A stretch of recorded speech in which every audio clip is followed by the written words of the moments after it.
An hour before dawn, I made my way through the sex pathways toward the tournament arena, my breath forming small clouds that dissipated quickly in the cool morning breeze. The familiar weight of anticipation settled in my chest, that particular mixture of excitement and nervousness that came before any major competition. But this felt different from 4 days ago. For days ago, I'd walked these same paths with Wei Lin and Lin Mei, the three of us forming a cohesive unit with shared goals and mutual support. Today, I walked alone, just like every other competitor making their way to the arena in the pre-dawn darkness. The solitude felt strange after months of team cultivation and group missions. No friendly banter from Wei Lin about market opportunities or cultivation insights. No Lin Mei offering practical advice about spiritual herb applications or asking questions about formation theory. Just me, my thoughts, and the steady rhythm of my footsteps on the stone pathway. Different energy today, Azure observed as I approached the arena's entrance. More focused, more predatory. He wasn't wrong.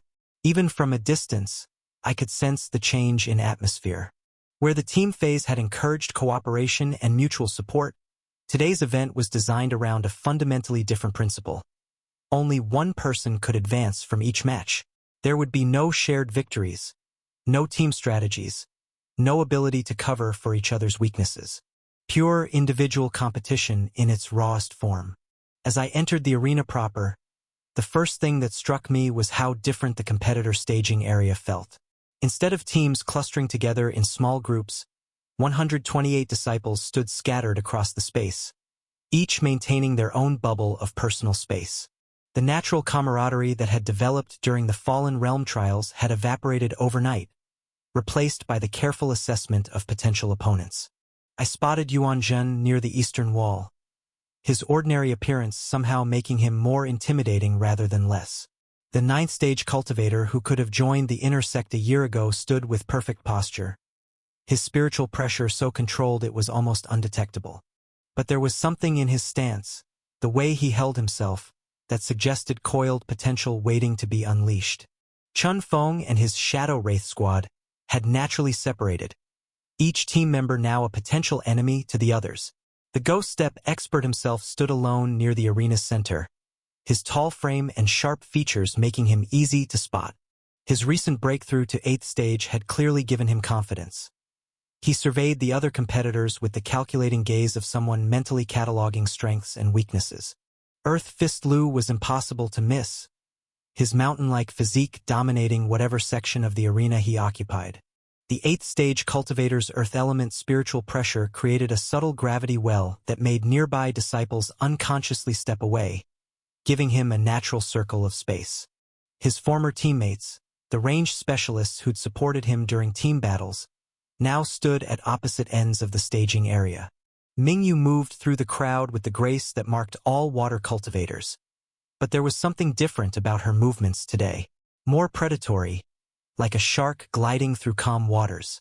Her poison expert and sound specialist teammates had likewise scattered, their former coordination replaced by wary observation of each other's capabilities.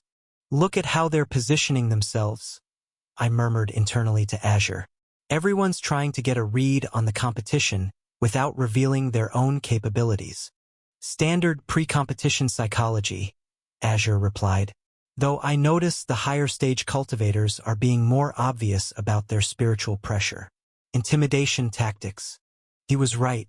The 9th stage cultivators in particular were allowing their cultivation bases to radiate outward, creating an almost physical presence that pressed against the spiritual senses of nearby disciples.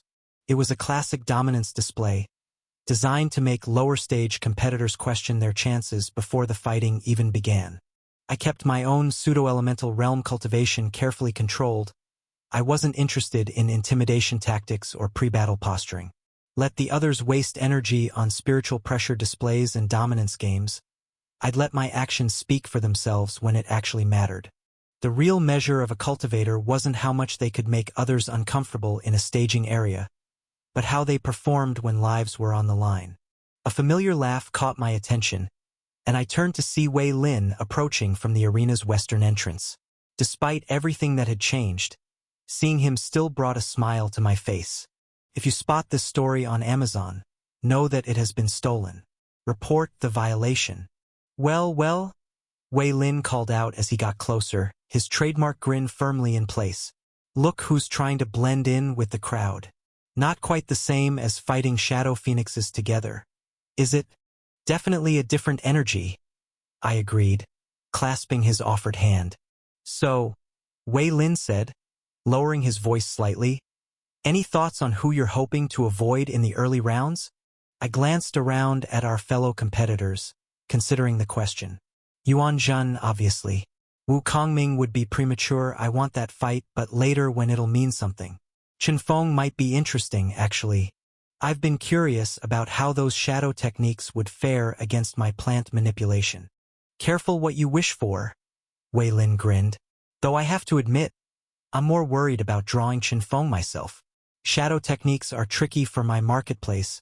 How do you establish proper exchange rates when your opponent can phase in and out of reality? It's like trying to trade with smoke. That was ironic coming from someone who could manipulate void energy and phase themselves. What about you? I asked. Anyone in particular you're hoping to face? Earth Fist Lu, Wei Lin said without hesitation. Raw power versus versatility. I want to see if my energy conversion techniques can handle his seismic attacks. Plus, it would be good practice for facing you later in the tournament. I raised an eyebrow. Confident we'll both make it that far? Optimistic, he corrected with a smile.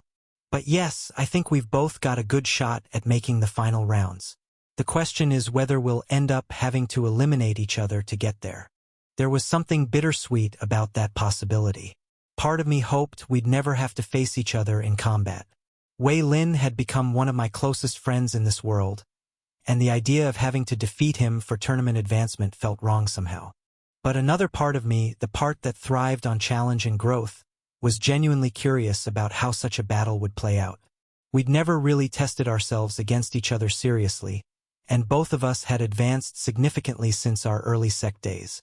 May the best cultivator win, I said, repeating the same phrase we had uttered just days ago in the same arena. May the best cultivator win, Wei Lin agreed, gripping my hand firmly. Though I fully intend for that to be me. We'll see about that. As Wei Lin moved off to find his own space, I scanned the viewing areas for familiar faces.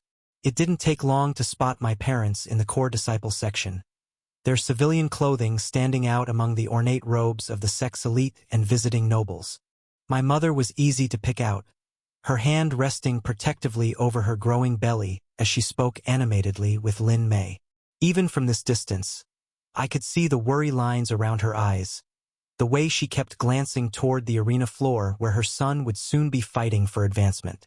My father stood beside her, his posture straight and proud despite the obvious tension in his shoulders. Lin Mei sat between my parents and Lu Chun, her 6th-stage cultivation making her the odd one out in a viewing section designed for much higher-level cultivators.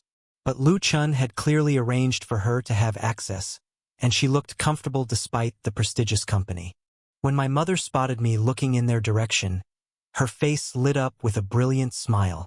She raised her hand in an enthusiastic wave, apparently unconcerned with the attention it drew from nearby core disciples. My father's wave was more restrained but no less warm, and I could see him saying something to Lin Mei that made her laugh.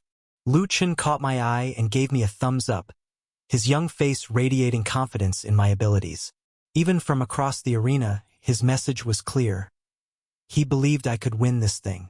The support was warming, but it also added pressure.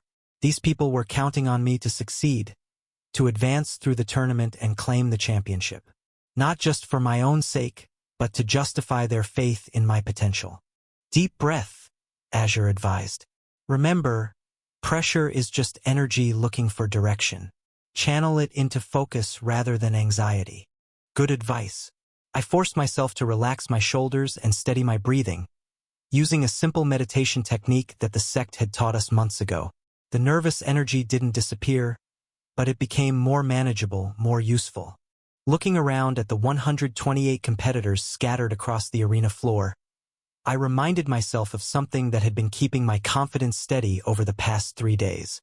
Despite how overwhelming it might seem to face this many talented cultivators, the tournament structure actually worked in my favor. 7 rounds. 7 opponents. 7 victories to claim the championship. Not 127 opponents. Just 7. The realization had hit me during my final preparation session, when I'd been mentally cataloging all the powerful cultivators I'd need to potentially face. I'd been thinking about it wrong, treating the tournament like I needed to defeat everyone present. But single elimination meant I only needed to be better than 7 specific people on specific days. Those 7 people would undoubtedly be incredibly skilled. The tournament was designed to progressively eliminate weaker competitors, meaning each round would be more difficult than the last. By the semi-finals, I'd be facing genuine monsters of cultivation. But 7 individual battles? That felt achievable, especially when I considered my various advantages. The rune techniques most competitors had never faced, the tree manifestation ability that could neutralize spiritual attacks, the world-walking experience that had taught me to adapt quickly to unfamiliar environments. Plus, I'd been specifically training for single combat situations. Unlike the team-based trials where I'd needed to coordinate with Wei Lin and Lin Mei, individual battles would allow me to use my full arsenal without worrying about friendly fire or having to protect others. Confident thoughts, Azure observed approvingly. Though don't let confidence become overconfidence. 7 opponents chosen by tournament progression will be exponentially more dangerous than 7 random disciples. I know, I replied internally, but I'd rather face 7 elite opponents I can prepare for than try to outmuscle everyone here in a battle royale. The murmur of conversation around me began to die down as more sect officials appeared on the viewing platforms. Elder Wan was taking his position at the announcement podium, while other elders settled into their observation seats. I caught a glimpse of Elder Chun Yong among them, trying to look casually interested while probably being more invested in my performance than anyone else in the arena. Disciples of Azure Peak Sect, Elder Wan's voice rang out across the arena, enhanced by Qi to carry clearly to every corner. Welcome to the individual stage of this year's Outer Sect tournament. A cheer went up from the spectator sections, families and friends showing their support for the competitors below. I could hear my mother's voice among them, though I couldn't make out specific words. The rules for individual combat are straightforward, Elder Wan continued. Single elimination, best of 1 battle per round. Victory is achieved through opponent surrender, incapacitation, or elimination from the battlefield. The sect's medical teams are standing by to ensure no competitor suffers permanent injury. He gestured towards several groups of inner disciples wearing healer robes positioned around the arena's perimeter. That was reassuring, though I hoped not to need their services. Elder Wan's expression grew stern as he continued. I must emphasize that any deliberate attempt to kill or permanently cripple an opponent will result in immediate disqualification and severe punishment. The sect takes a dim view of disciples who cannot control their killing intent during sanctioned competition. Accidents happen in combat, but intentional maiming will not be tolerated. That sounded reasonable in principle, though I couldn't help but think about the practical difficulties. In the heat of a real battle between pseudo-elemental realm cultivators, the line between trying to win decisively and trying to cripple could get very blurry very quickly. When someone was throwing techniques that could level buildings, how exactly were the judges supposed to determine intent? Still, I suppose the rule served its purpose. It would at least make people think twice before unleashing their most destructive abilities, and the threat of punishment might encourage competitors to show some restraint when their opponents were clearly defeated. Each battle will take place within a randomly selected inner world, Elder One explained. These environments have been carefully chosen to test different aspects of cultivation: adaptability, technique mastery, strategic thinking, and raw power application. Random selection. I found that difficult to believe, honestly. While the sect might claim pure randomness, anyone with experience in politics knew that random processes could be influenced by those with sufficient power and motivation. Sect Master Yuan and the other elders undoubtedly had their own preferences for how the tournament should unfold. They'd want to see the most promising disciples advance as far as possible, both for the entertainment value and to properly assess the sect's future talent. More likely, the random pairings would be carefully managed to avoid having the strongest competitors face each other too early, while still providing enough uncertainty to keep things interesting. The elders probably had a general bracket structure in mind, with adjustments based on real-time assessment of each competitor's actual capabilities.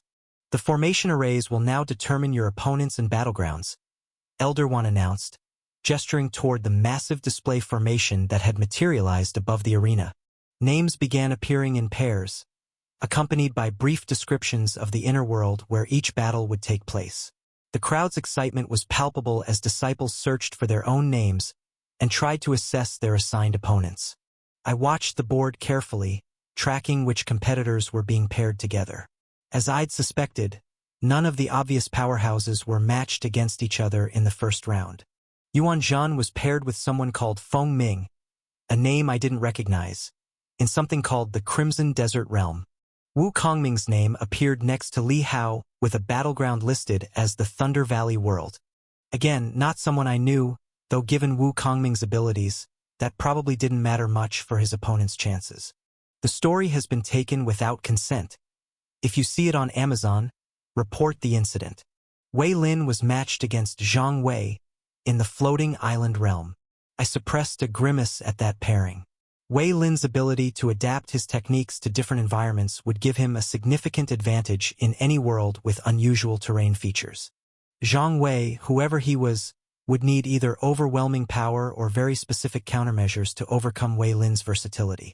Finally, my own name appeared on the board, and I felt my pulse quicken as I read the details. Ku Yin versus Tang Shua Eternal Winter Realm. Tang Shua. I'd never heard the name before, which could mean anything.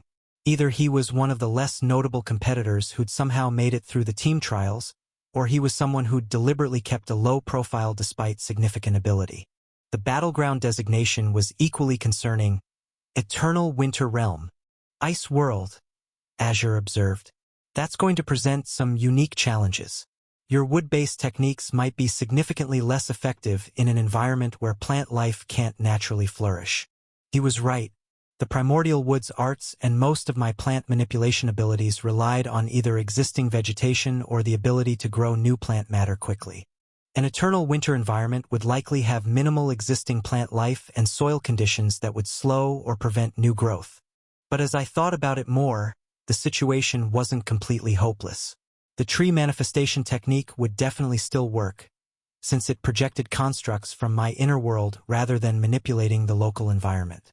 And while I wouldn't have natural plants for Verduring Step, I still had the Blink Step rune for mobility, maybe even better mobility since I wouldn't need to locate suitable anchor points first. For offense, the Vine Whip rune could conjure vine constructs directly using red sun energy, completely bypassing any need for local soil or plant life. The energy cost would be higher than manipulating existing vegetation, but it would give me the flexibility to create attacking tendrils regardless of the environment. Actually, I said to Azure, this might not be as limiting as we first thought. Most of my rune-based techniques don't rely on environmental factors at all. It's just the traditional cultivation arts that might struggle. True, Azure agreed. And an ice world will likely present equal challenges for most cultivation methods. Unless Tang Shua happens to be an ice specialist, he'll be just as disadvantaged by the terrain as you are. Around me, other competitors were having similar discussions, either internally or with nearby allies. The nervous energy in the arena had shifted to something more focused and analytical as everyone began mentally preparing for their specific challenges. I caught Wu Kongming's eye across the arena and nodded slightly. He returned the gesture with his characteristic calm expression, apparently unconcerned with his assigned opponent or battleground.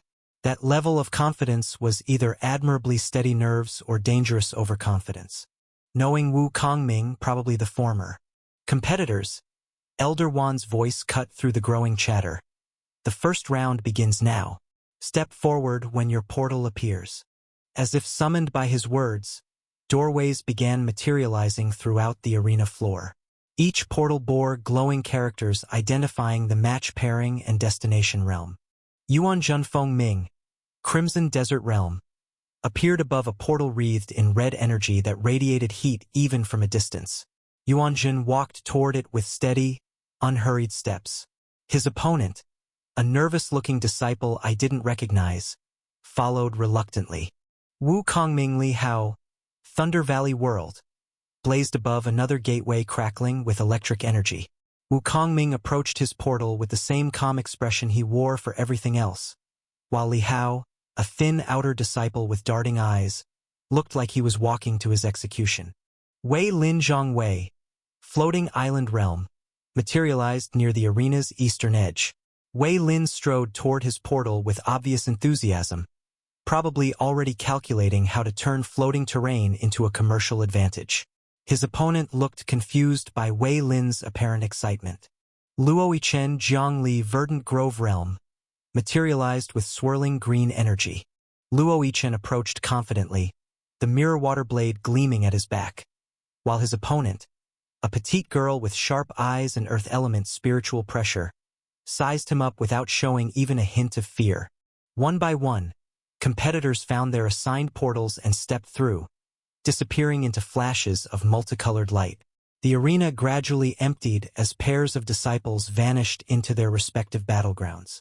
Finally, near the arena's center, a gateway wreathed in pale blue energy appeared with my name glowing above it, Ku Yin Tang Shuo, Eternal Winter Realm. Cold air wafted from the portal's surface, carrying the scent of snow and ice. A figure approached from the opposite side, presumably Tang Shuo.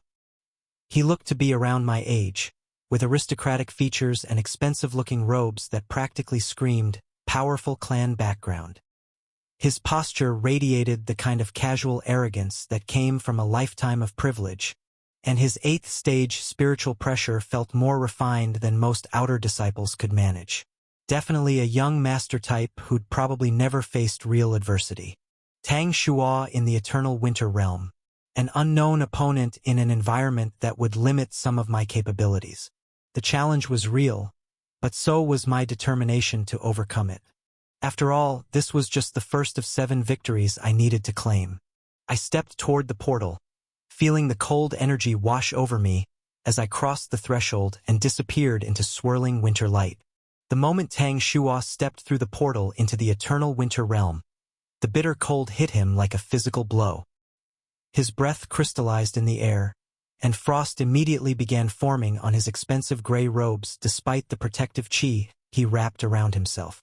The landscape that greeted him was a harsh expanse of white, endless snow-covered plains stretching to the horizon, broken only by jagged ice formations that jutted from the ground like the bones of some ancient, frozen beast.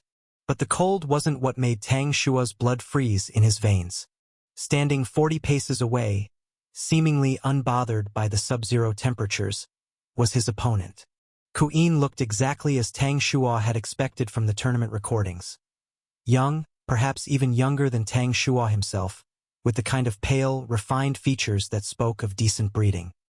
He wore the simple robes of an outer disciple, nothing fancy or expensive about his appearance.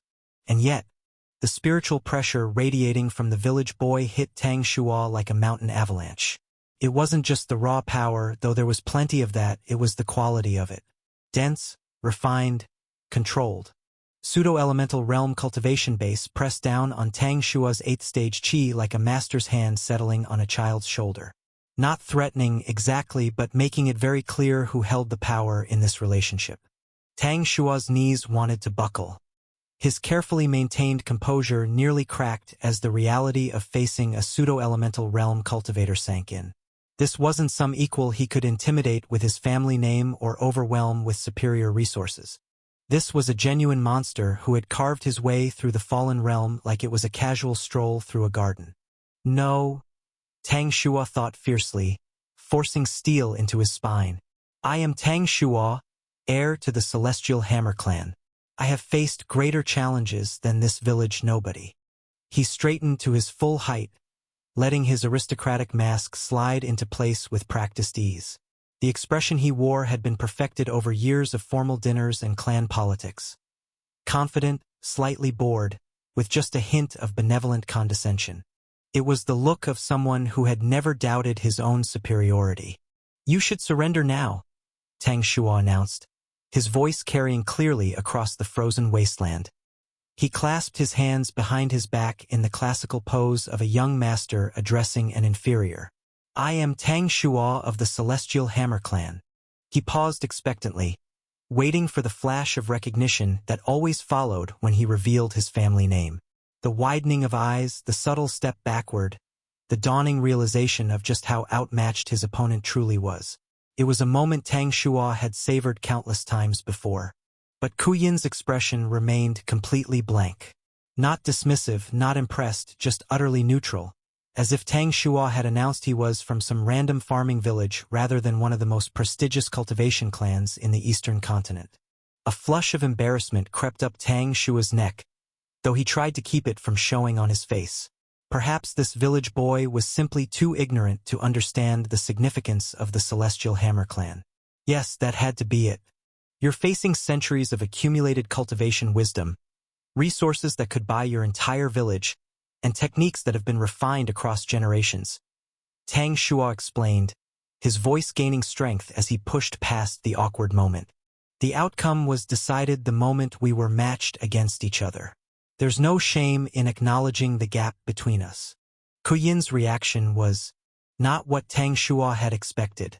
The older boy blinked once, slowly, as if he just witnessed something so absurd that his mind needed a moment to process it. His head tilted slightly to one side, and Tang Shua caught a glimpse of something that might have been amusement flickering in those pale eyes. Did you just? Ku Yin started, then stopped, his expression cycling through confusion, disbelief, and what looked suspiciously like concern. You do realize I'm at the pseudo-elemental realm, right? And you, someone at the 8th stage of Qi condensation, is telling me that I'm the one who is outmatched. The genuine bewilderment in Ku Yin's voice made Tang Shua's cheeks burn with embarrassment, but he pushed forward anyway. This was his only chance.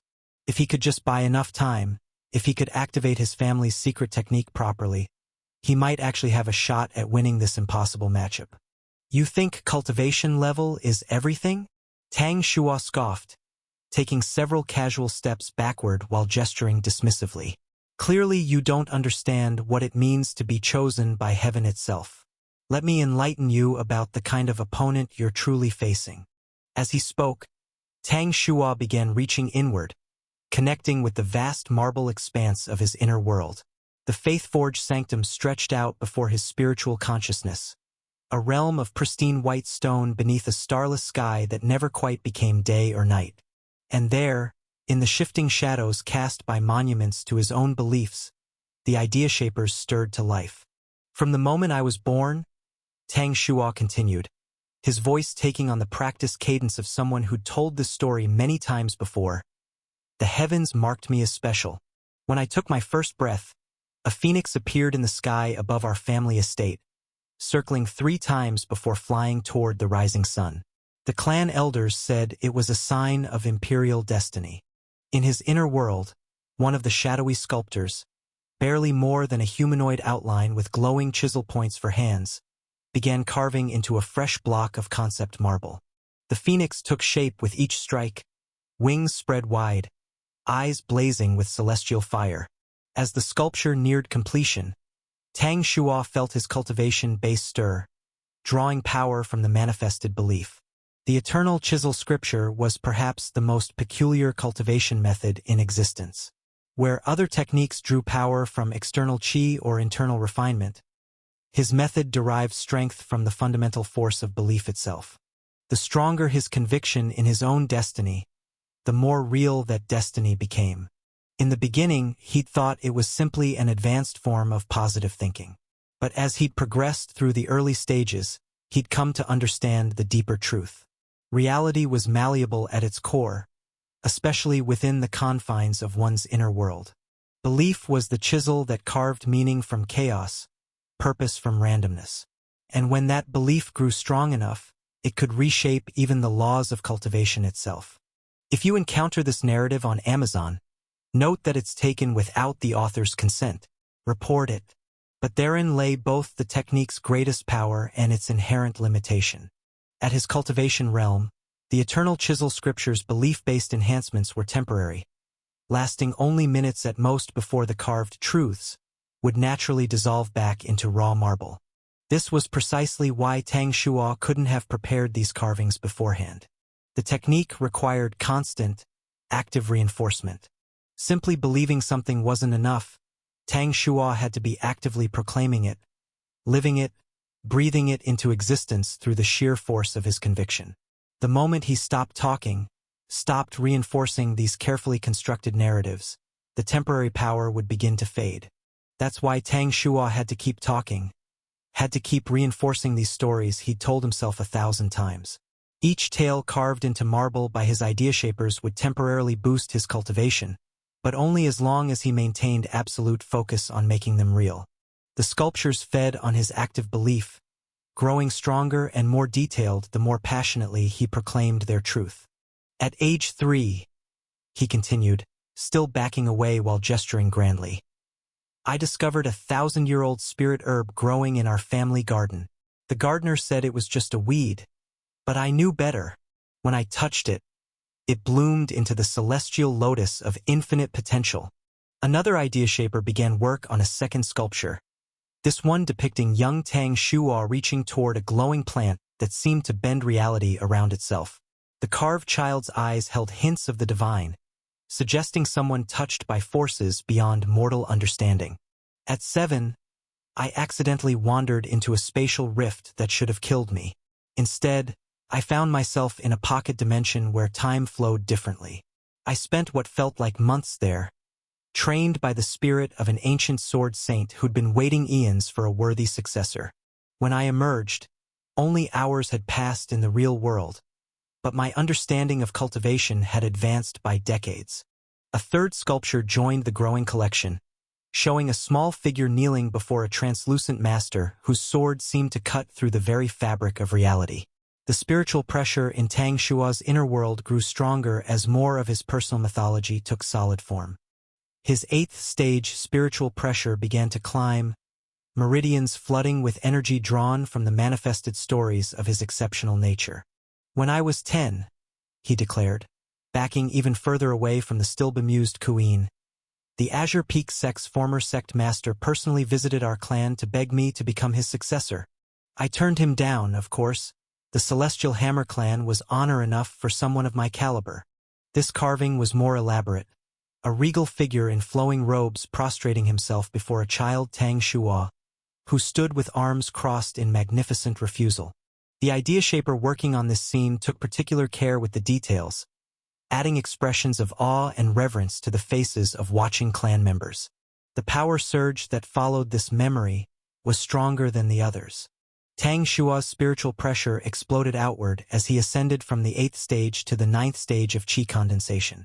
For a moment, he felt truly invincible, riding high on the rush of advancement and the solid weight of belief made manifest. You see, Tang Shua laughed, spreading his arms wide as if to embrace the frozen wasteland around them. This is what it means to be a child of destiny. While you struggled with village techniques and sect scraps, I was being forged by Providence itself. Still, he wasn't done yet. He could push further, could manifest enough belief to temporarily match even pseudo-elemental realm power. He just needed to keep the stories flowing, keep the sculptors working, keep building the monument to his own exceptional nature. And just last month, Tang Shua continued, his voice rising with manic energy. I discovered I was the reincarnation of the Jade Emperor. The memories came flooding back during meditation, eons of celestial knowledge, techniques that predate the current cultivation system entirely. I've been holding back my true power out of mercy for my opponents, but perhaps it's time to. Queen vanished. One moment he was standing there with that same expression of concerned bewilderment, and the next there was only empty air and swirling snow. Tang Shua's words died in his throat as his eyes darted frantically across the barren landscape, searching for any sign of his opponent. Where did he? Tang Shua spun in a circle, his 9th stage spiritual sense probing outward desperately. Some kind of movement technique? But I should be able to. The palm strike came from directly in front of him. Queen materialized like he'd stepped through a fold in space itself, his hand already in motion. Tang Shua barely had time to register the attack before it connected with his chest, spiritual energy erupting through his body like liquid lightning. The impact sent him flying backward across the snow-covered ground, his expensive robes tearing as he skidded to a halt against a boulder. Pain exploded through his ribs, and he tasted copper in his mouth, but what hurt worse was the casual, almost gentle way the attack had been delivered. Like swatting an annoying insect, Tang Shua lay there for a moment, gasping for breath and trying to process what had just happened. His carefully cultivated ninth-stage cultivation was already beginning to waver as shock and doubt crept into his mind. The sculptures in his inner world flickered, their marble surfaces developing stress fractures as his conviction faltered. Through the haze of pain and humiliation, he became aware of footsteps crunching through the snow. Lifting his head with tremendous effort, Tang Shua found himself staring up at Ku'in, who looked down at him with an expression of genuine concern. "You should seek some help," Ku'in said quietly, his tone holding none of the mockery Tang Shua expected. Instead, there was something almost kind in his voice, the way someone might speak to a person suffering from a serious illness. "Really, I think you might need to talk to someone about these stories you're telling yourself." With that, Ku'in turned and walked away, his footsteps already fading as he headed toward the tournament exit portal that had materialized in the distance, apparently considering the match concluded, which Tang Shua supposed through his haze of pain and shock, it effectively was. Tang Shua struggled to sit up, his eighth-stage cultivation struggling to heal the worst of his injuries. Everything hurt, but nothing seemed permanently damaged. Ku'in had controlled his strength precisely, enough to end the fight definitively, but not enough to cripple or kill. Somehow, that casual restraint hurt worse than the physical beating. But even as Tang Shua dragged himself upright, wiping blood from his split lip, he became aware of something far worse happening in his inner world. The idea shapers were still working. He could sense them in the faith-forged sanctum, their shadowy forms hunched over their tools with grim determination. But they weren't carving monuments to his destiny anymore. They were sculpting something else entirely. No, Tang Shua thought desperately, trying to assert control over his own inner world. "Stop. I command you to stop." But the sculptors ignored him. They served belief, not conscious will, and right now the strongest belief in Tang Shua's heart had nothing to do with his own greatness. The monument took shape with horrifying speed and precision. A massive statue, larger than any previous sculpture, carved from black stone that seemed to absorb light rather than reflect it. The figure was unmistakably Ku'in. Every detail perfect, from the simple outer sect robes to the mild expression of someone dealing with a minor inconvenience. But it was the eyes that made Tang Shua's blood turn to ice water in his veins. The statue's gaze looked down with gentle pity, the kind of sympathetic sadness one might show a child who'd hurt themselves trying to do something far beyond their capabilities. The sculpture settled into place at the very center of his inner world, dwarfing his core statue and casting everything else into shadow. Already, Tang Shua could feel his cultivation beginning to stagnate, his confidence cracking under the weight of that pitying gaze. The eternal chisel scripture was indeed a peak heaven-rank method, powerful beyond conventional understanding. But what separated it from being a beyond heaven-rank technique was its fundamental weakness. The same source of its strength could become its destruction. Belief was a double-edged blade. Conviction could reshape reality, but doubt could shatter the very foundations of existence. And right now, in the deepest core of his being where the sculptors carved eternal truth, Tang Shua believed with absolute certainty in his own inadequacy. He had developed a heart demon, and that heart demon wore Ku Yin's face. The world dissolved around me in a flash of azure light, and suddenly I was back in the familiar confines of the tournament arena. The transition from the eternal winter realm to the warm morning air of Azure Peak Sect felt jarring, like stepping from a freezer into a furnace. The roar hit me immediately. Thousands of voices erupted from the spectator sections, a wall of sound that made my ears ring. But it wasn't just polite applause or general excitement. There were specific cheers with my name in them, voices calling out with the kind of enthusiasm that went beyond simple sect pride. "Ku'in! Ku'in! That's 50 spirit stones right there. I told you he'd win in under a minute. Pay up. Easy money." The kid's a monster. I blinked, scanning the crowd as understanding dawned. These weren't just supporters cheering for their sex disciples. These were people who'd bet on me, and apparently bet heavily. The betting pavilion must have been popular than I'd thought. Some of the loudest cheers were coming from disciples I'd never even spoken to, their faces flushed with excitement as they waved betting slips in the air. One particularly enthusiastic outer disciple was jumping up and down, shouting about 10-to-1 odds on first-round, first-minute knockout. If this was their reaction to me winning my first match, I couldn't help but wonder what would happen if I actually managed to win the entire tournament. The thought was both thrilling and terrifying. Shaking my head, I looked for my parents in the core disciple section and gave them a wave, noting the relief on their faces. My mother looked like she'd been holding her breath the entire time, while my father was trying to project calm confidence despite the obvious tension in his shoulders. Lu Chun was grinning beside them, probably explaining the finer points of the battle to anyone within earshot. But even as I acknowledged the crowd, my mind kept drifting back to what had just happened in that frozen wasteland. The whole encounter with Tang Shuo felt surreal, like something out of a fever dream. "Master," Azure said quietly in my mind, "you look troubled. The battle went exactly as expected, didn't it?" I shook my head slightly, careful not to draw attention. "It's not the outcome that's bothering me. It's everything else." And it really was everything else. Sure, I'd read plenty of Shenxia novels back on Earth, and I knew how arrogant young masters were supposed to behave. But even I hadn't expected an 8th-stage Qi condensation cultivator to talk down to a pseudo-elemental realm cultivator in a one-on-one match where there wasn't any clan elder to back them up and do the dirty work for them. The sheer audacity was breathtaking. In what world did someone with that kind of cultivation gap think intimidation tactics would work? It would be like a high school swimmer trying to intimidate a professional heavyweight boxer by talking about their trophy collection. And then things had gotten even stranger when Tang Shuo started sharing his life story, who randomly begins bragging about their entire existence from the moment of birth. It was like he'd memorized every protagonist's backstory trope and decided to claim them all at once.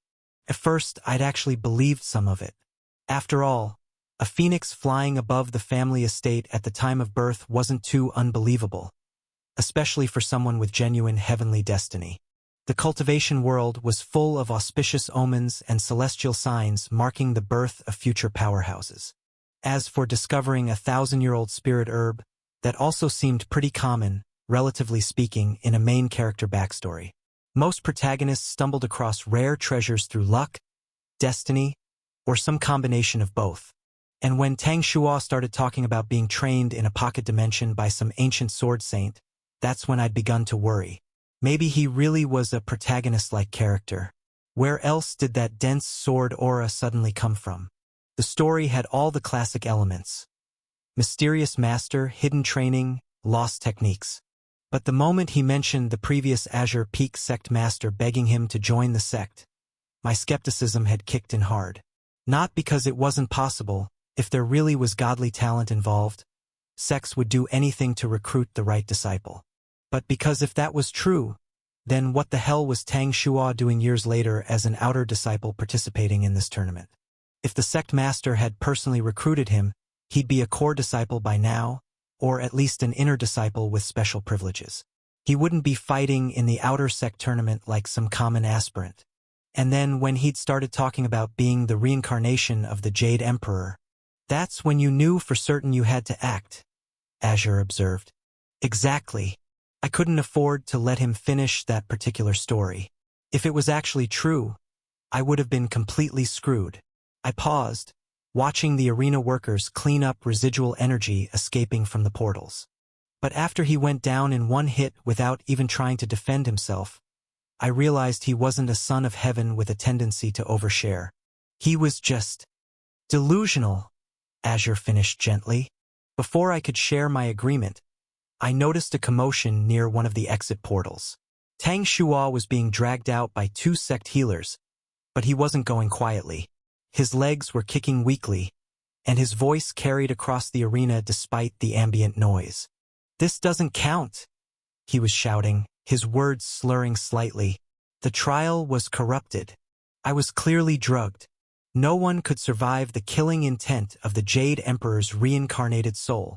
The healers exchanged glances and tried to move him along more quickly, but Tang Shua's voice only got louder. You think this proves anything? I was holding back out of mercy.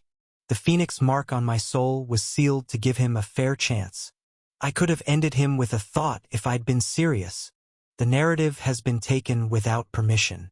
Report any sightings. One of the healers muttered something about severe cultivation deviation and emergency soul stabilization. But Tang Shua was beyond listening. The Celestial Hammer Clan will not forget this insult. When my true memories fully awaken, you'll all understand what you've done. The heavens themselves will weep at this injustice. Even as they carried him toward the medical pavilion, his voice continued echoing off the arena walls, growing more frantic and desperate with each claim. The ancestral dragon promised me 17 wives. I'm destined to become the Sword Emperor. This is just a test of my resolve. I haven't lost anything. I watched him disappear through the exit, feeling genuinely concerned. This wasn't just arrogance or wounded pride. Tang Shua was having a complete mental breakdown, desperately trying to maintain his constructed reality even as it crumbled around him. I just really hoped that I wouldn't be blamed for causing it. I hadn't done anything particularly dramatic or humiliating. I just won. Quickly and efficiently, sure, but that was the point of tournament combat. But I knew that logic didn't always matter when Shensha politics were involved. If Tang Shuo really was from a powerful clan, it wouldn't surprise me if some old ancestor saw his descendant go insane and decided to blame me for it. Hunt me down for humiliating their family heir or some similar nonsense. Sure, even a civilization realm monster wouldn't dare attack the sect directly. But what about when I left the sect grounds? I really didn't need such a big target on my back, especially an undeserved one. You shouldn't worry about the Tang clan. I spun around to find Wu Kongming standing behind me, looking completely pristine. There wasn't a mark on him, not even a wrinkle in his robes. He must have finished his own opponent just as quickly as I had. What do you mean? I asked, genuinely curious. Wu Kongming rarely volunteered information without being asked directly. The Tang clan, he said simply, his voice carrying that same controlled tone he always used. They're a strange bunch.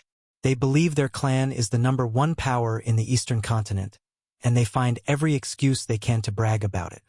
But in reality, they're just a minor clan led by a stellar realm cultivator. I blinked in surprise. Why is that? What makes them think they're so important? Wu Kongming's expression remained neutral, but I caught a flicker of something that might have been amusement in his eyes. Without answering, he simply turned and walked away, his footsteps barely making sound on the arena floor. I stared after him for a moment, then shook my head. At least there was some progress in our relationship. Wu Kongming had actually initiated conversation, which was more than he'd done in months. I thought about the information he'd provided. If Tang Shua was suffering from some kind of psychosis, it wouldn't surprise me if other members of the clan also suffered from similar issues. Mental health problems could run in families, and from what I'd gathered during my time in this world, cultivation actually made mental health issues worse, not better. The pressure of constantly striving for advancement, the isolation of long meditation periods, the stress of life or death battles, the ego inflation that came with increasing power, it all seemed designed to produce psychological problems. And that wasn't even considering the effects of various Tao comprehensions on personality and worldview. Master, Azure said quietly, the cultivation world doesn't really acknowledge mental illness as a legitimate medical concern.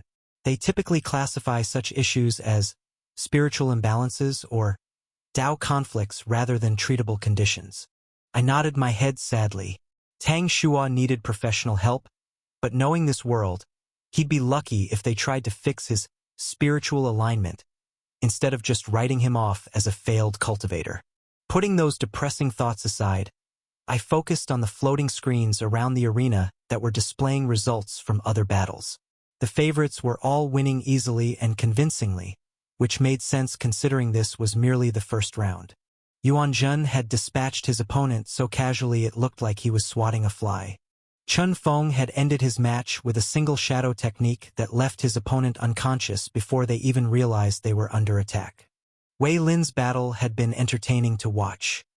His opponent had been a fire specialist who tried to overwhelm him with raw power, only to discover that Wei Lin's Merchant's Path could absorb and convert fire chi faster than it could be produced. The poor guy had basically fueled his own defeat. Earth Fist Lu had done exactly what his name suggested, punched his opponent once. The resulting crater in the arena floor had been impressive even by elemental realm standards. About 20 minutes later, the last portal flashed with returning light as the final pair of competitors emerged. The arena floor now held exactly 64 disciples, the winners who would advance to the second round. The other 64 were being escorted to various exits, some looking disappointed but accepting their elimination gracefully. Others were less gracious about their defeats. "This is outrageous," one eliminated disciple was shouting at a sect official. "I demand a rematch." The formation array in that world was clearly malfunctioning. The elemental conditions were completely unfair, another complained. How was I supposed to fight effectively in that environment? My opponent was using forbidden techniques, a third insisted. I want an investigation. The sect servants handled these protests with practiced patience, firmly but politely escorting the complainers toward the exits. It was clear this kind of sore losing was common enough that they had standard procedures for dealing with it. Some of the advancing competitors were receiving medical attention from the healing specialists. A few had suffered injuries during particularly intense battles and needed spiritual energy restoration or wound treatment. The healers worked efficiently, their techniques flowing like gentle streams of light as they mended torn robes and closed cuts. After about 30 minutes, when everyone had been properly healed and the arena floor was clear of eliminated participants, Elder Wan stepped forward to address us again. His spiritual pressure radiated outward, instantly silencing the various conversations taking place among spectators and competitors alike. Congratulations to the 64 disciples who have advanced to the second round, Elder Wan announced. You have proven your basic competency and earned the right to continue in this tournament. He gestured, and the massive formation array above us began glowing again, new names and matchups appearing in organized pairs. The second round will now commence, Elder Wan continued. As before, each battle will take place in a randomly selected inner world environment. Competitors should prepare for any conditions. I searched for my name, hoping for a favorable matchup. Ku Yin versus Ming Yu, Infinite Ocean Realm. I blinked, then read it again. Ming Yu. I definitely recognized that name from the original rankings. She was the 8th stage water cultivator who supposedly never lost a fight. But when I looked at her spiritual pressure signature across the arena, something was different. She'd broken through to the 9th stage. Mingyu caught me looking and laughed. She then winked playfully and performed a small demonstration with water chi, creating a miniature whirlpool in the palm of her hand. Looks like I'll have the home field advantage, she called out cheerfully, her voice carrying that particular confidence of someone who knew they'd been handed a significant tactical edge. My eyes narrowed as the reality sank in. I was a plant-based cultivator fighting in a water-based inner world, and I'd been paired against a newly broken-through 9th-stage cultivator who just happened to specialize in water techniques. This definitely didn't feel random. This felt calculated. Master, Azure said quietly, the odds of such a specific pairing occurring by pure chance are remarkably low. No kidding. Either I had the worst luck in the multiverse, or someone was pulling strings behind the scenes. The question was whether they wanted to see me fail, or if this was some kind of test designed to push me to my limits. I looked up at the elder viewing section, where several figures in flowing robes observed the proceedings with carefully neutral expressions. Sect Master Yuan wasn't visible, but that didn't mean much. Someone of his power could observe without being detected if he chose to. Regardless, the message was clear. The tournament organizers wanted to see how I'd handle fighting at a severe environmental disadvantage. Well, I guess it's time to find out. The moment Ming Yu stepped through the portal, cool water enveloped her like a welcoming embrace. The transition from dry arena air to the aquatic realm sent a thrill through her meridians as her cultivation base immediately began resonating with the endless ocean surrounding her. Perfect. She opened her eyes underwater and smiled, watching streams of bubbles escape from her lips before her enhanced physiology automatically adjusted. The gills along her neck, normally sealed and hidden beneath her robes, opened, allowing water to flow through them in a steady rhythm, extracting oxygen with supernatural efficiency. This was her domain, her sanctuary, her advantage. The infinite ocean realm stretched endlessly in every direction, a boundless expanse of crystal-clear water. Schools of translucent fish swam past in lazy spirals, their movements creating gentle currents that carried the taste of salt and spiritual energy. And there, floating roughly 40 meters away in the center of this aquatic paradise, was her opponent. Ku'in hung motionless in the water, his outer sect robes billowing around him like sea kelp. His eyes were closed, and Mingyu could see the subtle movements of his chest as he held his breath, probably using some basic breath-holding technique or internal qi circulation to sustain himself without oxygen. How long could he last? 5 minutes? 10 at most? Mingyu's smile widened as she assessed the situation. Sure, Ku'in was at the pseudo-elemental realm, a minor realm above her 9th stage qi condensation cultivation. Under normal circumstances, that gap would be extremely difficult to cross. The difference in qi quality alone would have been enough to shut her down her techniques completely. But these weren't normal circumstances. The water around her hummed, every drop eager to obey her commands. Her spiritual essence, which would normally drain steadily during combat, felt almost unlimited here. The ocean itself was feeding her techniques, amplifying her power, reducing the qi cost of her abilities to nearly nothing. It wasn't just that she had home field advantage. She was quite literally in her element, while Ku'in was struggling just to breathe. Mingyu had studied the tournament recordings extensively, particularly Ku Yin's battles in the Fallen Realm. The village boy who'd arrived at the sect with no apparent special talents had somehow transformed into one of the tournament favorites. His plant manipulation abilities were impressive, and there was something strange about his energy signatures that didn't quite match any cultivation method she recognized. But none of that mattered now. In traditional 5 elements theory, water nourished wood. Plants needed moisture to grow and thrive. But there was another aspect that most cultivators overlooked. Water could also overwhelm wood. A gentle stream might feed a garden, but a tsunami could wash away entire forests. And right now, Mingyu was the tsunami. Her cultivation method, the dual nature frostflow scripture, had shaped her inner world into something unique among water cultivators. The flowing garden side of her twilight confluence realm was a paradise of streams, waterfalls, and gentle pools. Every technique she drew from that domain carried the fluid grace and persistent power of moving water. The water around her began to move as she activated her first technique. Flowing river binding, she whispered, watching threads of condensed liquid spiral outward toward Kuyin's position. The attack moved like living serpents, streams of pressurized water that twisted through the ocean. They approached from multiple angles, designed to wrap around his limbs and torso while gradually increasing pressure. Kuyin's eyes snapped open. Even underwater, Mingyu could see the moment he registered the incoming assault.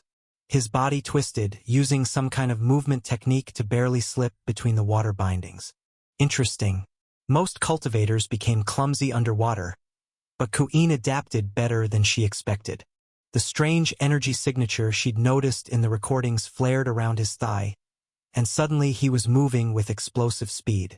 Not swimming exactly, but shooting through the water like he'd been fired from a cannon. Ku'in materialized behind her, his hand glowing with that same unfamiliar energy. The attack came fast, a palm strike that would have connected cleanly if she'd been a normal opponent.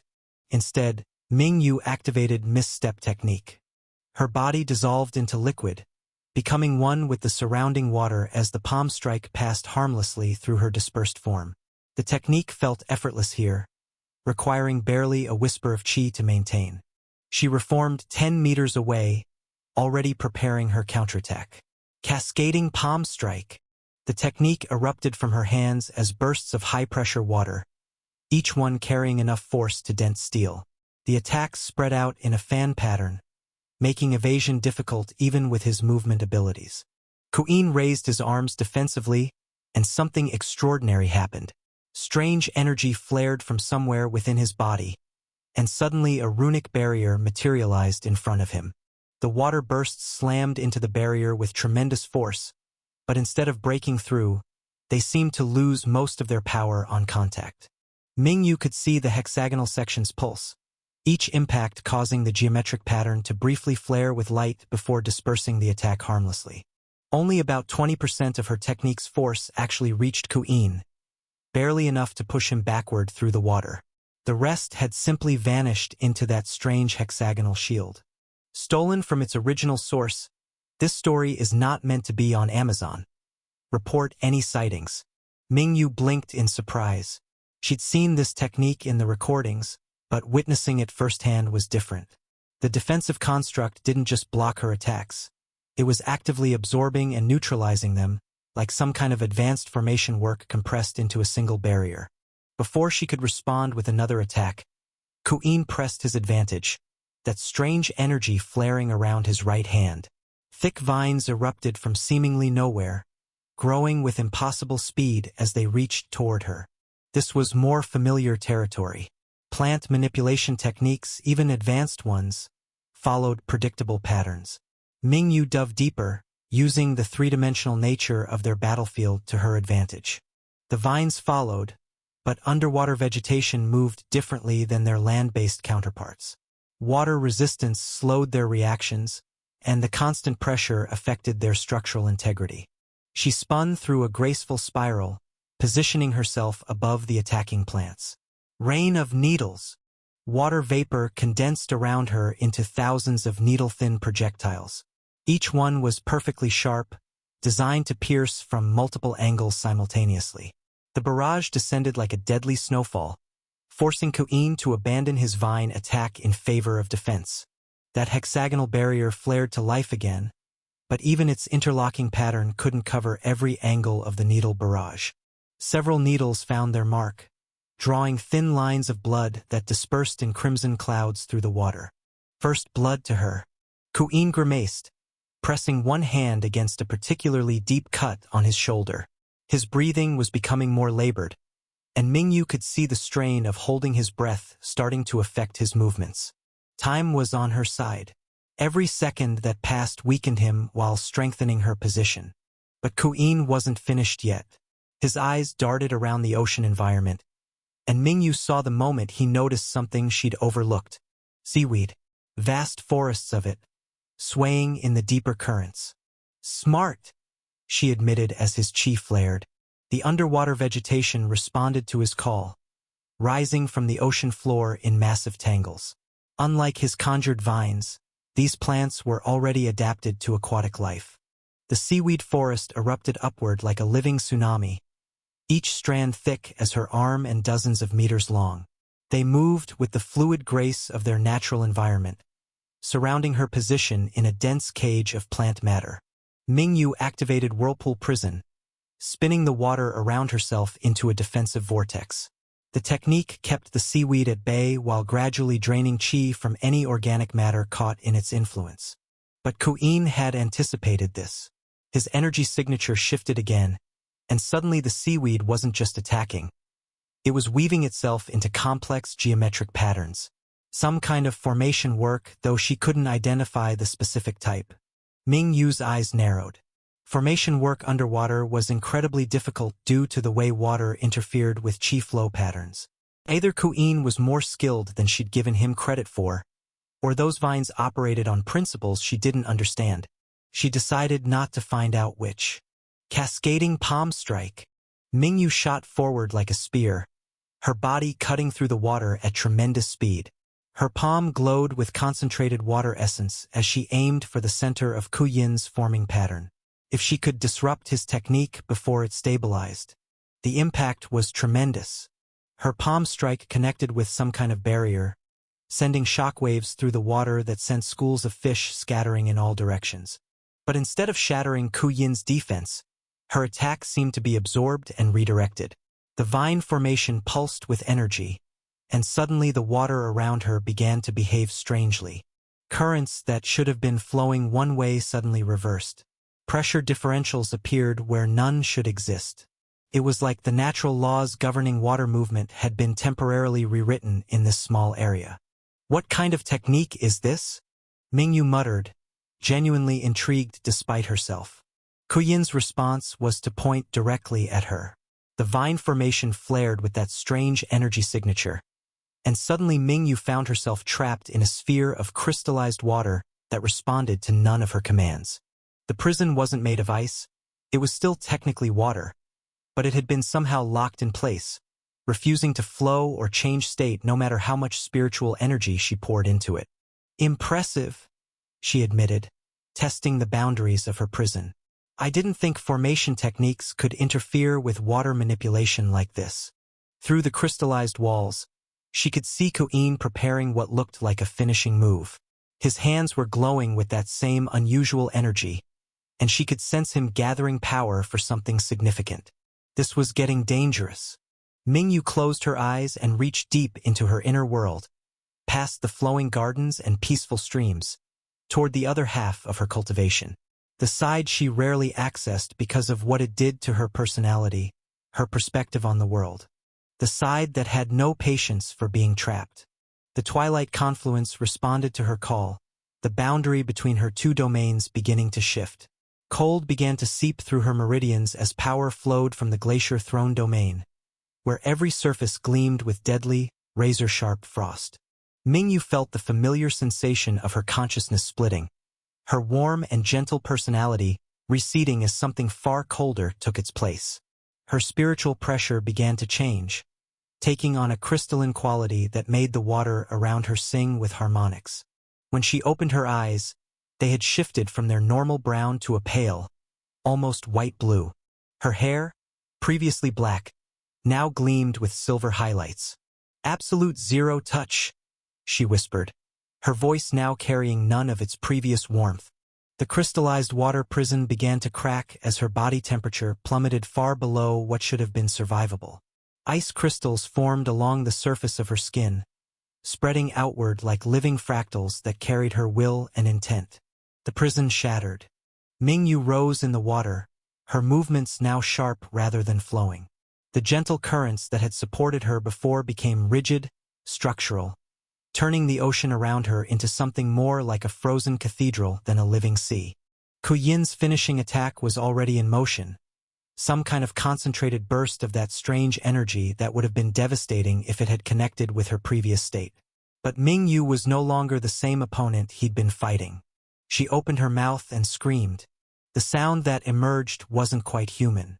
It was the voice of absolute winter, of ice and snow and the kind of cold that turned living things into statues.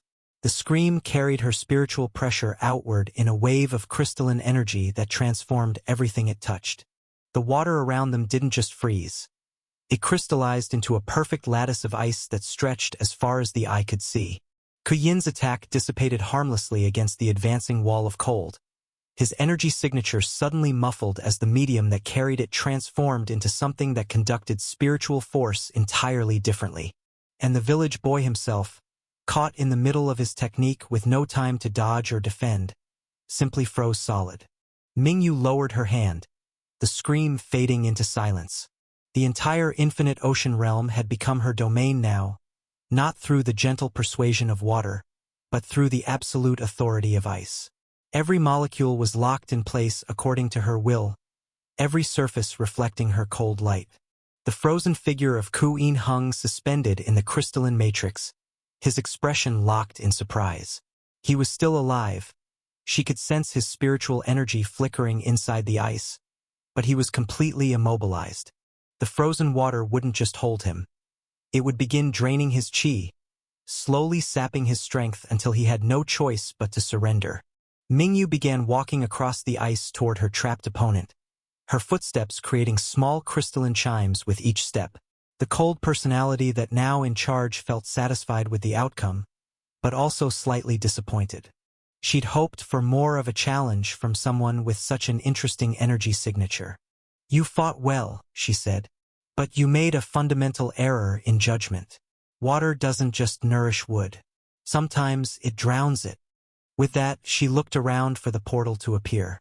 The tournament rules required victory through surrender, incapacitation, or elimination from the battlefield. Queen definitely qualified as incapacitated. The ice pressed against me from every direction. Cold, crushing, suffocating. I couldn't move, couldn't breathe properly. Hell, I could barely think as the freezing water surrounding me seemed to slow even my thoughts to a crawl. This was bad. Really, really bad. Mingyu walked toward me through the crystalline prison she'd created, her body phasing through the solid ice like it was nothing more than warm air. Master, Azure said quietly in my mind, your spiritual essence is dropping rapidly. The cold is forcing your body to burn energy just to stay alive. No kidding. I'd thought fighting underwater was bad enough. Every movement felt sluggish. Every attack met with resistance from the water around us. My techniques that relied on speed and precision had been reduced to clumsy, predictable motions. Even my Phantom Strike, normally fast enough to surprise opponents when used with Blink Step, had felt like I was moving through thick syrup. But this was infinitely worse. Being completely encased in ice meant I literally couldn't move. Not my arms, not my legs, not even my fingers. And meanwhile, my opponent glided through her frozen domain like she owned it, which I supposed she did. This was exactly why I was always paranoid about battles. It didn't matter if my cultivation realm was higher. It didn't matter if I had all these strange techniques that other people couldn't replicate. There were so many factors that determined the winner of a fight, and environment was one of the biggest. I was learning that lesson with painful, first-hand experience right now. Mingyu stopped just outside my frozen prison. Her silver-highlighted hair floated around her face like she was still underwater. And when she spoke, frost formed with each word. You should surrender before I'm forced to do something we'll both regret, she said, her voice carrying clearly through the ice.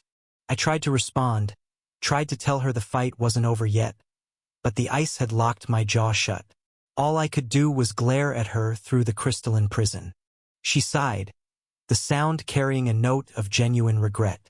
I suppose you can't even speak now, and the portal hasn't appeared, so this battle has yet to end. Very well. I'll make this quick and decisive. Ice began forming around her hands, sharpening into deadly spears that gleamed with lethal intent. She raised them toward my chest, clearly planning to end this in one clean strike. But I wasn't going to give up. Not yet. I still had a plan. The shockwave rune on my left palm flared to life as I poured red sun energy into it. Not just the normal amount, but 60% of everything I had. The energy coursed through my frozen meridians like liquid fire, and for a moment, the burning sensation was almost as bad as the cold. The shockwave erupted outward in all directions, not just breaking the ice but obliterating it. Chunks of crystalline water exploded away from my position as the frozen prison returned to its liquid state in a violent burst of pressure and heat. I gasped as the frigid water rushed in to fill the space where my prison had been, my lungs finally getting the oxygen they desperately needed. The sudden return of mobility sent pins and needles shooting through my limbs, but I forced myself to move anyway. Before Mingyu could react to my escape, I was already reaching for the explosive seed rune on my right index finger. Instead of creating just 1 or 2 seeds, I manifested a dozen, scattering them in a wide arc around my position as I channeled red sun energy into each one. Impossible! Mingyu breathed, her eyes wide with shock. How did you? You might be reading a pirated copy. Look for the official release to support the author. The seeds detonated in sequence, each explosion creating a sphere of superheated water that flash-melted the surrounding ice. In seconds, I'd carved out a pocket of liquid water in her frozen domain, giving myself some room to maneuver. But Mingyu wasn't about to let me turn this around so easily. She gestured sharply, and the ice around us began to move. Massive spears of crystalline death shot toward me from every direction, each one sharp enough to punch through armor. At the same time, walls of ice rose up to cut off my escape routes. I reached out with my spiritual sense, searching for any plant life that might have been freed by my explosive breakout. There, seaweed that had been trapped in the ice was now floating free, along with several species of kelp and some kind of underwater flowering plant I didn't recognize. The vegetation responded to my call, rising up to meet Mingyu's ice spears. Thick strands of kelp wrapped around the projectiles, while the tougher seaweed formed a defensive screen. The collision sent shockwaves through the water as ice and plant matter clashed in a bizarre underwater battle. Clever, Mingyu admitted, her cold personality apparently finding my resourcefulness worthy of comment. But you're still fighting in my element. She was right, and we both knew it. Even with some mobility restored, I was still at a disadvantage. Every movement felt sluggish, every technique diminished by the aquatic environment. Meanwhile, she was in her natural habitat. That's when something grabbed my left ankle. The grip was like a vice, cold and unyielding. Before I could react, whatever had caught me yanked hard, sending me tumbling through the water. I hit a wall of ice with enough force to rattle my teeth, the impact driving the air from my lungs in a burst of bubbles. I rolled away from the wall, gathering my bearings while scanning for threats. That's when I saw it, a massive hand made entirely of ice, its fingers still flexed from where it had grabbed me. Mingyu was controlling it from a distance, her cold smile visible even through the water. Impressive, I admitted inwardly, rubbing my bruised shoulder. Her manipulation range is way larger than I estimated. Master, Azure observed. She's not just controlling ice in her immediate vicinity. She's treating the entire frozen ocean as an extension of her cultivation base. That was terrifying. I'd need to watch for attacks from every direction, not just from Mingyu herself. Fighting someone who could weaponize the entire battlefield was like trying to duel inside their inner world. Actually, that's exactly what this was.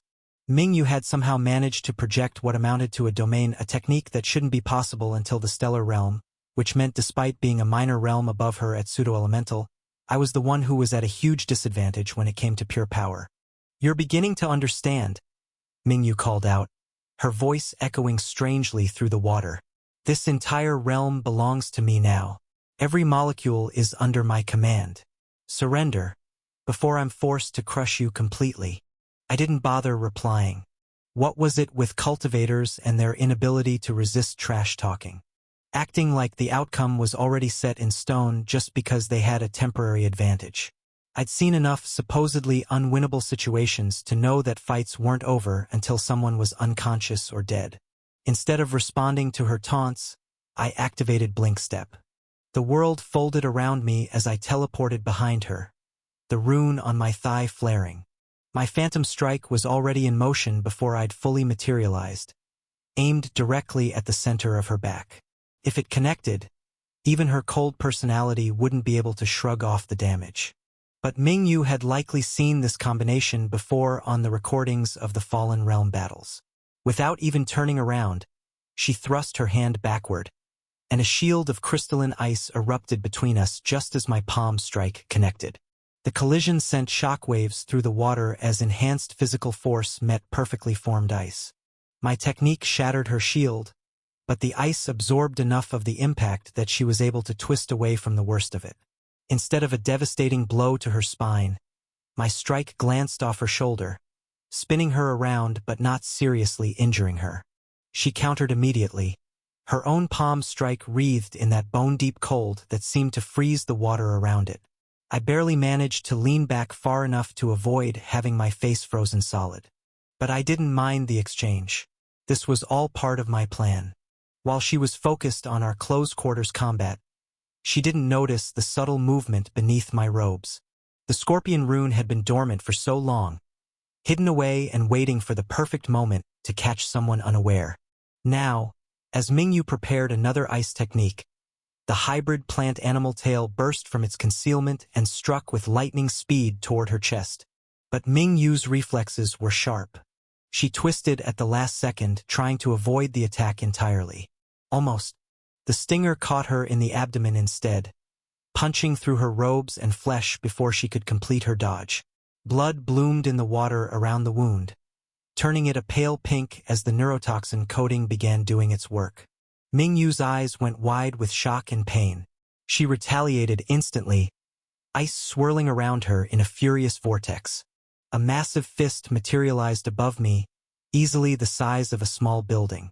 My eyes widened as I watched the colossal construct descend toward my position with terrifying speed, the water around it freezing solid from the sheer cold it radiated. If that thing landed, there wouldn't be anything left of me to scrape off the ocean floor. But before it could crush me, I was already gone, Blinkstep carrying me safely away from her desperate counterattack. When I rematerialized 20 meters away, I could see the hole in her stomach clearly, blood leaking out in steady streams. Then I watched in frustration as the wound began to close. The ice around the puncture was somehow neutralizing the toxin, freezing it solid before it could spread through her system. More than that, she was using her ice manipulation to literally freeze the blood flow, stopping the bleeding while simultaneously repairing the damage to her internal organs. "That was unexpected," she said, her voice strained but controlled. "The pain was considerable, but ice preserves. It stops decay, prevents corruption, locks things in their perfect state. Your toxin is just another impurity to be frozen out." My frown deepened. I'd been hoping to end this quickly without revealing too many of my trump cards. The more abilities I showed here, the more information my future opponents would have to work with. They'd have time to study my techniques, develop counters, prepare specific strategies. But if I didn't defeat Mingyu, there wouldn't be any future fights for me in this tournament. It was time to use an energy that I rarely used in combat. Blue sun energy erupted around me like a second skin, its silver-blue radiance cutting through the water in spiraling patterns. The energy immediately began healing the minor cuts and bruises I'd accumulated during the fight, but more importantly, it was replacing my need for oxygen. As long as I had blue sun energy flowing through my system, I wouldn't need to breathe at all. "Master," Azure said with obvious relief, "that's much better. Your body temperature is stabilizing, and the healing effect should keep you functional indefinitely." Mingyu's eyes narrowed as she studied the new energy signature. "What a peculiar power," she murmured. "I've never seen anything quite like it." She didn't give me time to explain. Not that I would have anyway. Ice began forming around her in complex geometric patterns, each structure more elaborate than the last. "Frozen Lotus Prison," she called out, and suddenly I was surrounded by massive ice flowers with petals sharp as sword blades. They began closing around me like the jaws of some crystalline beast. I activated Blinkstep, teleporting clear of the trap, but she was already launching her next attack. Winter's Breath. A stream of supercooled air shot from her mouth, freezing everything it touched into solid ice. I used Verduring Step this time, dissolving into particles of green light and flowing along the spiritual connection I'd established with a patch of seaweed near the ocean floor. I reformed behind a cluster of ice formations that blocked her line of sight.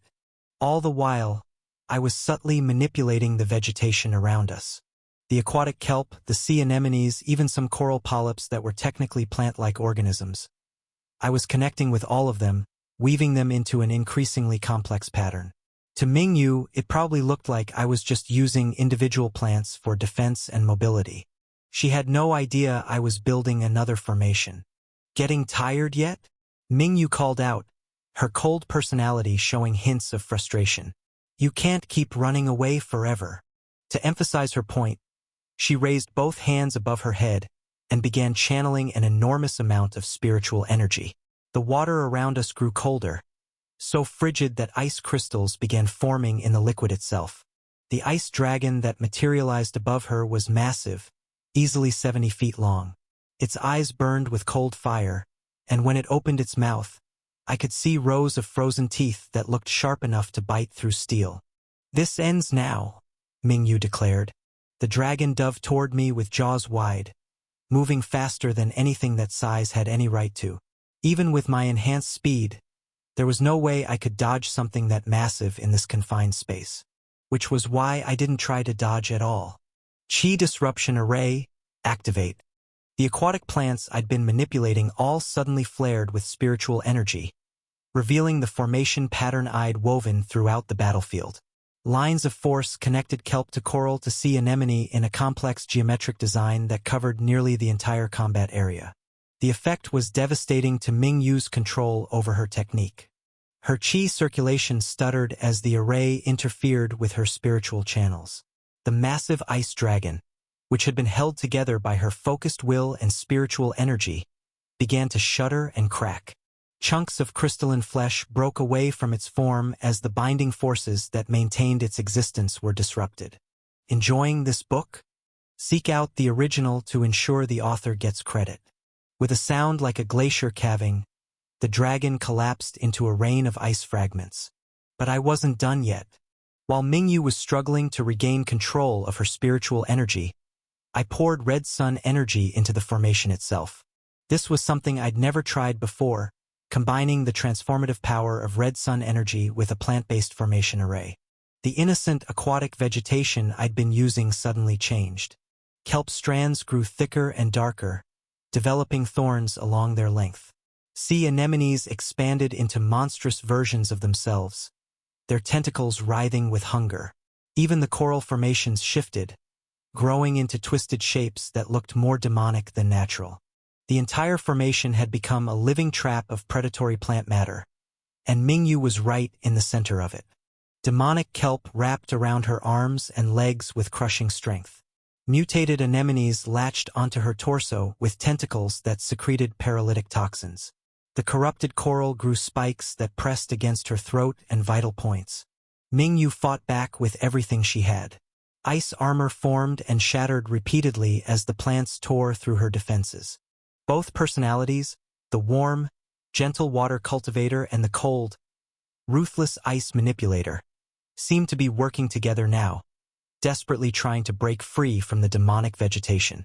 But it wasn't enough. The red sun energy had transformed the plants into something beyond her ability to freeze or shatter. I knew that still wouldn't be sufficient to end the fight. Mingyu was too skilled, too powerful to be defeated by restraints alone. I needed something more precise, more final. That's when I had an idea that was either brilliant or completely insane. I'd learned a little calligraphy during my time at the Blue Sun Academy, the art of creating effects through written characters. But what if I combined that with my plant manipulation? What if I could make the plants themselves form the necessary symbols? I reached for my blue sun energy, channeling the azure power through my connection to the demonic kelp. Instead of trying to write a character myself, which would require me to be in close range with a dangerous cultivator, I guided the plants to arrange themselves into the kanji I had used on Kujun in my inner world, the kanji for sleep. The transformed seaweed twisted and coiled, their thorned lengths forming strokes and radicals with uncanny precision. As the character took shape, blue light began to emanate from the plant formation.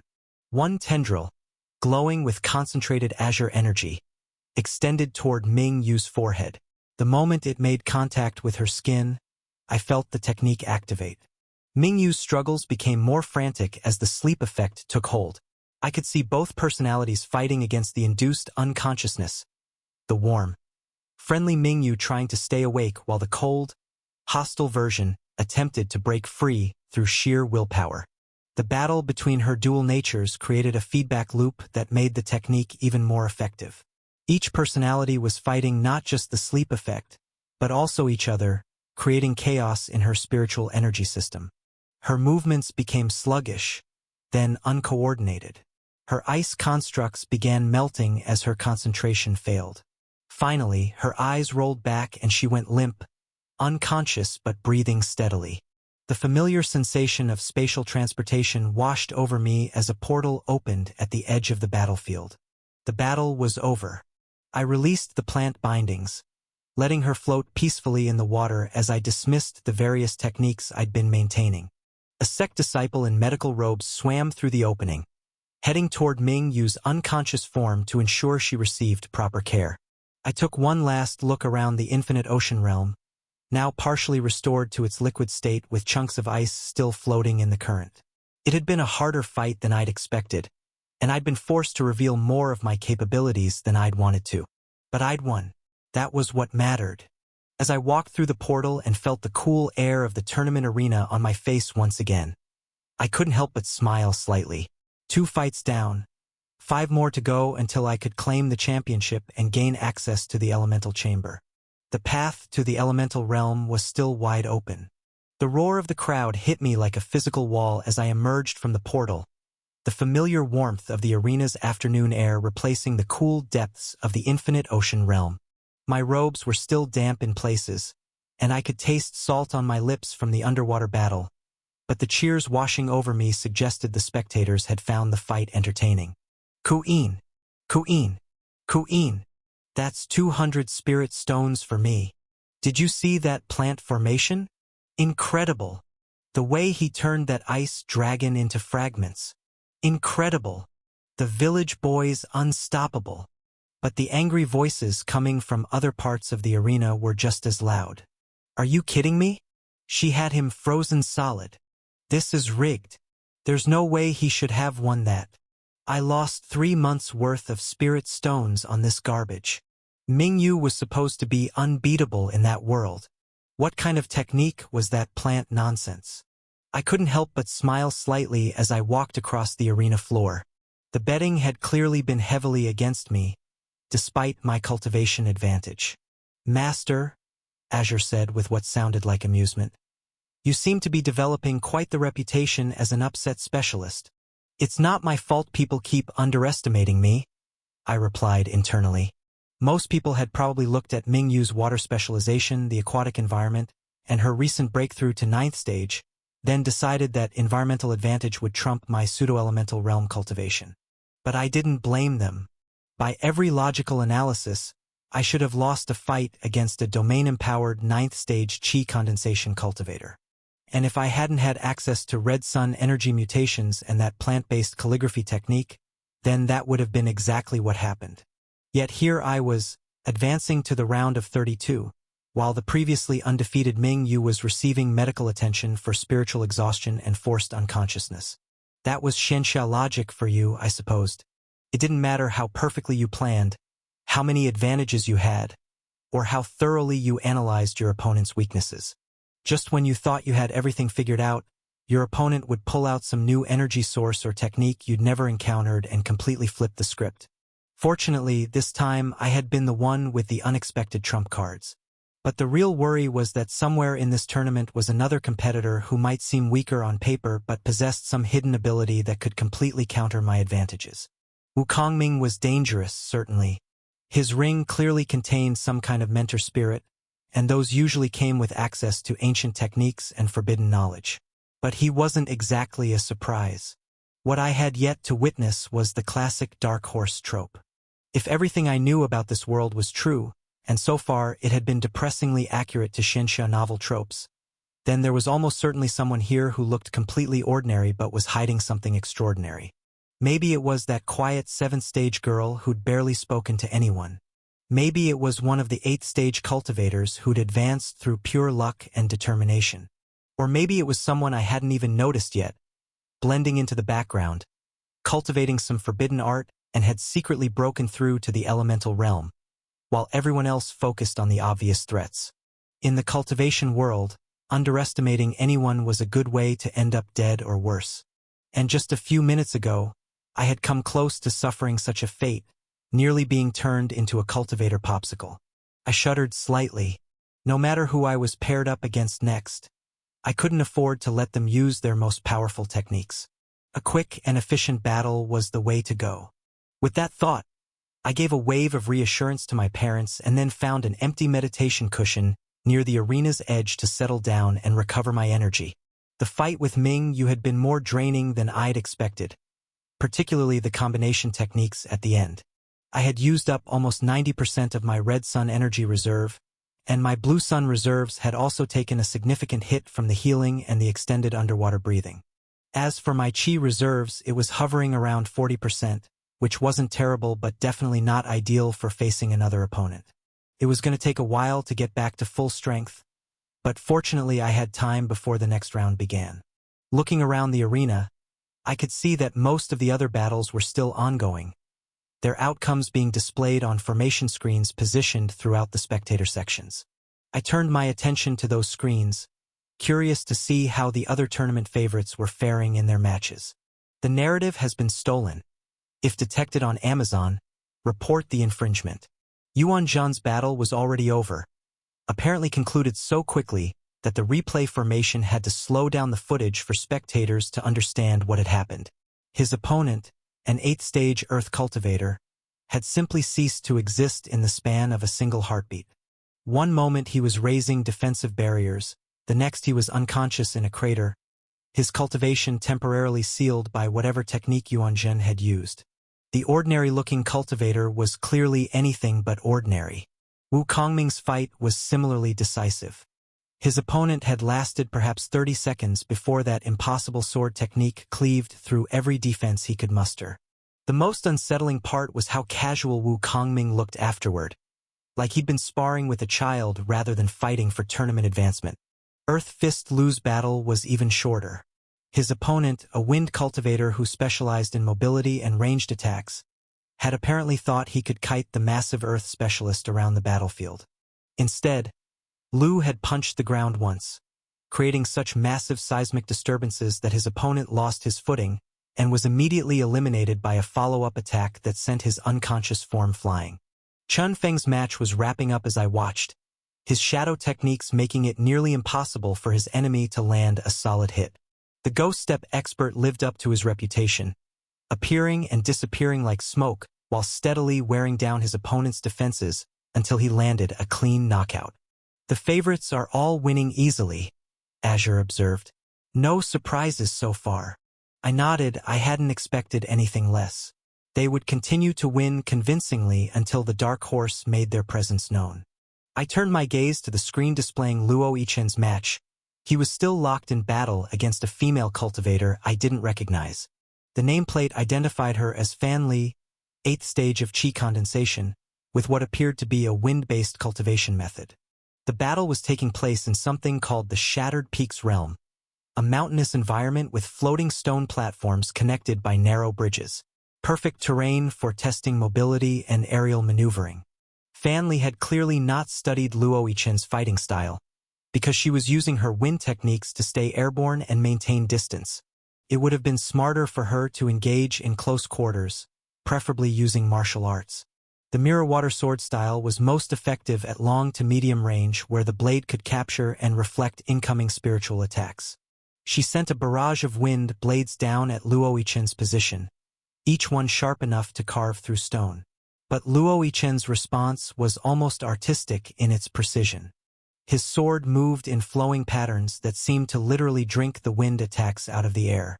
The Mirror Water blade absorbed each strike, storing the kinetic energy and wind essence within its surface. When Fan Li paused to gather power for a larger technique, Luo Yichen simply pointed his sword upward and released everything at once.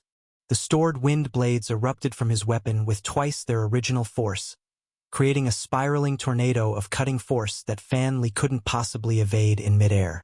She managed to form a defensive barrier, but it lasted maybe a second before the reflected attack tore through it and sent her tumbling to the platform below. The match was over. Clean, efficient, and demonstrating exactly why inheriting a legendary sword style made someone such a formidable opponent. Impressive technique, Azure observed. The Mirror Water sword style really is well suited for spiritual arts combat. Turn the opponent's strength against them while maintaining perfect defense. Wu Kongming chose his sworn brother well. I agreed quietly. Luo Yichen was more dangerous than his recent breakthrough to 9th stage might suggest. If I faced him in later rounds, I'd need to be very careful about my technique selection and face him using martial arts, a discipline of combat that just happened to be my weakness. But it was the next screen that made me genuinely worried. Wei Lin versus Jin Hao, another 8th stage cultivator, this one specializing in fire techniques. The environment was the volcanic forge realm, with rivers of lava, obsidian platforms, and geysers of superheated steam creating a hellish landscape. But what struck me wasn't the dramatic setting. It was how differently Wei Lin was fighting compared to his usual style. Normally, Wei Lin approached combat like a business transaction. Calm, calculated, always looking for the most efficient exchange rate between energy expenditure and results achieved. He would analyze his opponent's abilities, find the optimal counter, and execute with minimal wasted motion. This wasn't that Wei Lin. This was someone unrecognizable. The 8th stage cultivator, Jin Hao, opened with a technique I recognized as Molten Spear Barrage, launching dozens of lava projectiles with enough force to punch through steel. A normal Wei Lin response would have been to activate his firestall, absorb the thermal energy, and convert it into something useful for a counterattack. Instead, Wei Lin activated his void stall. His entire left side became translucent, the outline of his body shimmering like heat distortion as the molten spears passed harmlessly through his intangible form. But rather than using the opening for a strategic response, he immediately pressed forward with his black market stall active. Dark, hungry energy surrounded his right hand as he reached for Jin Hao's chest, not to disable or incapacitate with a clean strike, but to establish contact for energy drainage. Jin Hao barely managed to retreat, his face paling as he felt the subtle drain on his fire essence. Even the brief contact had siphoned away a noticeable amount of his spiritual energy. But Wei Lin didn't give him space to recover. Lightning from his electrical stall arced between his fingers as he pursued, while void energy made him partially intangible to avoid the defensive barriers Jin Hao was desperately trying to maintain. Jin Hao spun around and launched a flame wall technique, creating a barrier of solid fire 20 feet high and 10 feet thick. The heat was so intense that the air itself began to distort, and molten droplets fell like rain from the superheated gases above.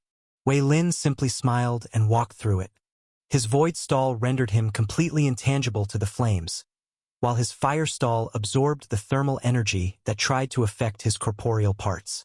He emerged from the other side of the wall with his lightning stall already crackling, sending a bolt of converted fire energy directly at Jin Hao's chest.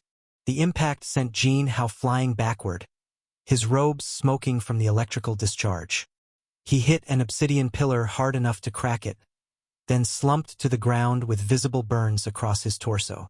But Jin Hao wasn't finished. He pressed his palms against the volcanic ground and began channeling qi directly into the lava flows beneath their feet, causing the entire platform began to shake as molten rock prepared to burst upward. Wei Lin's response was to go fully intangible while simultaneously activating his earth stall. He absorbed the seismic energy from the trembling ground, converted it into wind qi, and used the resulting air pressure to propel himself directly at Jin Hao before the eruption could complete. His hand pressed against Jin Hao's solar plexus just as the lava began to breach the surface. The drainage effect was devastating. Jin Hao's cultivation base, already strained from his desperate techniques, began to hemorrhage spiritual energy into Wei Lin's black market stall. His fire techniques sputtered and died as the fuel for them was literally pulled from his meridians. What worried me wasn't the effectiveness of the technique. It was the expression on Wei Lin's face. There was satisfaction there, but it wasn't the pleased contentment of a successful business transaction. It was darker, hungrier, like he was genuinely enjoying the process of draining Jin Hao's spiritual energy. His eyes had taken on a slight red tint, and I could see the demonic qi swirling around his aura like living shadows. Jin Hao's face went from pale to ashen as more of his cultivation base was forcibly extracted. His spiritual pressure, which had been solid 8th stage level at the beginning of the fight, was dropping towards 7th stage as Wei Lin's technique continued its work. I surrender, Jin Hao gasped, his voice barely audible over the volcanic ambient noise. I surrender. Please. For a moment that stretched too long, Wei Lin didn't respond. His hand remained pressed against Jin Hao's chest, the black market stall continuing its extraction. Wei Lin! The referee's voice boomed across the inner world. Your opponent has surrendered. Release him immediately. That seemed to break whatever trance Wei Lin had fallen into. He blinked, and the red tint faded from his eyes as he stepped backward, allowing the demonic drain to dissipate. Jin Hao collapsed to his knees, gasping for breath and clutching his chest where the extraction had taken place. Victory to Wei Lin, the referee announced, though his tone carried a note of concern. You might be reading a stolen copy. Visit Royal Road for the authentic version. Wei Lin stood over his defeated opponent with an expression I'd never seen before. Even after stopping the technique, there was still that dark satisfaction in his features, like he was disappointed the meal had been interrupted. The medical team rushed onto the battlefield to attend to Jin Hao, whose cultivation base had been temporarily destabilized but not permanently damaged. He'd recover, but it would take days of careful spiritual cultivation to restore his energy levels to their previous state. "Master," Azure said quietly, "that doesn't look like the Wei Lin we know." I felt a chill that had nothing to do with the arena's temperature. Azure was right. The Wei Lin I'd traveled with, fought beside, and considered one of my closest friends was methodical and pragmatic, but never cruel. He treated combat like a puzzle to be solved efficiently, not an opportunity to feed on his opponent's spiritual energy. What I just witnessed looked more like a demonic cultivator reluctantly restraining their hunger than a merchant path practitioner demonstrating superior resource management. My eyes drifted to the core disciple viewing section, where I spotted Lin Mei sitting between my parents and Lu Chun. Even from this distance, I could see the tension in her posture. Her hands were clenched in her lap, and she was staring at the screen displaying Wei Lin's victory with obvious concern. She knew him better than almost anyone. If she was worried, there was definitely something wrong. The portal near the arena floor flashed with returning light, and Wei Lin emerged. He looked physically unharmed, but there was something off about his spiritual pressure. Felt denser somehow, like he'd absorbed more energy than he'd expended during the fight. I stood up and intercepted him as he headed toward the recovery area. "Wei Lin," I called out, keeping my voice casual. "Impressive victory." Though that last technique combination was something I hadn't seen before. He turned to face me, and for just a moment, I caught a glimpse of something foreign in his eyes. Something that reminded me uncomfortably of the corrupted cultivators I'd encountered in the Two Suns world. But then he blinked, and it was gone, replaced by his familiar smile. "Ah, Kuin, you saw that?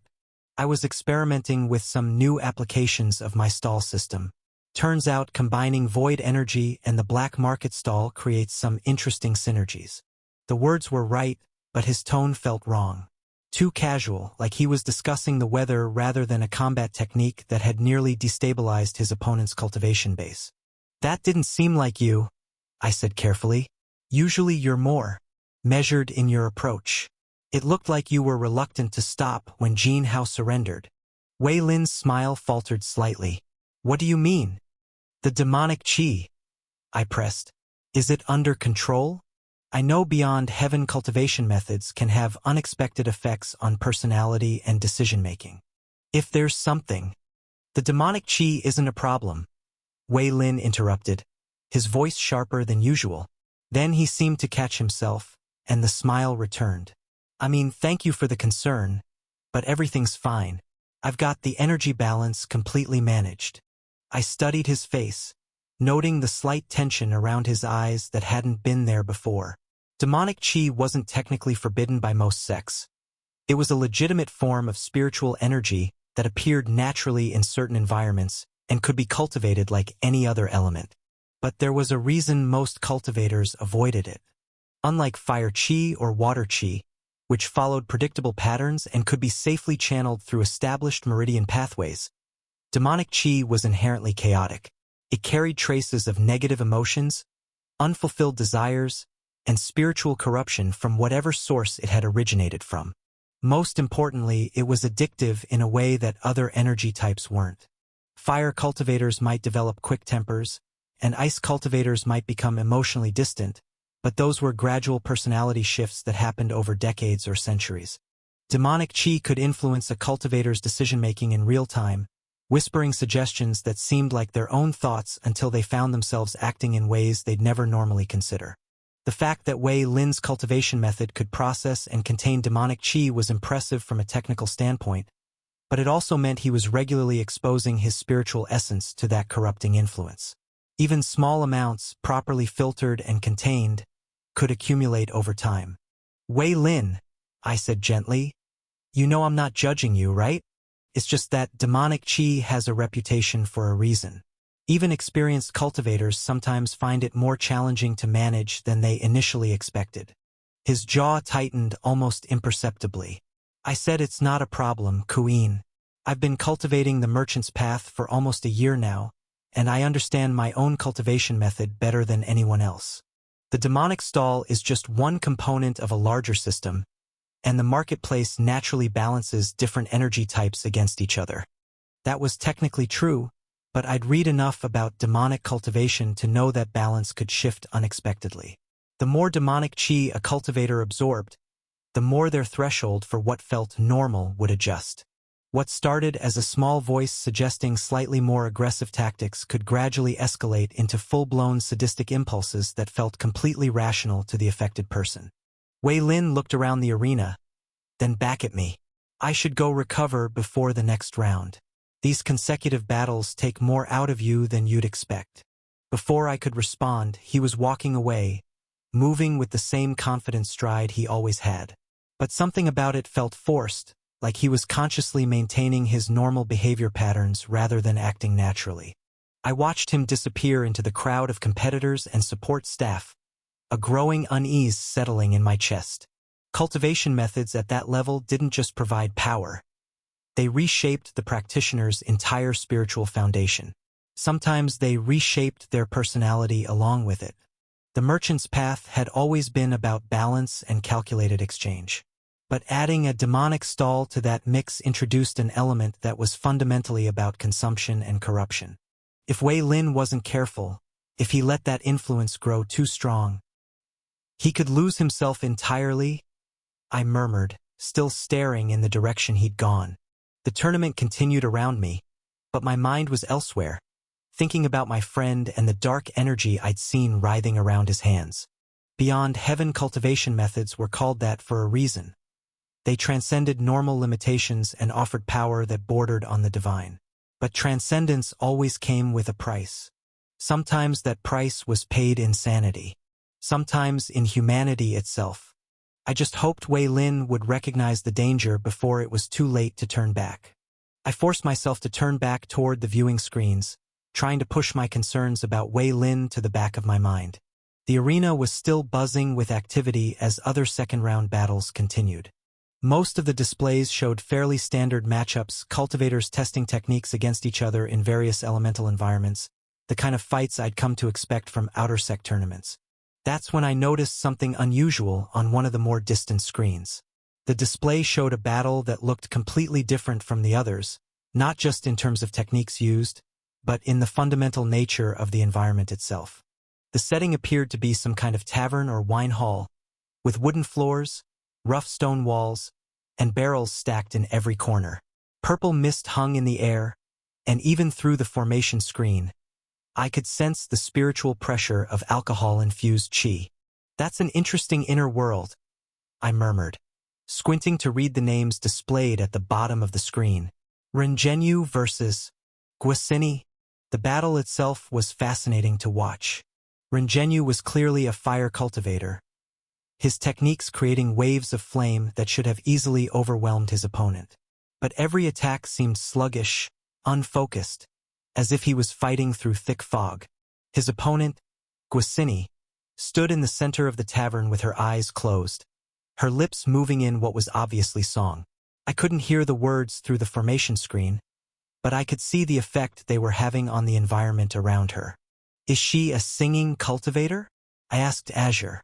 It appears so, quite rare in this region, though a little more common in the central continent. Some sects there manipulate qi through musical resonance rather than traditional meditation or martial forms. As I watched, the purple mist in the tavern began to swirl around Guasini, responding to whatever Guasini she was weaving. The alcohol-infused qi that saturated the environment started moving in complex patterns, creating currents and eddies that seemed to confuse and disorient her fire cultivator opponent. I focused my attention on the screen, causing the formation controlling the screen's audio to activate, allowing me to hear what was happening in the battle. Wine flows like rivers deep and wide. Let drowsiness be your guide. Heavy lids and stumbling feet. Make your consciousness retreat. The effect the singing had was pretty dramatic. Rengenyu's fire techniques began to sputter and fade as his spiritual energy circulation became erratic. His movements grew unsteady, and I could see him blinking rapidly as if trying to clear his vision. Beryl's song and Seller's call. Let your awareness gently fall. Dreams of vintage, dreams of grain. Wash away your will to strain. The fire cultivator stumbled, his defensive formations flickering as his concentration wavered. The alcohol chi that filled the inner world wasn't just affecting his techniques. It was actually making him drunk, despite the fact that he hadn't consumed anything. Incredible, I breathed. She's using the environment's natural properties and amplifying them through song. That inner world must belong to someone who cultivated the Tao of intoxication or something similar. Similar to how water nourished your plant techniques, Azure agreed. But in reverse, she's turning the very nature of the realm against her opponent. Guasini's final verse was devastating. Sleep now, warrior. Lay down your flame. This battle's end bears you no shame. In wine's embrace find peaceful rest. Your courage proved, your honor blessed. Rengenyu collapsed face first onto the tavern floor, completely unconscious. His fire techniques extinguished like candles in the wind, and his spiritual pressure faded to barely detectable levels. I had to admit I was impressed. Both contestants had been at the 8th stage of chi condensation, but Guasini had manipulated the alcohol-infused inner world to her advantage and handled him like there was a gap of multiple cultivation levels between them. The singing reminded me uncomfortably of my time in the Two Suns world, where Professor Thera had used singing to channel Blue Sun energy. The principles were different. Guasini was manipulating existing chi rather than creating new constructs, but the fundamental concept of using music as a cultivation medium was the same. Unlawfully taken from Royal Road, this story should be reported if seen on Amazon. It made me wonder what would happen when she advanced to higher cultivation realms. Would her singing techniques evolve to create life like Thera's had? And what were the differences between using chi versus Blue Sun energy as the base power source? The academic part of me was genuinely curious about comparing the two cultivation systems, but I forced myself to push those thoughts aside. Right now, understanding theoretical differences between worlds wouldn't help me advance in this tournament. What I needed to focus on was the practical reality of the competitors still standing around me. As the various battles concluded and competitors returned to the arena floor, I took stock of the remaining field. 32 disciples remained from the original 128, and the quality of opposition was noticeably higher now. Gone were the disciples who'd advanced through team coordination or lucky matchups. Everyone left had proven they could handle themselves in individual combat. The sect healers moved efficiently through the competitor area, checking for injuries and providing spiritual energy restoration for those who needed it. I waved off their approach. My Blue Sun energy had already taken care of the minor cuts I'd received from Ming Yu's needle attacks, and my chi reserves were rapidly replenishing. Congratulations to the 32 disciples who have advanced to the third round, Elder Wan announced, his voice carrying clearly to every corner of the massive space. You have proven your skill and earned the right to face our next level of challenges. He gestured, and the formation array above us began glowing again, new pairings and battlefields starting to appear. I must inform you that the nature of our battlegrounds will now change, Elder Wan continued. During the first 2 rounds, you have fought within the inner worlds of former life realm cultivators. These environments, while complex, were relatively stable and limited in scope. My attention sharpened. This sounded important. From this round forward, we will begin incorporating inner worlds from civilization realm cultivators into our random selection process. These environments are significantly more complex, often containing sentient inhabitants, established societies, and cultivation systems that may differ from our own. A murmur of excitement and apprehension ran through both the competitors and the spectator sections. Civilization realm inner worlds were legendary for their complexity and the challenges they presented to visitors. I want to emphasize, Elder Wan added, that these selections remain entirely random. The formation arrays will determine both your opponents and your battlegrounds without any external influence. I narrowed my eyes at that statement. Random my foot. In my experience, when powerful cultivators claim something was random, it usually meant they were being very careful about how they managed the randomness to achieve their desired outcomes. Still, I had to admit I was looking forward to experiencing a Civilization Realm inner world. The previous two battlegrounds, the Eternal Winter Realm and the Infinite Ocean Realm, had been impressive but ultimately empty. They were environments without inhabitants, testing grounds rather than living worlds. Civilization Realm inner worlds were different. They contained entire societies of cultivators who had developed their own techniques, philosophies, and power systems. Unlike the Starhaven realm I'd visited, these inner worlds would be stable and safe to explore. They were maintained by the sect's formation masters and had been attached to the sect for stability. The inhabitants continued to live and grow, creating dynamic environments that were never quite the same twice. Master, Azure said thoughtfully, given your previous experiences with world walking, you might actually have an advantage in Civilization Realm environments. Your ability to adapt quickly to unfamiliar power systems and social structures could prove valuable. That was a point we had thought about before. Most cultivators had only ever experienced their home realm's cultivation methods and social norms. Being dropped into a world with completely different approaches to spiritual development could be disorienting and limiting. I searched for my name on the glowing display, curious to see who I'd be facing and where we'd be fighting. Ku'in versus Gwasini. I stared at the display for a moment, processing what I was seeing. My opponent was the singing cultivator whose battle I'd just watched with such interest. That was concerning enough. She'd demonstrated remarkable skill and an entirely unfamiliar combat style that I'd need to adapt to quickly. But the battleground name made me frown. Realm of Living Lyrics. Even without knowing the specific details, the name suggested an environment that would be heavily biased toward musical cultivation methods. If this inner world had been created by someone who'd mastered song-based techniques, then every aspect of the environment would likely be designed to enhance and amplify musical arts. This is looking like another disadvantageous matchup, I muttered to Azure. The pattern is becoming concerning, Azure agreed. First, a plant-based cultivator fighting in an eternal winter environment. Then fighting a water specialist in an infinite ocean. Now facing a musical cultivator in what sounds like a realm specifically designed for musical techniques. I considered the implications. Either I had incredibly bad luck with the tournament's random selections, or someone was deliberately engineering these matchups to test how I'd handle fighting at severe environmental disadvantages. Given what I knew about cultivation world politics, I was leaning toward the latter explanation. At least this time I have some advance warning, I said, thinking back to Gwasini's battle with Rengenyu. I know what kind of techniques she uses and how she approaches combat. That's more intelligence than I had going into my previous matches. But even as I tried to stay optimistic, I couldn't shake a growing sense of concern. Gwasini had defeated an opponent at her own cultivation level by using the environment itself as a weapon. If the realm of living lyrics was designed to enhance musical cultivation, she'd essentially be fighting on home ground with every possible advantage, just like Mingyu did in my previous matchup. And if the realm's cultivation system was based on musical arts, then every inhabitant, every environmental feature, every ambient energy pattern would be aligned with sonic manipulation techniques. Master, Azure said quietly, there's another factor to consider. If cultivation in this inner world is fundamentally based on singing and musical expression, I finished the thought for him, my frown deepening as the full implications hit me.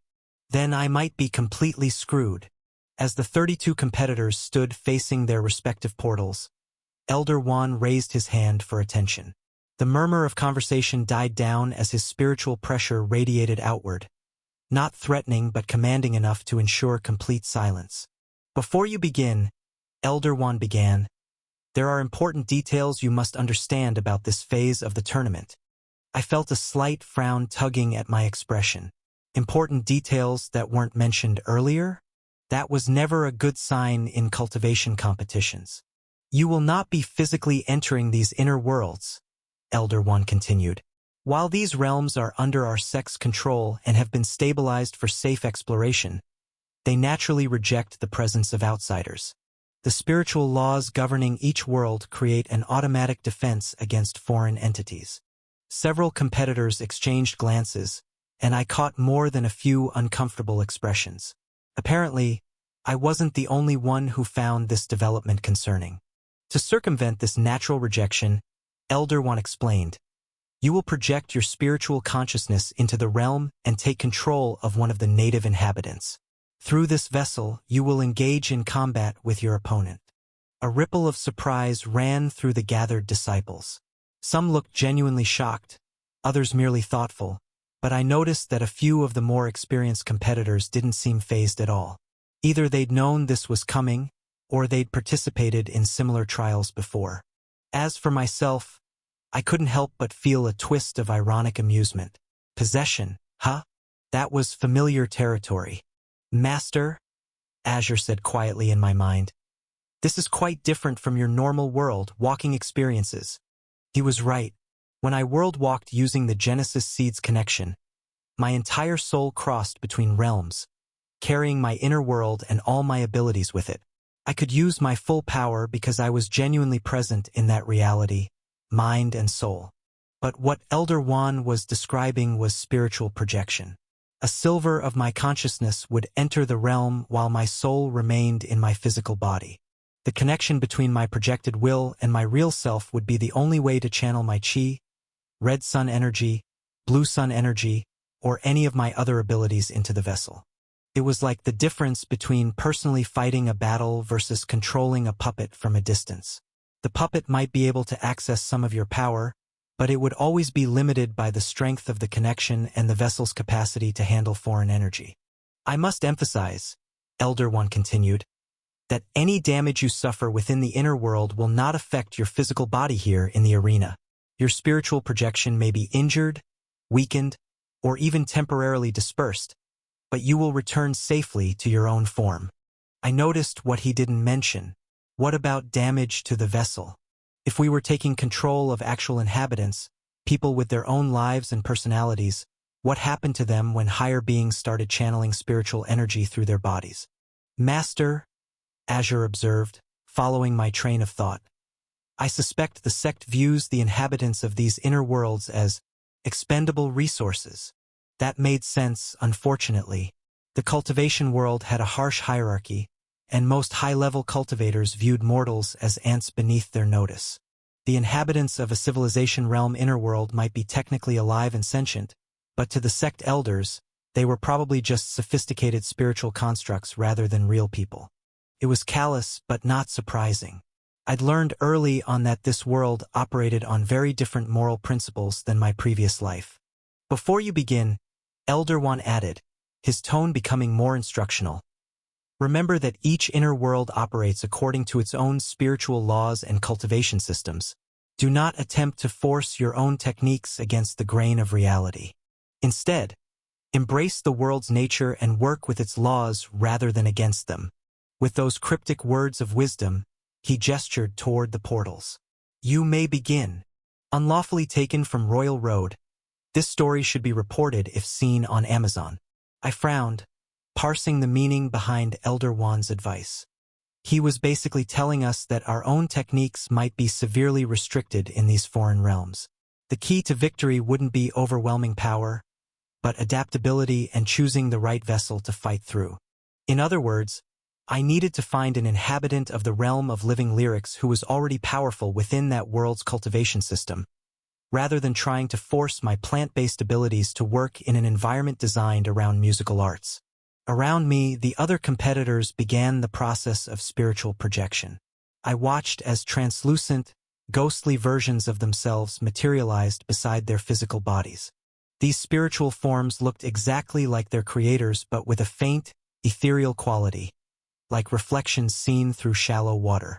Good luck, a cheerful voice said nearby.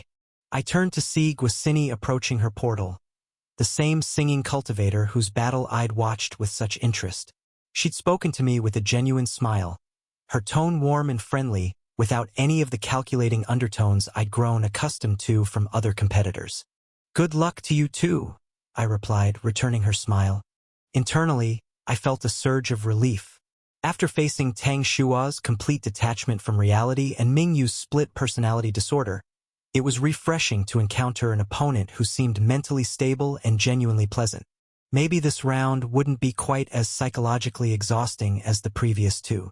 Master, Azure said with what sounded like amusement. You do realize she's still going to try to defeat you, right? Pleasant personality doesn't necessarily mean she'll go easy on you in combat. True enough. But there was something to be said for facing an opponent who wasn't actively delusional or struggling with internal conflicts. At least when Guasini tried to eliminate me, it would be straightforward competition rather than whatever Tang Shua's situation had been. I closed my eyes and began the process of separating my spiritual consciousness from my physical form. It was similar to meditation, but instead of turning inward, I was reaching outward, extending my awareness beyond the boundaries of my body. The sensation was strange. Unlike world walking, where my entire existence shifted between realities, this felt more like stretching a rubber band. Part of me remained firmly anchored to my physical body in the tournament arena, while another part prepared to venture into an unknown realm.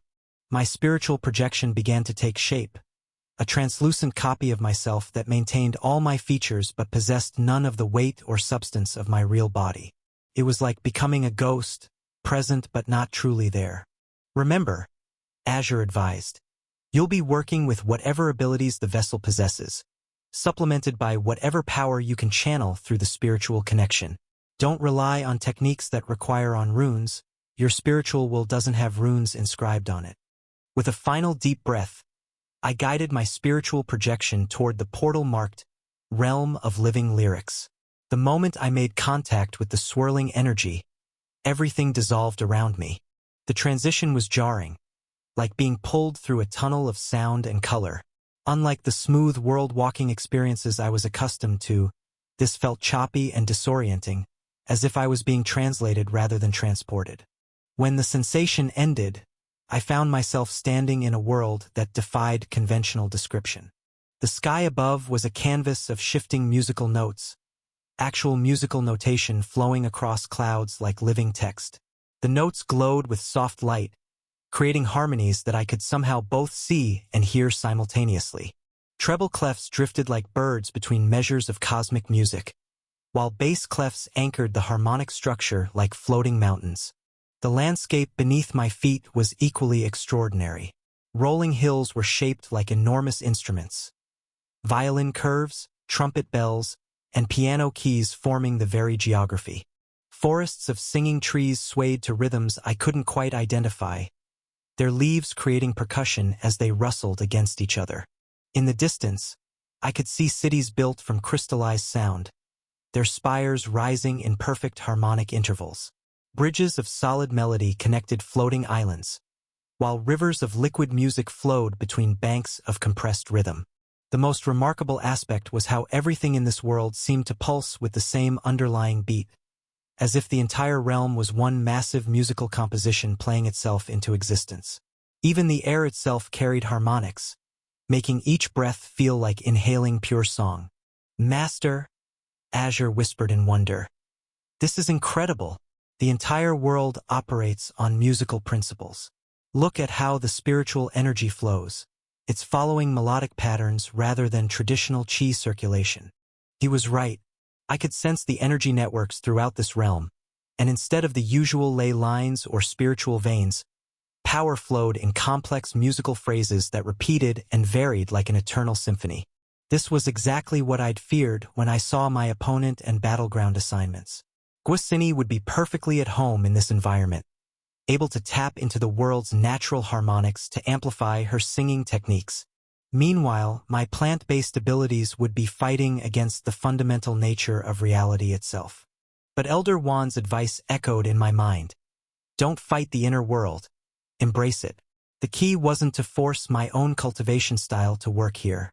The key was finding the right vessel, someone who already understood how to manipulate this world's musical cultivation system. I needed to find a suitable inhabitant of the realm of living lyrics, someone whose abilities would give me a fighting chance against a specialist in a world basically designed for her. Mo Yuhang wiped the sweat from his brow as he finished stacking the last of the resonance crystals in the storage warehouse. The translucent gems hummed softly in their wooden crates, each one containing compressed musical energy that would power the city's harmony networks for another month. His back ached from hours of manual labor, but the 3 copper notes he'd earned today would buy bread for himself and his sister for another week. "Mo Hang," called Supervisor Sue from across the warehouse, his voice carrying the authoritative tone of someone who'd never had to worry about his next meal. "Those crystals better be properly aligned, or the resonance cascade will be off-key again. The guild masters are already complaining about last week's disaster." "Yes, Supervisor," Mo Hang replied respectfully, though internally he grimaced. The disaster Sue mentioned hadn't been his fault. The crystals had been damaged during transport, their internal harmonics already corrupted before they'd reached the warehouse. But apprentice laborers like Mo Hang weren't allowed to contradict their supervisors, especially not when they lacked the family connections or cultivation talent to find better work. As he made his final adjustments to ensure the crystals were perfectly attuned to each other, Mo Hang couldn't help but think about the old stories his great-grandfather used to tell on his deathbed when Mo himself was a little child. Stories from the glory days, when the great composer himself had walked among them, when the realm of living lyrics had been a true paradise of endless music and boundless creativity.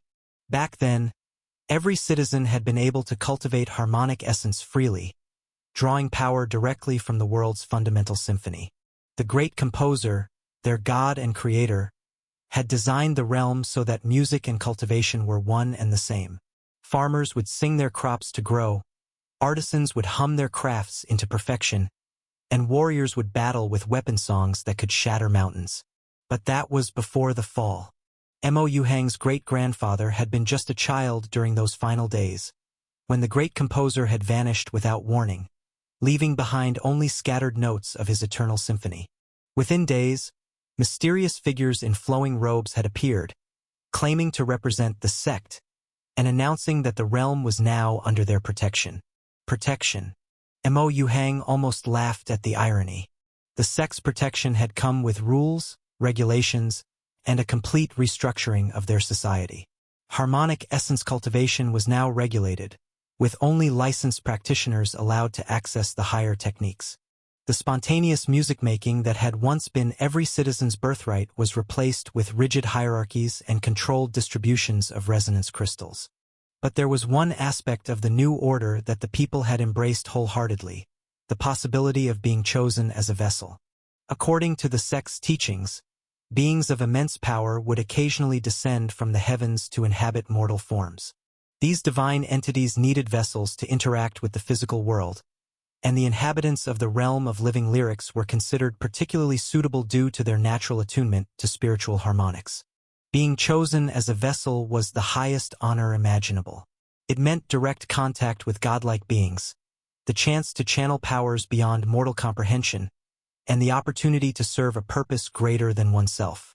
Families would spend generations preparing their children for the possibility, training them in the cultivation arts and teaching them to harmonize their souls for easier possession. Mo Hang had grown up with this dream like every other child in the realm. But unlike the others, he'd quickly learned that dreams required talent to become reality. The cultivation system of their realm was built around 10 distinct scales, each representing a major breakthrough in harmonic mastery. At the first scale, cultivators learned to refine their lung resonators, allowing them to breathe and control ambient sound essence. They could release vocal shockwaves and project their voice over miles, while beginning to shape their inner voice, the spiritual echo of their true self. The second scale strengthened the connection between voice and body, letting songs empower flesh, reflexes, and healing. Practitioners could use offensive harmonics to fracture stone or paralyze limbs, while beginning to form song threads, extensions of intent through pure tone. Third scale cultivators formed their resonance core, amplifying their will through sound. They could produce sonic weapons, barriers, and constructs, while learning to bend acoustics to confuse enemies or mimic other techniques. The story has been illicitly taken. Should you find it on Amazon, report the infringement. The fourth scale marked a major transformation, as the singer's voice awakened an affinity to a single element. They could sing fire, ice, wind, or earth into reality, forging flames from breath or summoning storms through vibrato. The element was determined by their soul note affinity, the elemental pitch that resonated in their heart. Fifth scale practitioners mastered a second element, learning to harmonize both through song. They could combine them into steam, lava, or other compound forces, while unlocking elemental aria techniques that let them compose high-speed elemental music mid-combat. Sixth scale cultivators could wield multiple elements simultaneously, weaving them into living song constructs. They developed elemental harmony fields, localized domains that responded to their voice, where elements could self-sustain while the user sang. The seventh scale was where cultivation truly became legendary. These practitioners gained the ability to fly through solar wings, radiant constructs of sound and light that carried them through the sky. They could channel the power of stars themselves, burning foes with starlight and calling down meteoric fragments or sun-laced beams from the heavens above. Eighth scale cultivators gained access to cosmic harmonics, turning gravity, space, and time into instruments. Their songs could disrupt reality itself, bending space and slowing time while creating echoes of black holes through pure sound. The ninth scale established what was called the lawful voice, every note imposing personal sound laws upon reality. No fire may harm me. They might sing, and it would become truth. All shall kneel at my voice, and even the proudest would find themselves compelled to obey. They could sing entire cities into stillness or raise mountains from musical notes alone. The current king of the capital city had reached this level, making him the strongest known cultivator in their realm's recorded history. The 10th scale was pure legend. No cultivator had ever reached this level, though ancient texts claim such beings could sing life into existence, create entire races, or undo death itself. Their voice would supposedly resonate across all realms simultaneously, timeless and omnipresent. As for Mo Yuhang's harmonic essence cultivation, it had stalled at the early 2nd scale. At 20 years old, he could strengthen his body with simple songs and produce basic vocal shockwaves, but even children 5 years younger than him regularly demonstrated superior technique. His resonance with the world's fundamental symphony was weak, requiring immense effort to achieve effects that came naturally to his peers. At best, you'll break through to 2nd scale at 20. His instructors had accurately declared when he was 12. You might reach 3rd scale by 50 if you're lucky, barely suitable for manual labor. But a young Mo Yuhang had refused to accept that verdict. If he lacked natural ability, he would make up for it with knowledge and understanding. So, while other students focused purely on practical exercises, a teenage Mo Yuhang buried himself in the theoretical foundations of musical cultivation. He studied the mathematical relationships between harmonic frequencies and essence circulation. He memorized the ancient texts that explained why certain melody patterns resonated with elemental forces. He learned the complex theory behind formation arrays that used crystallized sound to amplify and direct musical techniques. The knowledge was fascinating, but it didn't help his cultivation directly. Understanding why a technique worked and being able to perform it were entirely different matters. Mo Yuhang could explain in perfect detail how a 4th scale fire cultivator created flames through specific vocal modulations, but his own attempts at such techniques invariably failed due to insufficient essence reserves and poor harmonic control. Still, his theoretical knowledge proved valuable in unexpected ways. The established tutors in the city charged premium rates that wealthy families could afford, but poorer students often couldn't access proper instruction. These students discovered that Mo Yuhang, despite his own limited cultivation, could explain complex concepts better than many higher-level practitioners. I still don't understand why the 3rd scale resonance formula includes that modifier for ambient spiritual density. One of his regular students had complained just last week. Shouldn't the core frequencies be constant regardless of environment? Mo Yuhang had patiently explained how spiritual energy fluctuations affected harmonic propagation, drawing diagrams to show how a cultivator needed to adjust their internal resonance patterns based on external conditions. The student had finally grasped the concept, though Mo Yuhang couldn't help but feel the familiar pang of irony. He could teach others how to break through to higher cultivation levels, but couldn't manage the breakthrough himself. Yet despite this, he never gave up.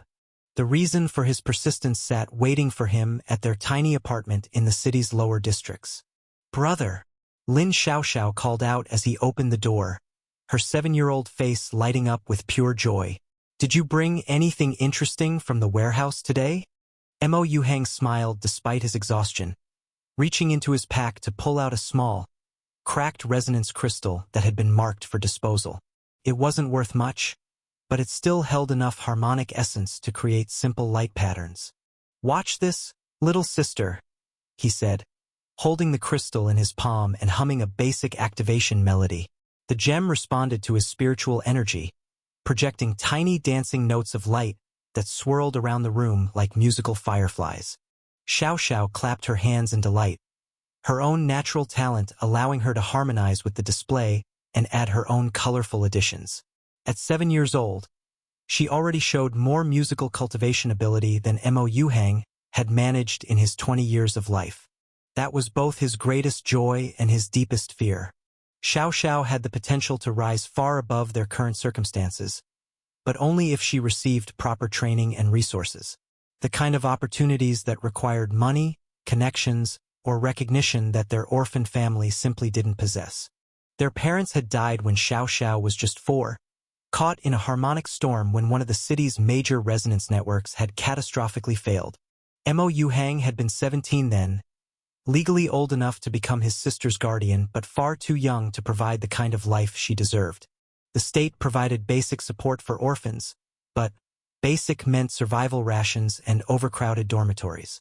Mo Yuhang had taken every odd job he could find to rent their small apartment and give Xiaoxiao some semblance of a normal childhood. But he was fighting a losing battle against poverty and limited opportunities. There was only one path that could truly change their circumstances: being chosen as a vessel. Former vessels who survived their divine possessions were granted positions of immense honor and responsibility within society. They became advisors to city governors, instructors at the cultivation academies, or leaders of the major guilds. The compensation alone would be enough to secure Xiaoxiao's education and future, but more importantly, it would grant her the social status to make her own choices in life. Of course, not all vessels survived their experiences. The battles between descending gods could be intense enough to destroy the mortal forms they inhabited. But even death while serving as a vessel was considered the highest honor, and the families of fallen vessels received generous pensions from the state, along with recognition that would open doors for future generations. What made the opportunity even more precious was its rarity and selectivity. The divine beings who descended seemed to prefer young vessels, typically choosing cultivators between the ages of 16 and 25. More mysteriously, they never selected anyone who had advanced beyond the 3rd scale, and even that was rare. Historical records showed that the highest cultivation level ever chosen was a single 4th scale practitioner, nearly a century ago.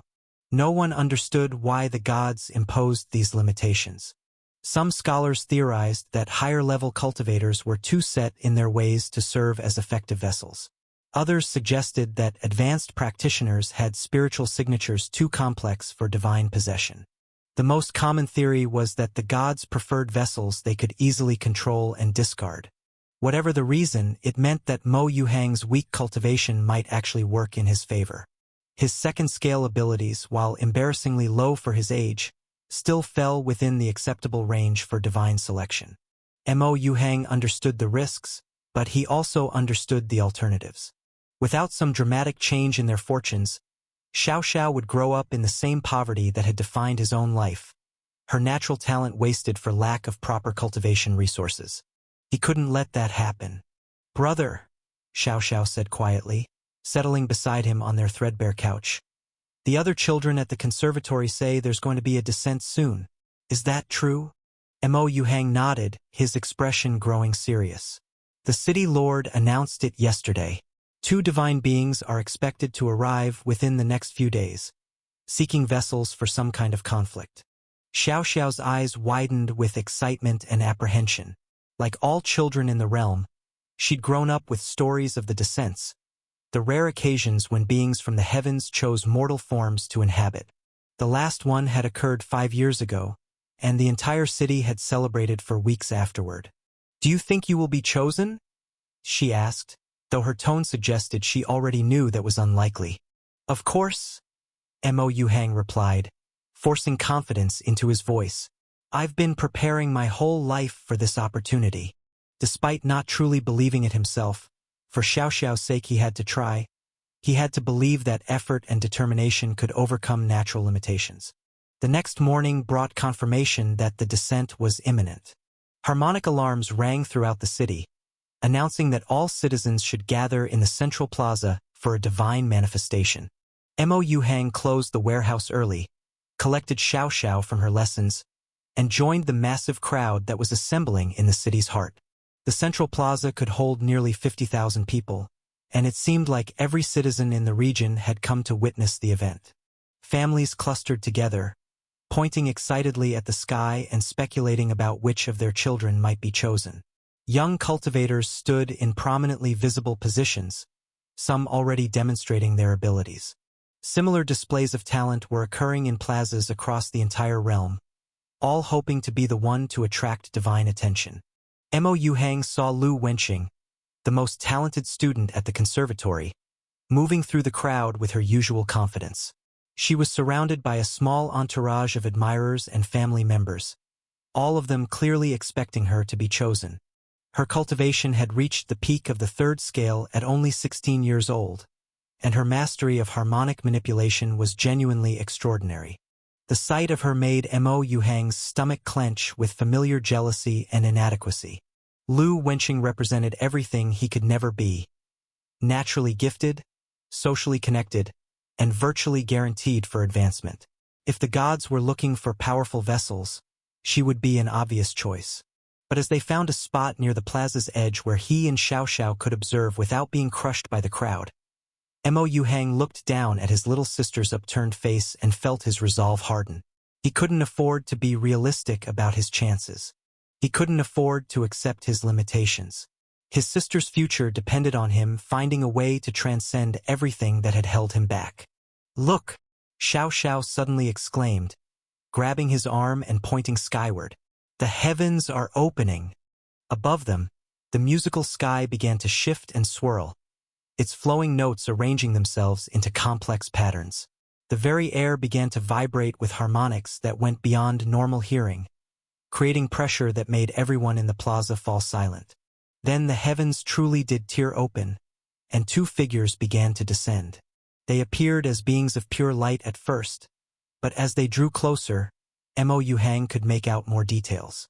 Both possessed human forms, but their presence carried a weight and authority that made his cultivation base tremble in recognition of their supreme power. The first figure was female, radiating an aura of perfection that made the air around her sing with complex harmonies. As she descended, flowers of pure sound bloomed in her wake, creating a trail of musical beauty that left the crowd gasping in wonder. The second figure was male, and his presence felt different, more primal, more connected to forces that existed beyond music itself. His aura carried hints of growing things, of life and transformation, of power drawn from sources that their world's cultivation system could barely comprehend. Ensure your favorite authors get the support they deserve. Read this novel on the original website. The female deity touched down first, landing gracefully in the center of the plaza. Her gaze swept across the crowd with the casual assessment of someone evaluating livestock, and Mo Yuhang felt a chill run down his spine. The stories about vessels dying in divine service suddenly felt much more real. Her attention settled on Lu Wenqing, who had positioned herself prominently near the front of the crowd.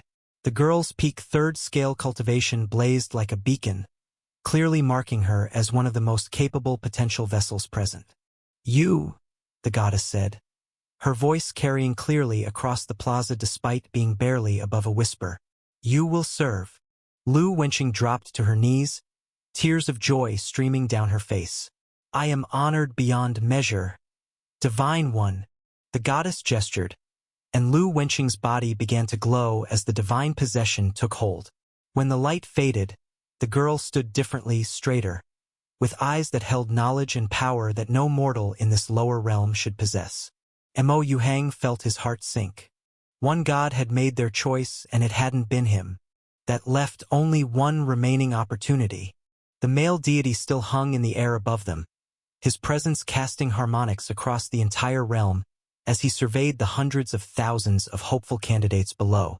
Mo Yuhang could feel the being's attention sweeping back and forth, some incomprehensible divine sense evaluating each potential vessel. "Brother," Xiao Xiao whispered, her small hand slipping into his. "You should try do something. I know you're not as strong as the others, but you're the smartest person I know. Maybe that matters too." Her words struck him like a bell. Here was his 7-year-old sister, who had seen him struggle with cultivation for years, who knew better than anyone how far behind he was compared to his peers, and yet she still believed in him. She was right. This was his chance. Perhaps his only chance.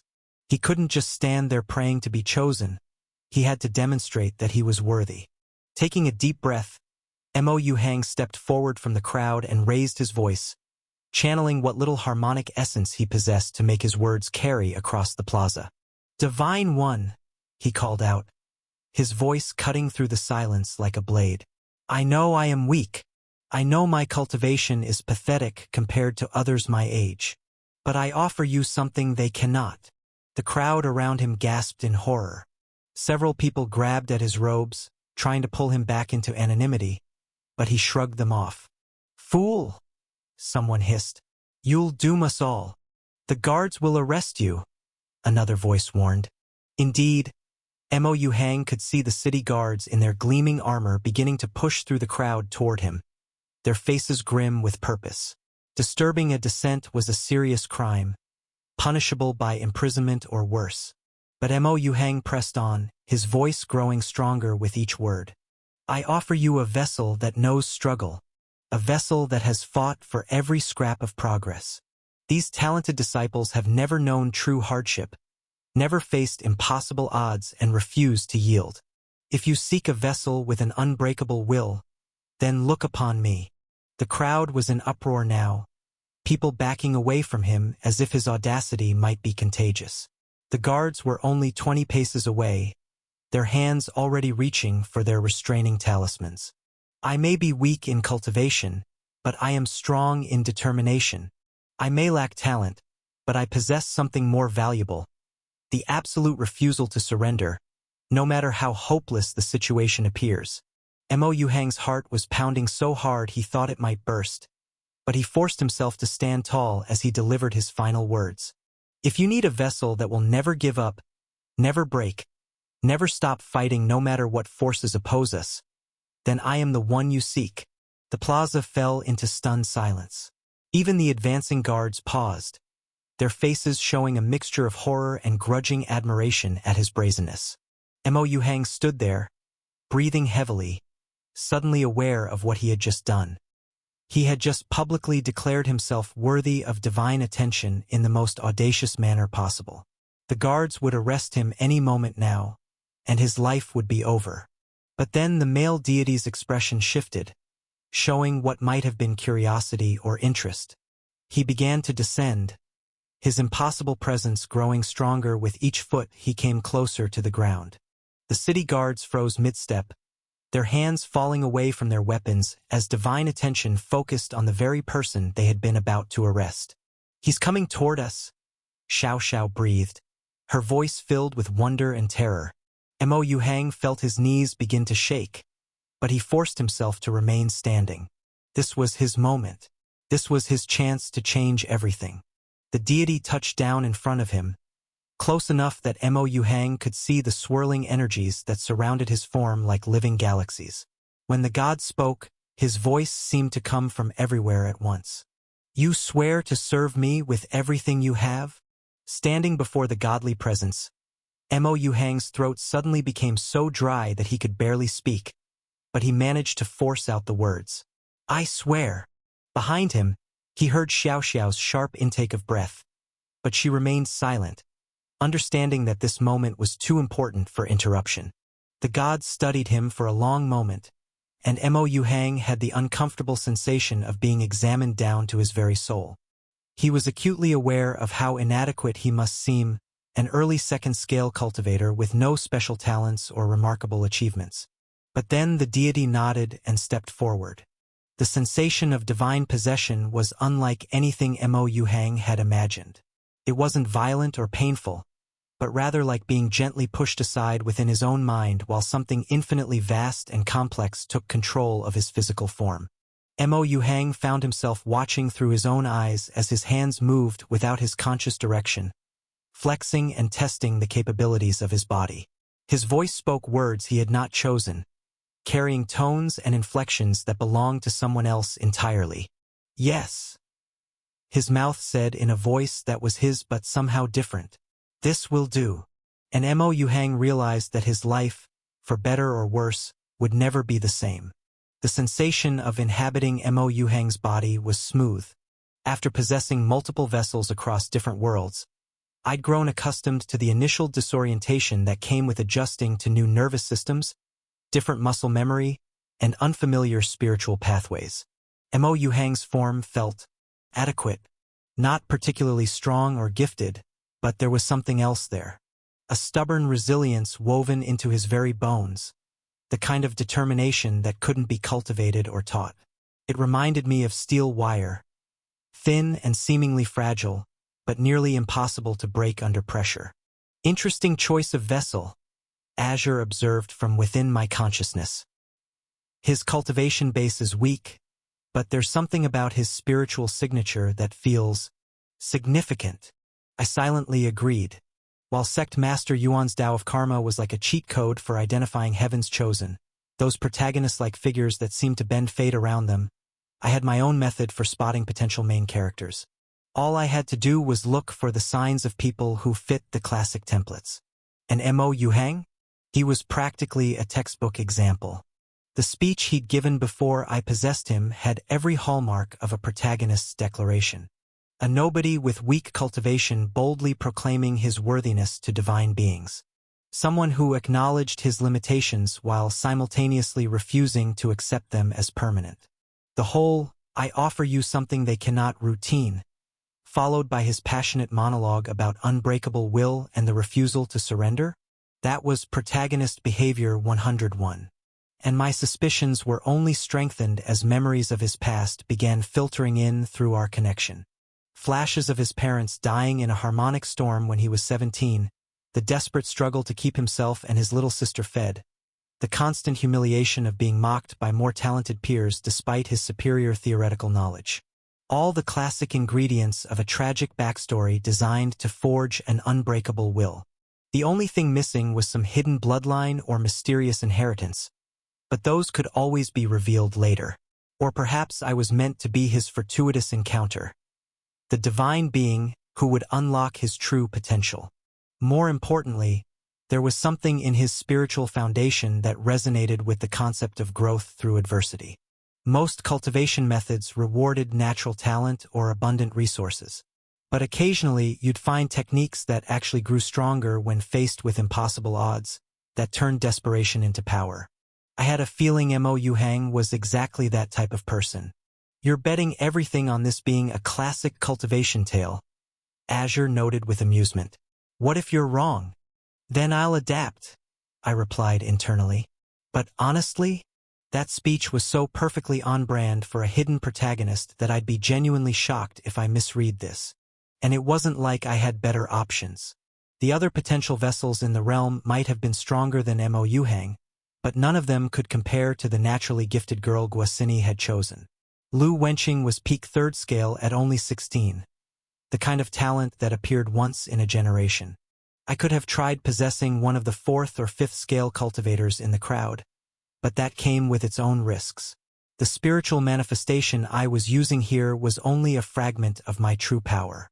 A vessel equivalent to the elemental realm might not submit to possession. They could potentially absorb me instead, turning the tables completely.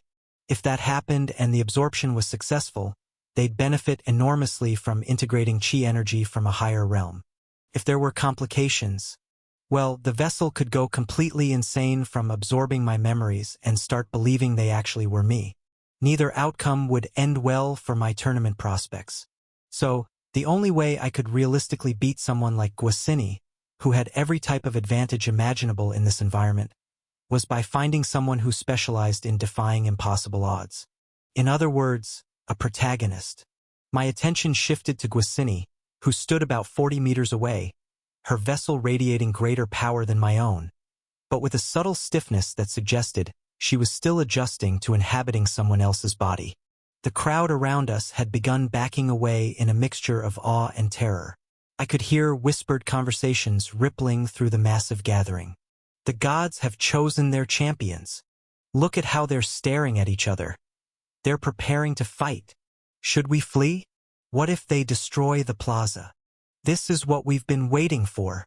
A battle between divine beings.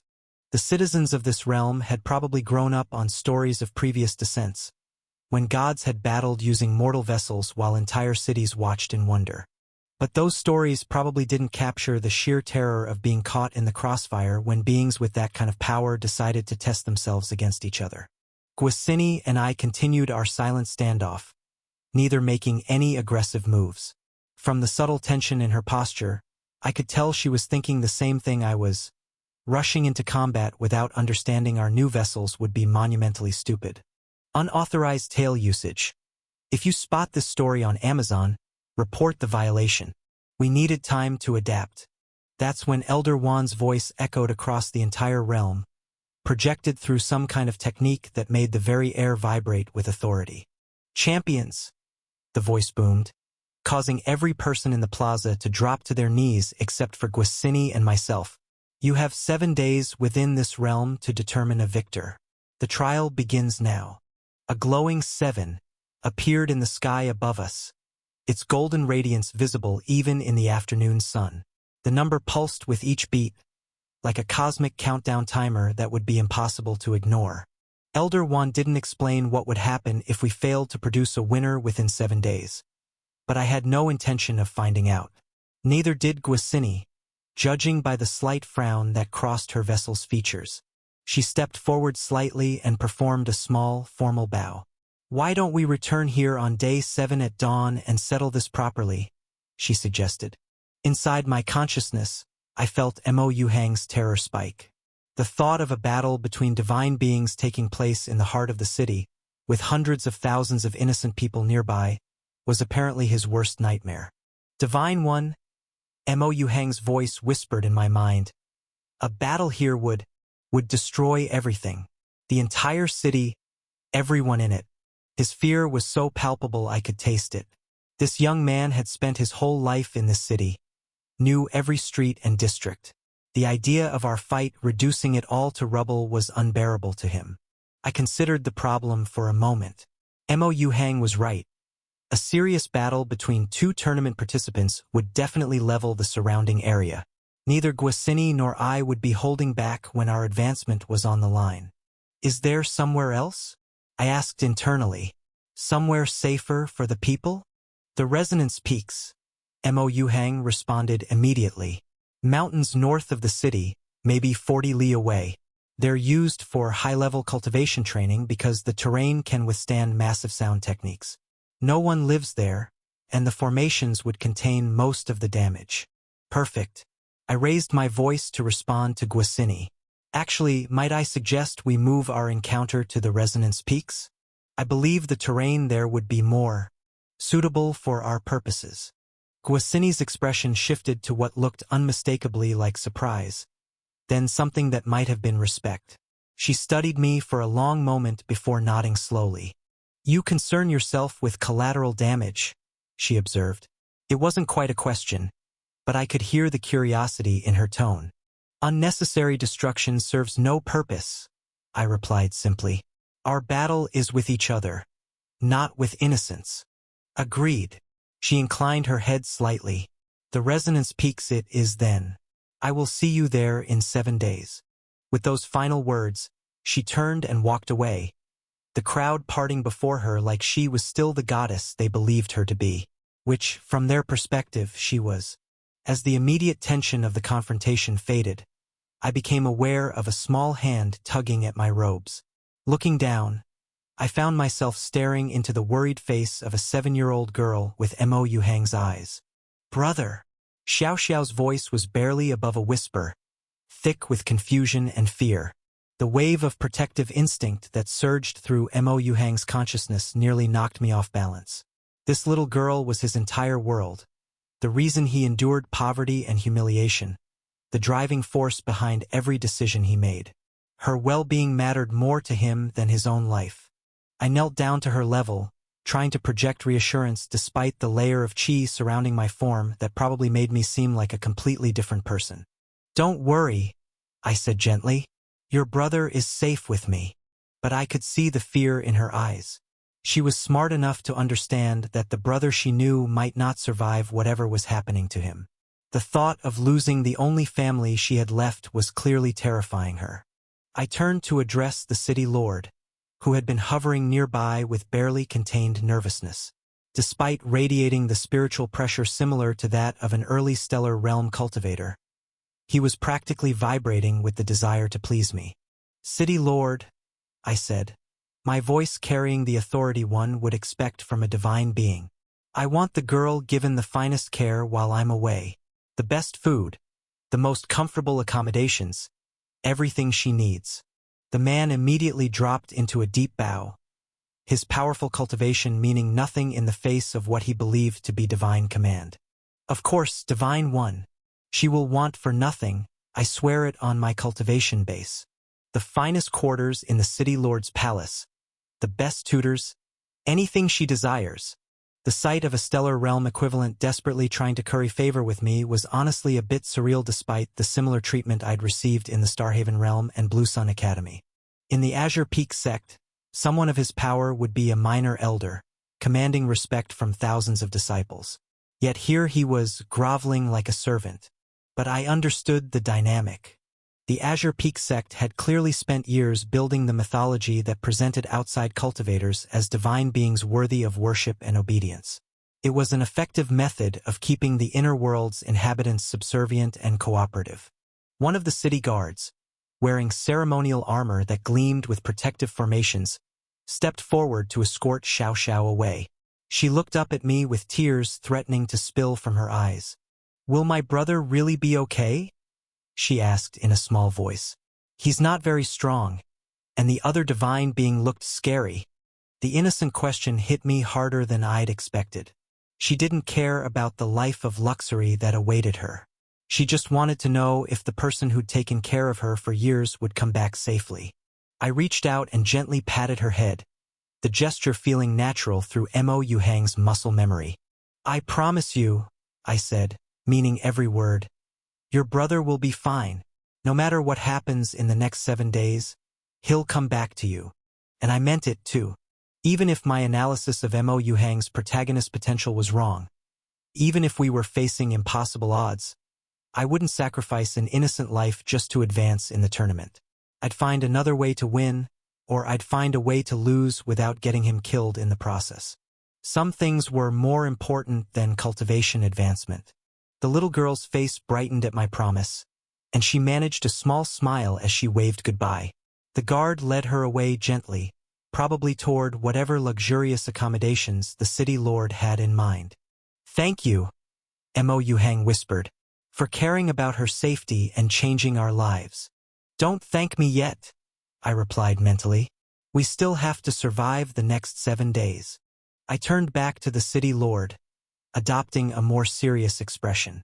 "I need somewhere private to prepare for the coming battle," I told him. "Somewhere I won't be disturbed while I familiarize myself with this vessel's capabilities."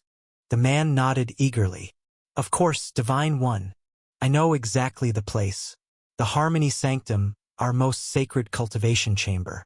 It's designed to enhance musical cultivation and is protected by formations that will ensure complete privacy." As I followed him through the crowd, my mind was already racing ahead to the challenges that awaited. 7 days to get the hang of an entirely new cultivation system. 7 days to explore the full potential of Mo Yuhang's theoretical knowledge and my practical experience. 7 days to prepare for a battle that would determine if I made it to the next round in the tournament. It should be enough time, in theory. But I couldn't shake the nagging worry that Guisini might prove more adaptable than expected. It only made sense, considering her familiarity with music cultivation. Despite our agreement, this was still a competition, and some cultivators would break any promise if it meant gaining an advantage toward their breakthrough. If she mastered Lu Wenqing's abilities faster than I mastered Mo Yuhang's, she might decide to strike early and catch me unprepared. Master, Azure said quietly. You're thinking tactically again. That's encouraging. I have to, I replied internally. The stakes are too high for anything less than perfection. And Mo Yuhang, he deserves better than to become collateral damage in someone else's ambition. The truth was, I genuinely liked my vessel. His combination of fierce determination, protective instincts, and selfless courage reminded me of the better aspects of cultivation protagonists. If this really was his story, his moment to transcend his limitations and become something greater, then I wanted to help him achieve that destiny. The Harmony Sanctum was everything the City Lord had promised and more. As I followed him through the ornate doorway, I couldn't help but appreciate the craftsmanship that had gone into this place. The chamber was circular, roughly 30 meters across, with walls that seemed to be carved from a single piece of resonant crystal that hummed softly in response to our footsteps. Training equipment lined the perimeter. Reinforced practice dummies that looked like they could withstand serious punishment, wooden posts of varying heights for agility work, and what appeared to be some kind of formation array etched into the floor that probably amplified sound-based techniques. But what really caught my attention were the plants. Dozens of species I'd never seen before grew in carefully tended beds throughout the space. Some had leaves that literally vibrated in harmony with ambient sounds, while others seemed to glow with a soft inner light that pulsed in rhythm with some unheard melody. A few specimens near the center of the room actually appeared to be singing, their flower petals opening and closing in patterns that produced hauntingly beautiful tones. This should serve your needs perfectly, Divine One, the City Lord said, bowing deeply before backing toward the exit. The formation arrays will ensure complete privacy, and the acoustic properties have been optimized for advanced harmonic cultivation. I nodded my appreciation, and he practically fled from the room, clearly still terrified of accidentally offending me. The heavy doors sealed shut behind him with a sound like a perfectly tuned bell, and suddenly the chamber felt completely isolated from the outside world. Perfect. As much as I'd enjoyed talking to the locals and experiencing the different cultures in the worlds I'd visited, this was a competition. The duel with Guisini was looming over me like a storm cloud, and my entire focus had to be on getting prepared. I couldn't afford to be distracted by the fascinating social dynamics of this realm or the intricacies of their musical cultivation system. Well, not unless understanding those intricacies would help me win. The owner of this vessel had grown quiet since we'd entered the sanctum, his consciousness retreating into the background of our shared headspace. It made sense, really. Mo Yuhang had been raised in a society where cultivators from the outside worlds were objects of worship and reverence. Being in the presence of what he thought was a god would naturally make anyone want to stay quiet and respectful, which was actually perfect for what I needed to do right now. I settled onto one of the meditation cushions and let my mind work through what I knew about this world's cultivation system. Between Mo Yuhang's memories and the earlier explanations he had given me as we made our way here, I was starting to get a clear picture of how things worked here. The 10 scales corresponded roughly to the cultivation realms I was familiar with. First scale was equivalent to early qi condensation, second scale to mid-qi condensation, third scale to late qi condensation. Fourth scale matched early elemental realm, fifth scale was mid-elemental, sixth scale was late elemental. Seventh scale corresponded to early stellar realm, eighth to mid-stellar, ninth to late stellar. The legendary 10th scale sounded suspiciously similar to the life realm, though no one in recent history had achieved it. As for the mysterious Grand Composer, it was said that his cultivation surpassed any scale possible in this realm, which made complete sense as the Grand Composer was a cultivator from the cultivation world, a genuine civilization realm monster. Understanding the background information about the cultivation stages helped put my current situation into perspective. In terms of raw vessel strength, it was like I was inhabiting someone at Qi condensation stage 4 while Guisini had possession of someone at Qi condensation stage 9. That was a significant gap under normal circumstances where the world itself wasn't against me. I couldn't help but smile at the irony of it all. In the cultivation world, My pseudo-elemental realm cultivation was actually 2 minor realms higher than Guasini's 8th stage chi condensation. The gap was insurmountable. In a normal arena, I'd crush her without breaking a sweat. But here, those advantages were meaningless. We were both limited by our vessel's capabilities. Taken from Royal Road, this narrative should be reported if found on Amazon. And it was a bold move for Guasini to choose such a powerful vessel. Lu Wenqing's peak 3rd scale cultivation was genuinely impressive for a 16-year-old. But possessing someone stronger than yourself carried serious risks. If Guasini lost control mid-battle, Lu Wenqing could potentially consume her spiritual manifestation. On the other hand, if the possession remained stable, she'd have overwhelming advantages in terms of raw power and technique mastery. I closed my eyes and felt for the spiritual connection. That thin thread linking me to my main body outside this realm. It was like a lifeline, constantly supplying just enough chi to sustain my manifestation here. The sensation was strange, like being fed through a straw while trying to fight a full meal. While other cultivators could only channel chi through their spiritual manifestations, I had access to multiple energy sources. My red and blue sun energies should theoretically work here too, though I'd need to test that. Unfortunately, without access to my inner world, I couldn't use any of my runes. Those were all anchored to my physical location back in the tournament arena. I decided to test what other limitations this world placed on outsiders like me. Standing up, I focused chi into my hands and reached out to the vines growing along the nearest wall. The plants were definitely receptive to chi. I could feel them responding to my spiritual energy like flowers turning toward the sun. But when I tried to give them specific commands through my will, they struggled to comply. The vines twitched and swayed, clearly trying to follow my intent, but the movements were clumsy and incomplete. That makes sense, I muttered, remembering Elder Wan's warning about following the laws of each realm rather than trying to impose our own will. It seemed like there was a relationship between the state of a world and how it responded to higher quality energy such as chi. The Starhaven realm, for example, had been a dying realm. Everything there, plants, animals, even the soil, had responded to chi with desperate hunger. But the plants and environment in the realm of living lyrics responded to chi in a completely different way. It was more like how the inhabitants looked at Guasini and me, as though the chi was a king and the world was its loyal subject. The problem was that the subject wasn't used to taking direct orders from the king, so it ended up struggling to follow commands properly. Master, Azure said quietly in my mind, it looks like you'll need to adapt to the local energy system if you want optimal control. Yeah, I'm coming to the same conclusion, I replied internally. If I want to have a real chance at winning, I need to get comfortable manipulating harmonic essence, and preferably help Mo Yuhang break through to a higher scale. I turned my attention to Mo Yuhang's consciousness, which was still hovering respectfully at the edge of our shared awareness. Mo Yuhang, I said, speaking both aloud and directly to his mind. Tell me about the techniques you can perform at your current level. He seemed almost startled by the direct address, but quickly responded with obvious eagerness to be helpful. Divine One, at the first scale, I've refined my lung resonators enough to breathe and control ambient sound chi. I can release vocal shockwaves and project my voice over several li.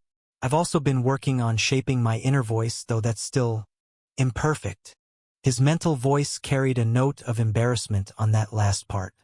At the second scale, my voice can strengthen my body through song. I can empower flesh, reflexes, and healing. I've learned offensive harmonics that can fracture stone or paralyze limbs, and I've been forming song threads, which are extensions of intent through tone. I nodded, mentally comparing these abilities to early and mid-chi condensation techniques. They seemed roughly equivalent in power, just using a completely different energy source and application method. Let me try something, I said, turning to face one of the practice dummies. As I skimmed through Mo Yuhang's memories of first-scale techniques, I drew on the harmonic essence that permeated the chamber, feeling its musical quality resonate with Mo Yuhang's refined lung resonators. The sensation was strange, like trying to sing with someone else's vocal cords while following sheet music written in a language I didn't quite understand. But the theory was simple enough. channel the harmonic essence, focus it into a concentrated burst, and release it through a controlled vocalization. I opened my mouth and roared. The sound that emerged was nothing like my normal voice. It carried the full weight of accumulated harmonic essence, creating a visible shockwave that slammed into the practice dummy with tremendous force. The dummy actually deformed under the impact, leaving a clear impression where the sonic attack had struck. I felt Mo Yuhang's consciousness practically vibrate with excitement and awe. Incredible! Divine One. Most cultivators require months of practice to achieve such precision on their first attempt. His enthusiasm was infectious, and I found myself smiling. There was something genuinely enjoyable about having someone cheer you on, even if they thought you were a divine being rather than just a lucky outsider. Encouraged by the success, I decided to try the same technique again, but this time using pure qi instead of harmonic essence. The result was both more powerful and significantly less controlled. The qi-enhanced roar created a much larger shockwave that not only destroyed the practice dummy, but also sent several nearby planters sliding across the floor. The raw power was impressive, but the lack of precision would make it useless in any situation where accuracy mattered. "I see," I murmured, processing the implications. Harmonic essence for precision strikes, qi for area of effect devastation. Feeling confident after that success, I decided to attempt a more advanced technique. "What's a basic second scale technique I could try?" I asked. "Perhaps the body strengthening chorus?" Mo Yuhang suggested. "It requires singing a specific harmonic pattern while channeling essence through the meridians to temporarily enhance physical capabilities." He provided the mental image of the technique, a flowing melody that seemed to resonate with the natural rhythms of the human body. The lyrics came with it, translated into concepts I could understand. "Let strength flow like mountain streams, through channels deep and meridians wide. Let bone become as iron beams, and flesh like stone that will not slide. By harmony's eternal song, make weak become forever strong." I took a deep breath, focused on the harmonic essence around me, and began to sing. What came out of my mouth was, well, imagine someone trying to perform opera while gargling gravel and you'd be close. "Let strength flow like mountain streams," I croaked, my voice cracking on the high note. The harmonic essence responded to my intent, trying desperately to follow the technique, but my butchered pronunciation and complete lack of rhythm made it impossible.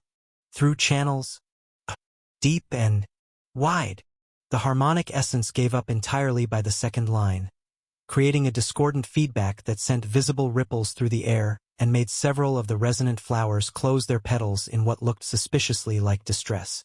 Even worse was the fact that Mo Yuhang's encouraging presence had gone completely and utterly silent. I felt my face heat up with embarrassment. This was my first time singing publicly since, well, probably since elementary school music class back on Earth. I'd always been the singing in the shower off-key type of guy, and apparently that hadn't changed even with a different body and spiritual enhancement. Mo Yuhang's voice finally whispered in my mind, clearly trying to be diplomatic. "Divine One, would you perhaps like me to demonstrate the proper technique? It might help you understand the nuances of the harmonic patterns." I nodded, grateful for the save. "That would be helpful." I relaxed my control, allowing Mo Yuhang to resume command of his own body. The transition was smooth. One moment I was in control, the next I was observing from a mental passenger seat as he straightened up and began to sing. The difference was night and day. "Let strength flow like mountain streams," he sang, his voice clear and resonant, carrying the melody with natural grace that made my attempt seem even more pathetic in comparison. "Through channels deep and meridians wide, let bone become as iron beams, and flesh like stone that will not slide." The harmonic essence responded immediately, flowing through the meridian channels in his body like liquid music. I could see the visible strengthening effect as his muscles became more defined, his posture more solid. "By harmony's eternal song," he concluded, his voice rising to a perfect crescendo, "make weak become forever strong." When the song ended, I could feel his physical capabilities had increased noticeably, probably by about 50% across all attributes. Then, without warning, Mo Yu Hang suddenly blurred into motion. One moment we were standing in the center of the chamber, the next we had appeared beside one of the training dummies. His enhanced speed was remarkable, not quite teleportation, but fast enough that even a Qi condensation stage 6 cultivator would struggle to follow. His fist connected with the dummy's torso in a devastating impact that sent a sharp crack echoing through the chamber. The dummy actually lifted off its base and flew backwards several meters before crashing into the wall. Mo Yu Hang stepped back, breathing slightly heavily, but with a shy smile that displayed his obvious satisfaction at the demonstration. I was genuinely impressed, and also confused. Mo Yu Hang, if your technique is that polished, why exactly are you considered untalented? There wouldn't even be a word to describe my level of musical ability after what I just attempted. Mo Yu Hang seemed embarrassed by the praise. Thank you for saying so, Divine One, but you don't understand. I've spent literally years training each technique I can perform. Most cultivators my age learned that song in a matter of weeks. I took 3 years to master it. He paused, and I could feel the weight of countless failures and small humiliations in his memories. I have weak natural resonance with the world's fundamental symphony, he continued. It's much more difficult for me to manipulate harmonic essence than it is for others. The essence, it doesn't want to listen to me.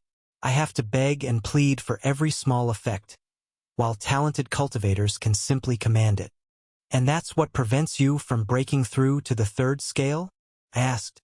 Yes, Mo Yu Hang said, his voice taking on the tone of someone explaining a hopeless situation. The 3rd scale requires forming what we call a resonance core. It's complicated. I like complicated, I said with genuine interest. Explain it to me. That seemed to be exactly what Mo Yu Hang had been hoping to hear. His face practically lit up with enthusiasm as he launched into a detailed explanation. The resonance core is essentially a spiritual structure within the cultivator's soul that acts as both an amplifier and a focusing lens for harmonic essence, he began. Think of it like, imagine trying to sing into a vast cathedral versus singing into a perfectly tuned concert hall. The cathedral might be impressive, but the concert hall will make your voice carry further, clearer, and with more power. This content has been unlawfully taken from Royal Road. Report any instances of this story if found elsewhere.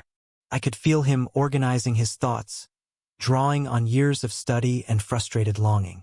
To form the core, you need to gather massive amounts of harmonic essence, more than most 2nd-scale cultivators accumulate in months of normal cultivation, and compress it into a stable formation at the center of your spiritual pathways.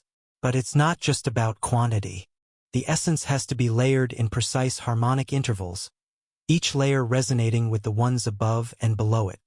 He paused, and I sensed his frustration building again.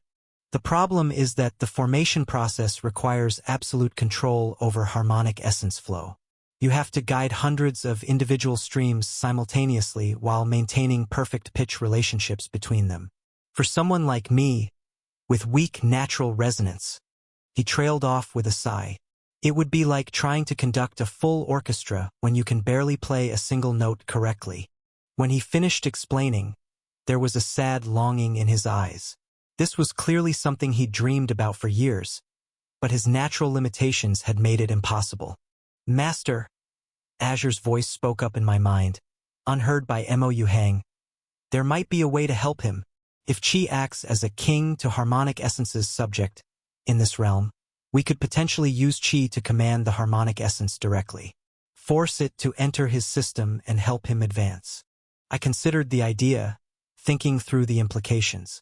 It did seem theoretically possible, but I remembered how wild Qi manipulation had gotten during my earlier experiment. The control issues could be a problem, I replied silently. All breakthroughs carry risks, Azure replied. But we could start small. See if we can manipulate Qi to command harmonic essence to flow into Mo Yu Hang and help him reach peak 2nd scale before attempting something as complex as resonance core formation. That made sense.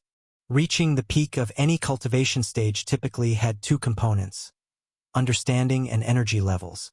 Mo Yu Hang clearly had the theoretical knowledge in spades, His grasp of the cultivation system was probably better than most fourth-scale practitioners. All he lacked was the raw power to back up that knowledge. For someone with his naturally weak resonance, accumulating enough harmonic essence to reach peak second scale would normally take decades of careful cultivation. But for someone like me who could manipulate qi directly, it should be much simpler. I turned my attention back to Mo Yuhang's consciousness. Mo Yuhang, I have a proposal for you. I believe I can help you break through to peak second scale, and possibly even assist with resonance core formation. His eyes almost bulged out of his sockets as he practically exploded with excitement and disbelief. Divine One, is such a thing truly possible? There are risks, I warned. The process would involve me using my power to force harmonic essence into your spiritual channels. If something goes wrong, it could damage your cultivation base or even cripple your ability to advance permanently. I felt him consider this for exactly 3 seconds before his determination solidified. I accept the risks, Divine One. I've spent my entire adult life stagnating at this level. Even if there's only a small chance of success, I'd rather take it than continue living with regret. His response was exactly what I'd expected. Someone who'd made that desperate speech in the plaza, someone who'd offered himself as a vessel despite having no apparent advantages. That wasn't the kind of person who'd back down from a dangerous opportunity. Very well, I said, resuming full control of the body and settling back into the meditation position. Remain calm and try not to resist what I'm about to do. I closed my eyes and reached for my qi, but this time with a very different intent. Instead of trying to directly manipulate the harmonic essence, I would use my qi as a command structure, like a general giving orders to willing soldiers. The process was delicate. I extended threads of qi throughout the chamber, making contact with the ambient harmonic essence that saturated the harmony sanctum. Then, rather than forcing the essence to obey, I issued what felt more like polite but firm requests. Flow into this vessel. Strengthen his meridians. Nourish his cultivation base. To my amazement, it actually worked. The harmonic essence began moving toward Mo Yuhang's body in steady streams, drawn by the qi commands but moving according to its own nature.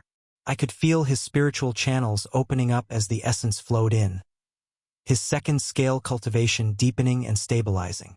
But I'd underestimated the volume of energy we were dealing with. The sudden influx of such massive amounts of harmonic essence was more than Mo Yuhang's spiritual channels could handle comfortably. I felt the vessel's meridians strain under the pressure, and a moment later, I tasted blood as Mo Yuhang's body coughed up crimson droplets. Divine One. Mo Yuhang's mental voice was equal parts ecstatic and concerned. I can feel it working. My cultivation is advancing rapidly. But are you injured?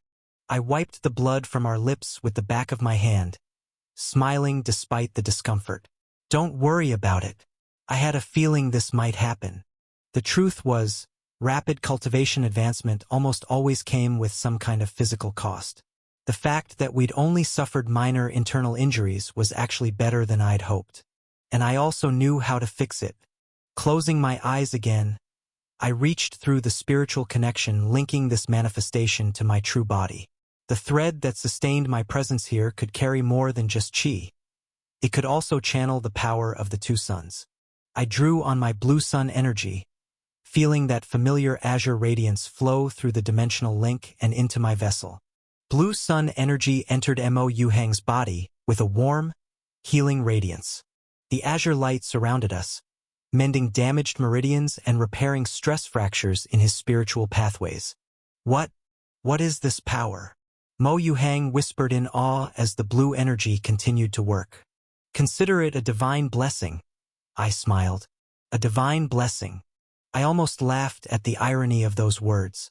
For the Lightweavers back in the Two Suns world, blue sun energy had been nothing more than a curse disguised as salvation, slowly corrupting them while they continued to praise it as divine grace. But for Mo Yuhang, this really was a blessing in the truest sense of the word. As the azure radiance continued flowing through our body, I took the opportunity to study how blue sun energy interacted with harmonic essence. The results were unexpected. Unlike qi, which commanded harmonic essence like a king giving orders to loyal subjects. The blue sun energy seemed to have no effect on it whatsoever. The harmonic essence didn't retreat, didn't respond, didn't even acknowledge the blue energy's presence. It was like watching two people living in the same room, with neither being able to see or hear the other. "That's interesting," I murmured, letting the observation roll around in my mind. "I wonder why that is." The healing process took longer than usual, which made sense given that the blue sun energy was traveling through a spiritual link rather than my inner world. It came in measured doses rather than the flood I was used to, like sipping water through a straw instead of drinking from a river. Still, it did its job. I could feel the damaged meridians knitting back together, the stress fractures in Mo Yuhang's spiritual pathways smoothing out like cracks in glass being polished away. When the last of the azure light faded, our body was ready for cultivation. I could sense the difference immediately. Now that Mo Yuhang had reached peak second-scale cultivation, his harmonic essence reserves were deeper and more stable than they'd ever been. It wasn't a transformative change that would only come with the breakthrough to third scale, but it was definitely significant. "Divine One," Mo Yuhang's voice whispered in my mind. I don't have words to express my thanks. In a single afternoon, you've accomplished what would have taken me decades of cultivation." I waved off his thanks, both literally and mentally. "This is only the beginning, Mo Yuhang. We're just getting started." "Are we going to attempt the resonance core formation now?" he asked, and I could feel his excitement building like pressure in a steam kettle. "Not yet," I said, shaking my head. "There are still some things I need to figure out before we try something that complex." I could sense his disappointment, but he accepted my decision without question, which was probably wise, considering what I was planning to test next. Closing my eyes, I reached through the spiritual link again, but this time I drew on my red sun energy instead of blue. The sensation was completely different. Where blue sun energy felt like cool water, the red sun energy was like liquid fire, aggressive and demanding. A crimson aura erupted around Mo Yuhang's body, painting the walls of the Harmony Sanctum in shades of blood and sunset. The harmonic essence that saturated every inch of the chamber recoiled as if it had been slapped. I watched in fascination as the musical energy retreated in all directions, creating a perfect sphere of empty space around us. It was like watching a crowd of people flee from a dangerous predator, leaving behind an area completely devoid of their presence. This is impossible," Mo Yuhang stammered, his voice cracking with shock. "Divine One, there is no place in this realm, not a single inch, that isn't saturated with harmonic essence. It's like the fundamental laws of our world have stopped working." I didn't reply immediately, too busy scanning our body with my spiritual sense.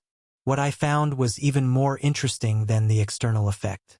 The harmonic essence inside Mo Yuhang's meridians, the energy we just spent so much effort accumulating, was still there, but it was pressed against the far walls of his spiritual channels, behaving like a terrified animal trapped in a cage. "Fascinating," I murmured, then decided to push the experiment a step further. I directed some of the red sun energy outward, letting it seep into one of the singing plants near the meditation area. The harmonic essence within the flower tried desperately to escape, its musical glow flickering like a candle in a hurricane. But it was too slow. The red energy fell upon the trapped essence like a starving wolf, devouring it with a hunger that was almost palpable. The plant writhed as the consumption took place, its delicate petals darkening from soft pink to deep crimson. The leaves turned black at the edges, and the gentle song it had been producing became a discordant wail that made my teeth ache. Within seconds, I was looking at what could only be described as a twisted and hungry demonic plant, radiating an aura of corruption that made the other plants in the chamber lean away from it. I had expected the transformation. After all, red sun energy had a habit of corrupting whatever it touched, turning peaceful creatures into monsters. But what I hadn't expected was the way it had devoured the harmonic essence. In all my experiences with different energy types, I'd never seen one form of power actually consume another like that. "Master," Azure said quietly, It seems like the red and blue sun energies are behaving similarly to how they act in your inner world. He was right. The blue sun was subtle and patient, always seeming harmless until its influence was too deeply rooted to remove. That was exactly why the light weavers in the two suns world still hadn't realized they were being manipulated. The blue sun played the long game, working its corruption slowly and invisibly. The red sun, on the other hand, was domineering and aggressive. In my inner world, it had repeatedly tried to challenge the Genesis Seed's authority, only to get thoroughly beaten down each time.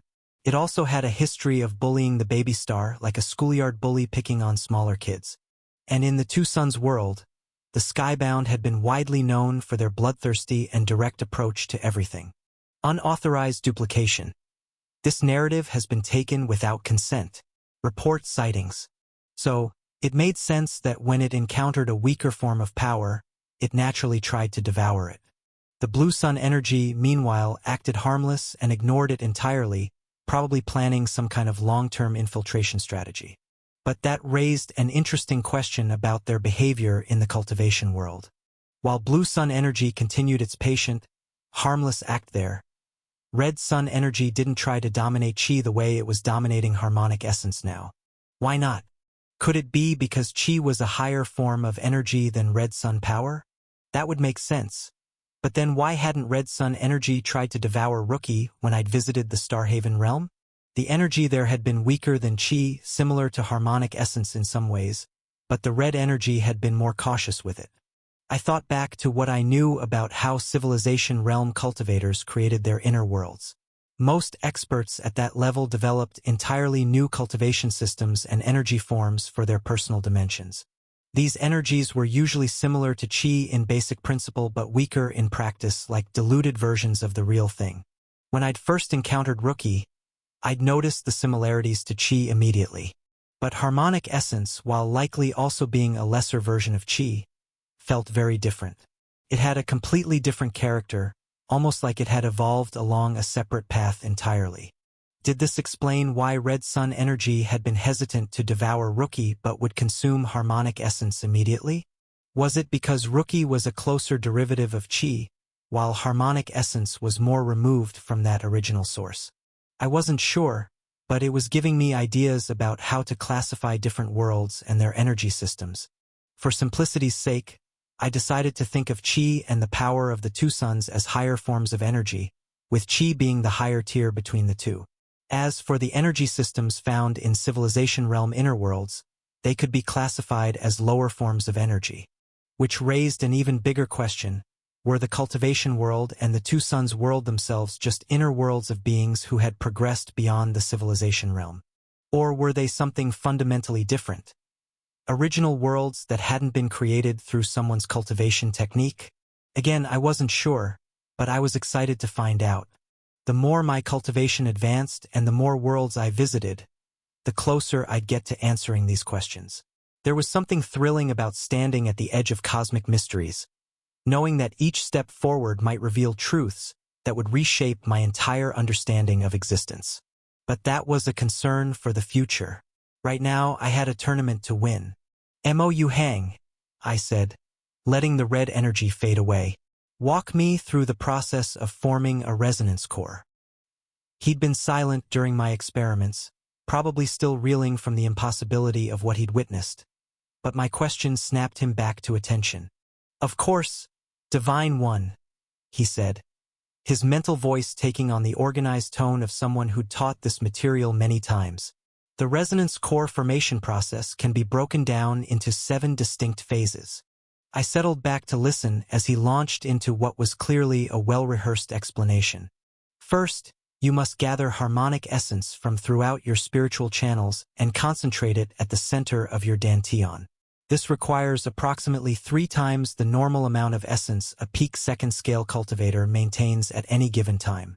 Second, you begin the layering process. The essence must be compressed into 7 distinct harmonic layers, each one vibrating at a specific frequency that complements the others. Think of it like tuning 7 different instruments to play a perfect chord. Third, you create the resonance matrix. Each layer needs to be connected to all the others through precise harmonic bridges. These bridges carry the actual sound vibrations that amplify your techniques. Fourth is the stabilization phase. You must maintain the entire structure while gradually increasing the vibrational intensity until it reaches what we call the singing point, the frequency at which the core becomes self-sustaining. Fifth, you perform the integration ritual. This involves singing a specific harmonic pattern that teaches your meridians to recognize and work with the new core structure. Sixth is the stress testing. You channel progressively more powerful techniques through the core to ensure it can handle the increased energy loads without collapsing. Finally, you complete the permanent binding. This locks the core into your spiritual foundation, making it a permanent part of your cultivation base. That was a lot more steps than I had expected for what was essentially a breakthrough to Qi condensation stage 7. Before I could even say anything, I sensed Mo Yuhang's excitement building again. Turns out he wasn't finished. The complexity and precision required for each step determines what tier of core you'll end up with, he continued. There are 3 possible outcomes: the foundation core, the harmony core, and the symphony core. Tell me about each one, I said, knowing that the distinctions would not only affect the result of the battle, but also Mo Yuhang's future. The foundation core is the most basic version, Mo Yuhang explained. It provides about a 50% increase in harmonic essence efficiency and allows access to basic third-scale techniques. The layering is simple, usually just 3 layers with minimal interconnection. Most cultivators who achieve third scale end up with this type, and honestly, I'd be thrilled to manage even that much. His tone grew more reverent as he continued. The harmony core is significantly more advanced. It requires 5 layers with complex resonance bridges between them, providing roughly double the efficiency increase and access to intermediate third-scale techniques. Only prodigies like Lu Wenqing typically manage this level. The precision required is extraordinary. And the symphony core? I prompted. Mo Yuhang actually laughed, but there was no humor in it, just the sound of someone contemplating the impossible. The symphony core is legendary, Divine One. 7 perfectly harmonized layers with full resonance matrix integration. It triples efficiency and grants access to advanced third-scale techniques that most cultivators never even hear about. The last person to successfully form one was centuries ago, back when the grand composer himself walked among us. It's considered a theoretical possibility rather than a practical goal. The tiered core system reminded me of the core formation stage I'd read about in cultivation novels back on Earth, though obviously these resonance cores were much weaker and designed for a lower realm. Still, the principle of different quality outcomes based on formation technique and available resources was familiar. Master, Azure's voice spoke up in my mind. I've been analyzing his explanation. If we want to help with this process, we'll need to make some adjustments to account for how Qi interacts with harmonic essence. What kind of adjustments? I asked silently. The traditional method relies on the cultivator's natural resonance with harmonic essence to maintain control during formation. But if we're using Qi to command the essence directly, we'll need to modify the timing and intensity of each phase. Think of it like conducting an orchestra where half the musicians speak a different language. You need to adapt your communication methods. Azure paused, organizing his thoughts before continuing. First, you'll need to reduce the Qi intensity during the initial gathering phase. Qi's natural authority over harmonic essence is too strong. If you use full power from the start, you'll pull in too much essence too quickly and overwhelm Mo Yuhang's channels. Second, during the layering process, use Qi in short, controlled pulses rather than sustained pressure. Each layer needs time to stabilize before the next one begins. But Qi's commanding nature doesn't naturally account for that patience. Third, and most importantly, during the resonance bridge formation, you'll need to act more like a gentle guide than a military commander. The bridges require the essence to flow naturally between layers. If you force it with Qi, the connections will be rigid rather than harmonious, which could cause the entire structure to shatter under stress. Finally, during the stabilization phase, gradually reduce your Qi involvement and let Mo Yuhang's natural control take over. The core needs to recognize him as its primary master, not your Qi signature. That made sense. I listened as Azure finished explaining the finer details of timing and energy modulation, then turned my attention back to Mo Yuhang. "I've been considering your explanation," I said, "and I believe I can make some adjustments that will account for how my energy will influence the process." I proceeded to repeat Azure's recommendations, watching Mo Yuhang's mental presence practically vibrate with excitement as I spoke. "Incredible," he said when I finished. "Divine One, your ability to instantly analyze and optimize cultivation techniques is beyond anything I've ever heard of. Those modifications are exactly what would be needed to account for the unique properties of divine energy interaction." I shrugged off the compliment, though internally I was amused. If only he knew that all the real insight was coming from Azure, not me. Still, I had to admit that maintaining this divine, knowledgeable persona was actually kind of fun. There was something satisfying about being seen as wise and powerful, even if it was mostly an act. As for Mo Yuhang calling Qi divine energy, I decided not to correct him. From these people's perspective, Qi really was divine. A form of power so far beyond their normal experience that it might as well have come from the gods themselves. "Are you ready to attempt the formation?" I asked. "More than ready, Divine One. I've been dreaming of this moment my entire life." "Then let's begin." I settled into the meditation position and began gathering my qi, while Mo Yuhang took control of manipulating the harmonic essence that filled his spiritual channels. The process was like conducting a complex duet where each participant played a completely different instrument.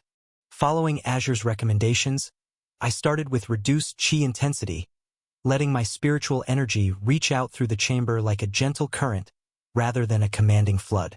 The ambient harmonic essence responded much more smoothly this way, flowing toward our body in manageable streams rather than an overwhelming torrent. Mo Yuhang guided this incoming energy, shaping it according to the traditional formation patterns while I provided just enough qi influence to maintain stability without overwhelming his control. Layer by layer, we built the core structure. For the first layer, I used short, controlled pulses of qi, just enough to gather the essence and compress it before pulling back to let Mo Yuhang's natural techniques take over. The harmonic essence settled into place like perfectly tuned crystal, vibrating at exactly the right frequency. "Excellent," Mo Yuhang said. "The essence is responding much more naturally than I expected." The second and third layers followed the same pattern. I'd pulse qi to gather and position the essence, then immediately reduce my involvement so Mo Yuhang could shape and stabilize each layer using traditional methods. We were solidly in foundation core territory, where his theoretical knowledge was more than sufficient to guide the process. But as we moved into the fourth and fifth layers, harmony core territory, the complexity increased exponentially. The resonance bridges need to be precisely calibrated. Mo Yuhang murmured, his mental voice growing tighter with concentration. Each connection between layers has to be perfect, or the whole structure could collapse. This was where Azure's third recommendation became crucial. Instead of commanding the harmonic essence to form the bridges, I used my qi like a gentle shepherd, guiding the essence along the pathways Mo Yuhang indicated while letting it flow according to its natural harmonic properties. If even one frequency is off by a fraction, Mo Yuhang explained while working, the resonance matrix won't stabilize properly. I watched through my spiritual sense as he worked, marveling at his skill. This young man might have weak natural talent for gathering essence, but his understanding of harmonic manipulation was truly masterful. Every adjustment he made was perfect. Every connection he forged was exactly where it needed to be. The fifth layer completed successfully, and we moved into legendary symphony core territory. The sixth layer required levels of precision that would have been impossible for any normal cultivator. Here, I had to be even more careful with my qi usage, providing just enough support to handle the massive amounts of essence required while never overwhelming Mo Yuhang's delicate work. "Almost there," he whispered, sweat beading on our forehead as he guided the complex harmonic patterns into place. But as we began forming the seventh and final layer, something went catastrophically wrong. Despite all our careful preparation and measured approach, the sheer complexity of the symphony core's final layer proved too much. The harmonic essence required for this layer was so dense, so precisely tuned, that even my carefully controlled qi began to resonate with the core structure itself. What started as gentle guidance suddenly amplified into overwhelming command. My chi surged beyond my control, its royal authority over harmonic essence becoming too aggressive as it fed back through the partially completed resonance matrix. Every bit of ambient essence in the chamber began rushing toward our body at once, drawn by the out-of-control chi like iron filings to a magnet. Divine One, Mo Yuhang's voice cracked with panic. The essence flow is destabilizing. I can't control this much at once. I realized immediately that this wasn't the kind of minor meridian damage that Blue Sun energy could heal. If all that energy entered our body, we'd instantly explode from energy overload. Without hesitation, I released a controlled burst of red sun energy, coating our body in that crimson aura again. The incoming harmonic essence recoiled in terror, fleeing back to the far corners of the chamber like animals escaping a forest fire. But the red energy didn't just protect us from the external essence. It also affected the harmonic energy already inside Mo Yuhang's body. The essence that was supposed to form our seventh layer, which had been struggling against the chaotic chi fluctuations, suddenly became much easier to control. It was still afraid of the red energy, but that fear made it desperate to please, like a terrified servant eager to avoid punishment. Now, I said, seizing the opportunity. While the essence is contained, Mo Yuhang didn't hesitate. Working with precision that bordered on the supernatural, he guided the cowed harmonic essence into the final layer configuration. The seventh layer snapped into place with an almost audible click, followed immediately by the full resonance matrix activation. I quickly withdrew both the red sun energy and my chi influence, letting Mo Yuhang's natural spiritual signature bond with the completed structure. The finished core was a thing of beauty. 7 layers of compressed harmonic essence, each vibrating at a perfect frequency, all connected by a web of resonance bridges. It pulsed in the center of Mo Yuhang's dantian like a heart, radiating an aura of barely contained music that was entirely his own. If you discover this tale on Amazon, be aware that it has been stolen. Please report the violation. But Mo Yuhang had gone completely silent. For a moment, I worried that something had gone wrong, that the formation process had somehow destroyed his consciousness or driven him insane. I quickly checked his mental presence and found him still there, but apparently speechless. Finally, after what felt like an eternity, he managed to stutter out a single phrase, "S Symphony Core." I smiled, feeling genuinely pleased with our success. If you're going to do something, you should always aim for the best. Divine One, Mo Yuhang whispered, his voice thick with emotions I couldn't even identify. You've given me something I never dared to hope for. A symphony core. There are legends about cultivators who achieved this level, stories passed down through generations. And now, I could feel his worldview shifting, the image of me as some benevolent god cementing itself permanently in his mind, which was probably for the best. I needed him to trust me completely for what was coming next. Would you like to try it out? I asked, offering him control of the body. He accepted eagerly, and I felt him settle into the driver's seat of his own consciousness. The change in his spiritual presence was noticeable. Where before there had been uncertainty and limitation, now there was confidence and capability. He began with a simple second-scale technique, the body-strengthening chorus we'd practiced earlier, but the result was nothing like his previous attempt. Let strength flow like mountain streams, he sang, through channels deep and meridians wide. The harmonic essence responded to his call like an eager pupil, flooding through his meridians with an efficiency that was absolutely stunning. Where the technique had previously provided a 50% increase in physical capabilities, now it was closer to doubling them. Let bone become as iron beams, and flesh like stone that will not slide. I watched in fascination as his muscle density visibly increased, his posture becoming more solid and grounded. The symphony core was amplifying every aspect of the technique, turning a basic enhancement into something approaching a genuine transformation. By harmony's eternal song, make weak become forever strong. When he finished, Mo Yuhang looked down at his hands with an expression of absolute wonder. He flexed his fingers experimentally, then made a fist and punched the air. The motion created a visible shockwave that rippled through the chamber, strong enough to ruffle the leaves on distant plants. "This is," he started, then stopped, shaking his head in amazement. "Divine One, when I was a child, I used to dream about feeling this powerful. I would imagine what it would be like to have true strength, to be able to stand alongside the talented cultivators instead of being left behind. I never really thought it would happen." I didn't interrupt, understanding that this moment was important for him. He needed time to process the magnitude of what had just occurred. "When I first began cultivating," he continued, his voice growing stronger, "my elemental affinity was tested. I have an earth affinity which, well, my mother would say it matched my personality.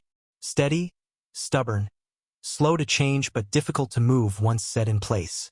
Watching Mo Yuhang's determination in the face of seemingly impossible odds, his refusal to give up despite years of setbacks, earth affinity suited him perfectly. "Element manipulation is more important at the 4th scale," he explained, "but 3rd scale cultivators can perform minor elemental techniques. I learned all the theory for earth-based applications, but I never thought I'd actually have the chance to use them." He turned toward one of the practice areas and began to sing again, this time incorporating earth harmonics into the melody. "Stone and soil, hear my call, rise and harden, stand up tall. From the depths where minerals sleep, form the spears that I would keep."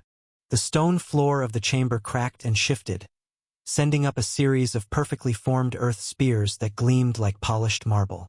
With a gesture, Mo Yuhang sent them flying toward the practice dummies, where they struck with enough force to punch clean through the reinforced targets. "My resonance with the world's fundamental symphony," he said, wonder clear in his voice. "It's not just improved, it's completely transformed. I can actually hear the music now, not just sense it dimly." "Is that just from reaching 3rd scale?" I asked. "Partially," he said, nodding. "A higher tier core definitely improves resonance quality.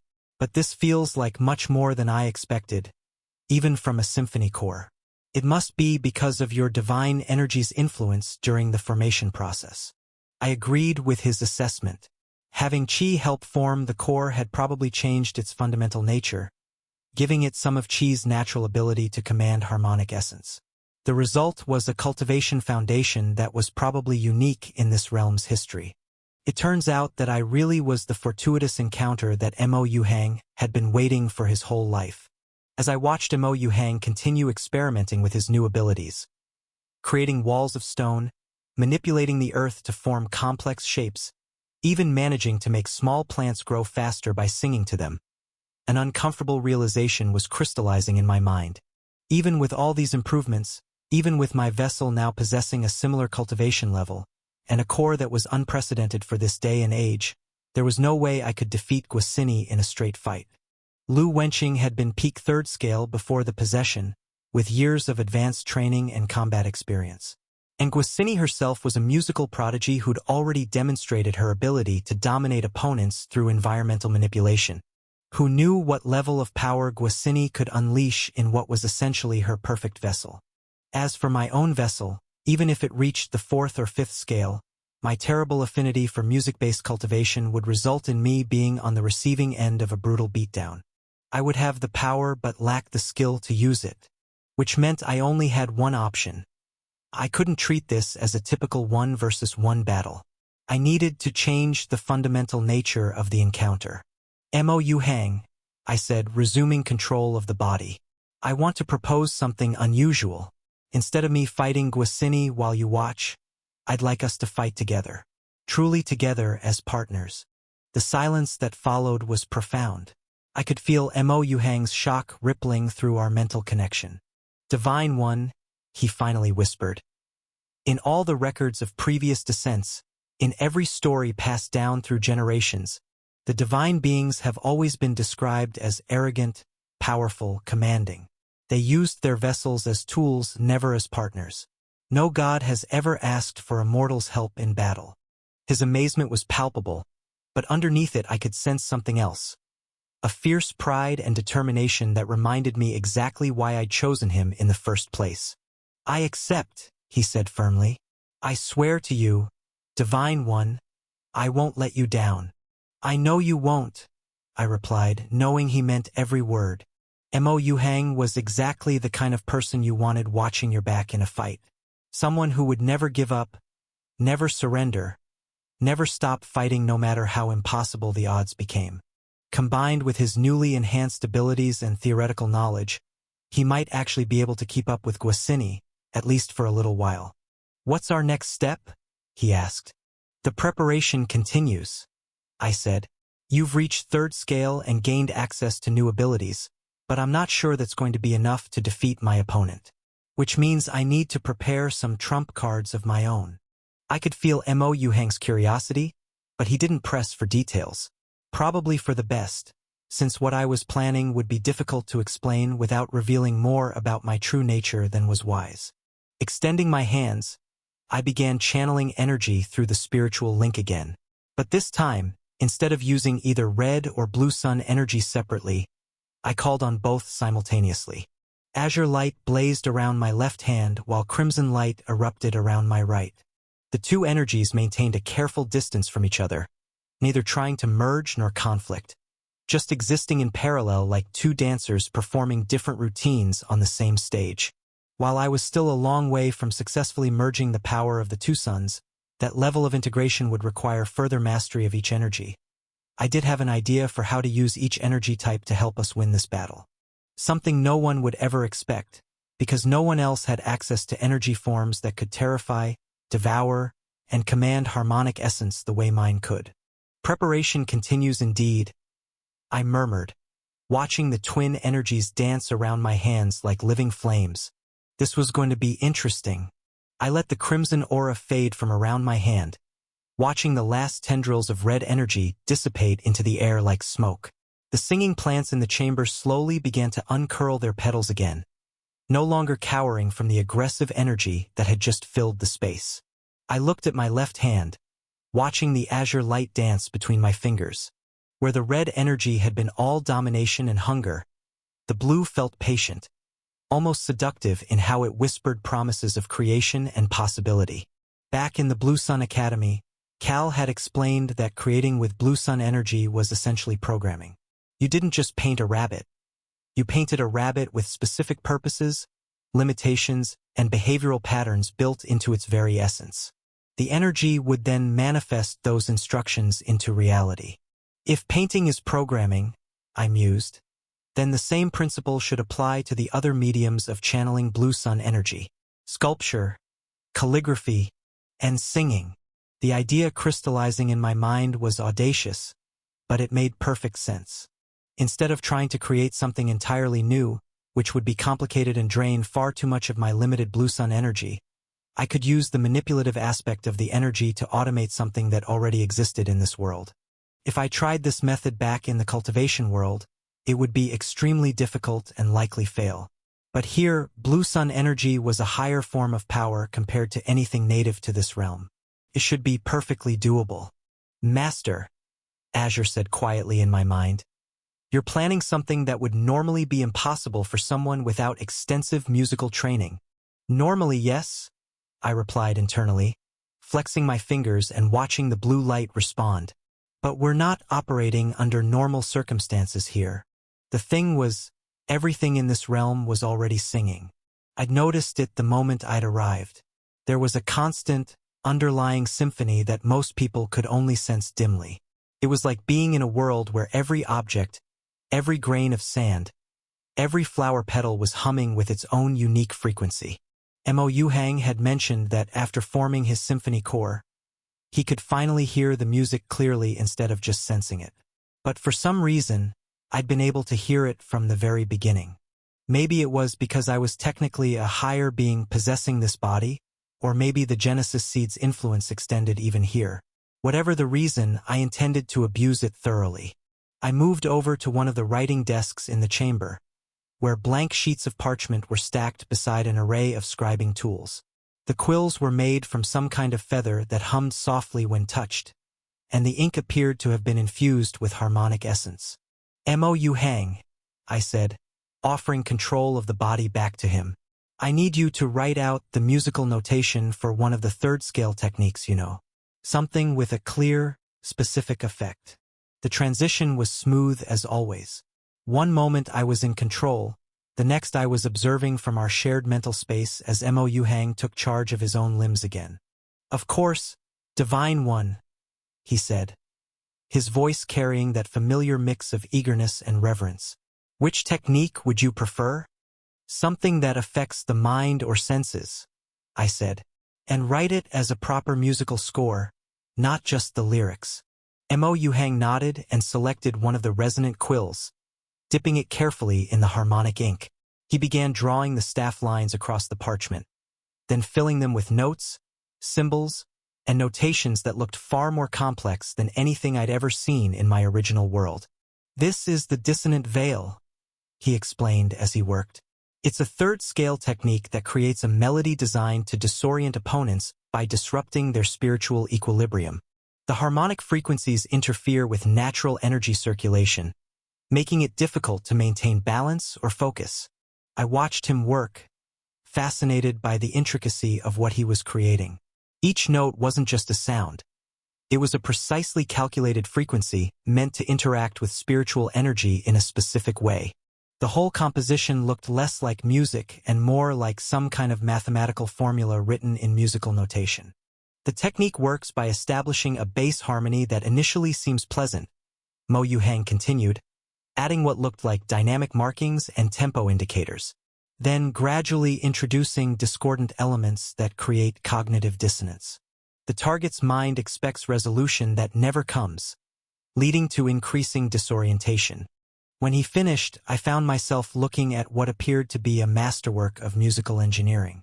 Even to my untrained eye, I could see the elegant complexity of how the notes were arranged, how they built upon each other in patterns that seemed almost fractal in their recursive beauty. Can you hear the natural singing of this sheet? I asked, studying the finished composition. This content has been unlawfully taken from Royal Road. Report any instances of this story if found elsewhere. Mo Yuhang smiled wryly, his expression carrying a note of self-deprecating humor. Even with my enhanced affinity after forming the symphony core, I can barely perceive it, Divine One. It's more of a whisper than actual sound. That was interesting that despite his breakthrough, it was still a struggle for him. To me, each note seemed to pulse with its own frequency, and I could hear the echo of the melody they were meant to create when performed. It was like looking at sheet music that was constantly on the verge of playing itself. Thank you, I said, resuming control of the body. Now let me try something. I placed my hand over the parchment and closed my eyes, extending my spiritual sense to examine what I was working with. The musical notes weren't just ink on paper. They were tiny reservoirs of potential, each one containing the harmonic pattern needed to produce its specific frequency. All they needed was enough energy to sing louder than their natural whisper. Carefully, I began channeling Blue Sun energy into the sheet, not forcing it, not trying to dominate, but gently encouraging the notes to express themselves more fully. The azure light flowed from my palm into the parchment, spreading through the musical notation like water soaking into dry earth. Then the notes began to dance. Literally, the ink symbols lifted off the page, swirling in complex patterns that followed the rhythm and melody of the dissonant veil technique. The faint humming that Mo Yuhang could barely detect became clearly audible music, not just heard but felt, resonating through the chamber with increasing intensity. The melody was haunting and deliberately unsettling, with overlapping harmonies that seemed to twist around each other in ways that confused the ear. As the technique reached full activation, I felt the disorientation effect hit me directly. My sense of balance wavered. The chamber seemed to spin slightly, and I had trouble focusing on any single object for more than a moment. My spiritual equilibrium fluctuated wildly, making it difficult to maintain concentration on channeling the Blue Sun energy. Realizing I was about to lose control entirely, I immediately stopped the energy flow. The dancing notes settled back onto the page, their movement stilling as the music faded to its previous barely audible hum. Incredible! Mo Yuhang's mental voice was stuttering with shock and awe. Divine One, that was... There are rumors that those who reach the 10th scale might be able to bring written music to life, but I never imagined. I could feel his consciousness practically vibrating with excitement and confusion. From his perspective, what he'd just witnessed defied everything he knew about cultivation limitations. "I'm not bringing it to life," I explained. "The music notes were already singing. I'm just making them sing louder and with more coordination. Everything in this realm has its own harmonic signature. I'm simply amplifying and directing what's already there." Despite my explanation, Mo Yuhang remained stunned. "But Divine One, even the most powerful harmonic essence manipulation can't replicate what you just accomplished. Only someone with access to energies far beyond our cultivation system could achieve such effects." He wasn't wrong. This technique would be impossible using only harmonic essence, no matter how skilled the practitioner. The Blue Sun energy operated on fundamentally different principles, treating the local energy system more like a lower-level protocol that could be overridden with sufficient authority. I turned my attention to figuring out what had gone wrong with my first attempt. The problem was obvious in hindsight. I'd activated the technique without specifying a target, so it had affected everything in range, including me. That was obviously counterproductive for combat applications. I needed to try again, but with more focused intent. Looking around the chamber, I spotted a flowering plant near one of the windows. Something with broad, fan-shaped leaves that swayed gently in the ambient harmonic currents. Perfect test subject. This time, I placed my hand on the musical sheet and concentrated specifically on the plant as my target. I visualized the disorienting effect reaching out to affect only that single organism, leaving everything else untouched. The Blue Sun energy flowed into the parchment again, and once more the notes began to glow and dance. The haunting melody filled the air, but this time I felt only the faintest echo of its disorienting power. Instead, the full force of the technique lanced out toward my chosen target. The plant's leaves began thrashing wildly, as if caught in an invisible hurricane. The entire organism seemed to lose all sense of up and down, its branches writhing in confused spirals while its flowers opened and closed in rapid, erratic patterns. For a few seconds, it looked like the plant was having some kind of seizure. Then my Blue Sun energy ran out, and the effect abruptly ceased. The plant settled back into its normal, gentle swaying, though its leaves still trembled slightly as if recovering from the experience. "Much better," I murmured, feeling satisfied with the improvement in targeting precision. My Blue Sun cultivation was roughly equivalent to peak Qi condensation level, which meant any techniques I created would operate at around that power threshold. The limiting factor wasn't really the strength of the effect. It was stamina. I simply couldn't channel enough energy through the spiritual link to maintain these automated techniques for extended periods. But that was exactly why this would work as a trump card rather than an opening move. A few seconds of perfectly timed disorientation could be the difference between victory and defeat, especially in a close match between skilled opponents. "The energy efficiency needs work," Azure observed. "But the concept is sound. You're essentially creating magical scrolls that activate themselves when fed Blue Sun energy." "Exactly. And since Guisini won't be expecting anything like this," I trailed off, considering my next steps. The Blue Sun energy applications were promising, but I also needed to figure out how to weaponize Red Sun energy in this environment. Its natural repellent effect might actually be more valuable than its destructive properties, if I could find the right application. The red energy's ability to terrify and drive away harmonic essence could potentially disrupt Guisini's techniques at crucial moments.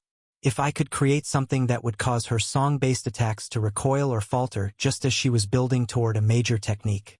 But first, I needed more information about the full scope of what was possible in this cultivation system.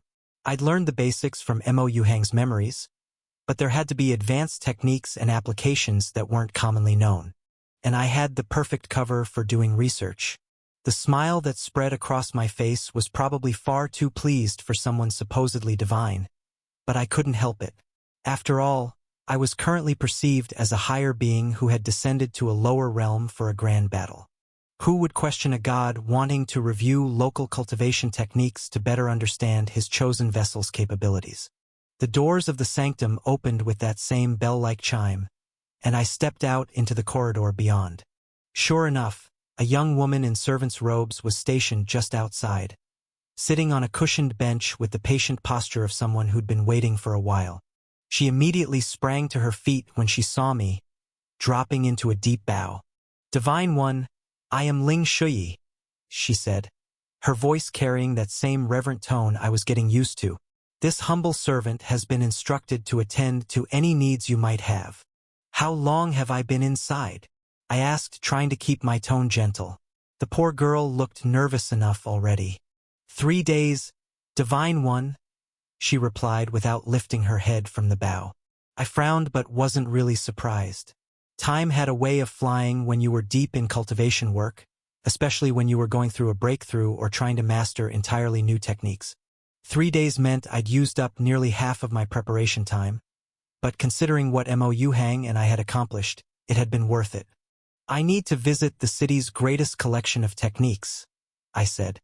"The most comprehensive library of cultivation methods you have available." The servant hesitated, and I could practically see the wheels turning in her head. Granting a divine being access to their most sacred techniques was probably above her pay grade, but refusing a god's request was definitely not an option either. Before she could figure out how to respond, heavy footsteps echoed down the corridor. The city lord appeared around the corner, moving with the kind of stride that suggested he'd been nearby and listening. "Divine One," he said, offering a respectful bow that was deep enough to show reverence but not so deep as to appear servile. "I would be honored to escort you to the Grand Archive personally." "Lead the way," I said, gesturing for him to proceed. As we started making our way through the city streets, I became acutely aware of just how much attention I was drawing. The moment people spotted me walking with the city lord, entire conversations just stopped, like someone had hit a pause button on the whole street. Some people immediately dropped to their knees in reverence, their heads bowed so low I worried they might topple over. Others just stood there staring with the kind of open wonder you'd expect from someone witnessing a miracle. The braver children peeked out from behind their parents' robes, their eyes wide with curiosity, though they quickly ducked back when they thought I might notice them looking. It was surreal being the center of that much attention, but honestly, I was probably more fascinated by what I was seeing than they were by me. The cultivation world was all about individual advancement. Everyone focused primarily on their own journey toward the Tao, maybe working with others when it benefited their personal goals. Sex provided resources and protection, but at the end of the day it was every cultivator for themselves. But here, there was something that felt almost communal about the way cultivation integrated with daily life. It wasn't just that everyone used musical techniques. It was how those techniques seemed designed to work together, to support each other rather than compete. Street vendors weren't just selling food. They were singing their wares into greater freshness or humming preservation melodies over their goods. A baker across the street was conducting what looked like a full choir of bread loaves, their crusts browning in perfect harmony with his baritone voice. Even ordinary mortals seemed to have some basic musical abilities that helped them in their work. "This is fascinating," I murmured, watching a group of children playing a game that involved singing flowers into different colors. Unauthorized tail usage. If you spot this story on Amazon, report the violation. The city lord beamed with obvious pride. "Ah, Divine One, you notice our class system. It is one of our realm's greatest innovations, inspired by the wisdom the great composer left behind." I looked at him curiously, encouraging him to continue.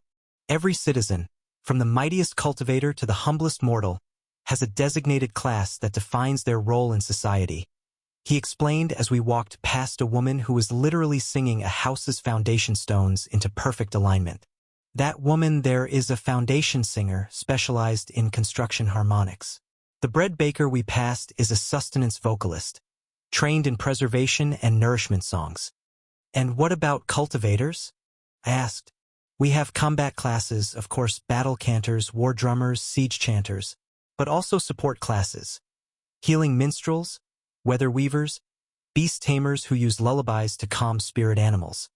He gestured to his own robes, which bore intricate musical notation embroidered in gold thread. I myself specialize in administrative harmonics, techniques for coordinating large groups and managing complex logistics. That explained the efficient way he'd organized the city's response to our arrival. Administrative harmonics sounded like exactly the kind of specialized application that would appeal to someone running a major population center. As for the design of this inner world, it was almost like looking at an RPG game brought to life, where every NPC had a clearly defined class and purpose. Except these weren't NPCs, they were real people who seemed genuinely content with their places in the world. It made me wonder just who this grand composer really was. In my experience, the City Lord continued, drawing my attention back to our conversation. This system prevents the kind of chaos that happens when everyone pursues only their own power. When a baker singer knows their bread songs feed the city, and a battle cantor knows their war hymns protect the baker singer, there's a natural harmony that keeps society stable. I nodded thoughtfully. There was definitely wisdom in that approach. The cultivation world's emphasis on individual advancement had its benefits. It produced incredibly powerful individuals who could transcend mortal limitations. But it also led to a lot of conflict, backstabbing, and resource competition. How many promising cultivators died young because they were seen as threats by their peers, or worse, their elders? Here, it seemed like the focus was on everyone contributing their unique abilities to make the whole society stronger. A 7th-scale city lord working alongside 1st-scale street musicians, all playing their parts in a grander composition. That's remarkably enlightened, I said, meaning it. Honestly, it would be nice if one day my inner world could run in a similar way. Right now it was mostly just me, YGGY, and Azure with a few plants and that Dawn Ripple fish. But eventually, when it grew large enough to support civilizations, maybe I could implement something like this class system. Everyone working together, contributing their unique talents to strengthen the whole rather than just fighting for individual advancement. The thought made me curious about where my current vessel, who lacked talent, fit into this supposed harmonious society. Mou Hang, I called out internally. What's your class? Divine One. I don't actually have a cultivation class yet, he admitted, his voice carrying the same shame I'd heard when he talked about his weak cultivation. I'm currently registered as a resonance crystal handler. It's manual labor, essentially, loading and unloading the crystals that power the city's harmony networks. The way he said it made it clear this wasn't exactly a prestigious position. I could feel how much it stung his pride to admit that while other people his age were training as battle cantors or healing minstrels, he was basically doing warehouse work. Are you stuck with that class? I asked. Or can you change it? Classes can change, Mou Hang said, and I could hear a flicker of hope in his voice. But it requires years of study and demonstrated competency. Most people spend 3 to 5 years in specialized training before they can qualify for a new class certification. And that's assuming you can afford the tuition and find someone willing to teach you. I nodded. It really was like university degrees and career paths back on Earth.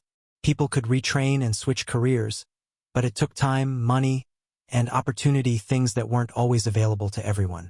What cultivation class did you have in mind? I asked. Mou Hang's mental presence brightened considerably. I've always dreamed of becoming a harmony scholar. Divine One. It's a research and teaching class that focuses on understanding the theoretical foundations of musical cultivation. They're the ones who develop new techniques, improve existing ones, and train the next generation of cultivators. That made perfect sense, given everything I'd learned about him. His theoretical knowledge was already exceptional, and he clearly had a gift for explaining complex concepts in ways that others could understand. It suits you, I said encouragingly. Thank you, Divine One. With the symphony core you've helped me achieve, I actually have a real chance now. Harmony scholars need to demonstrate mastery of advanced cultivation theory, and having reached the 3rd scale with such a powerful core, well, it proves I understand the fundamentals better than most people give me credit for. I could feel his gratitude radiating through our connection, mixed with something that felt like hope for the first time in years. It reminded me why I'd chosen him in the first place, not for his current power, but for his potential and his character. When this is all over, I said, I think you'll make an excellent harmony scholar. And with the pillaging that was about to occur, it was entirely possible I'd be able to help him soon achieve that dream.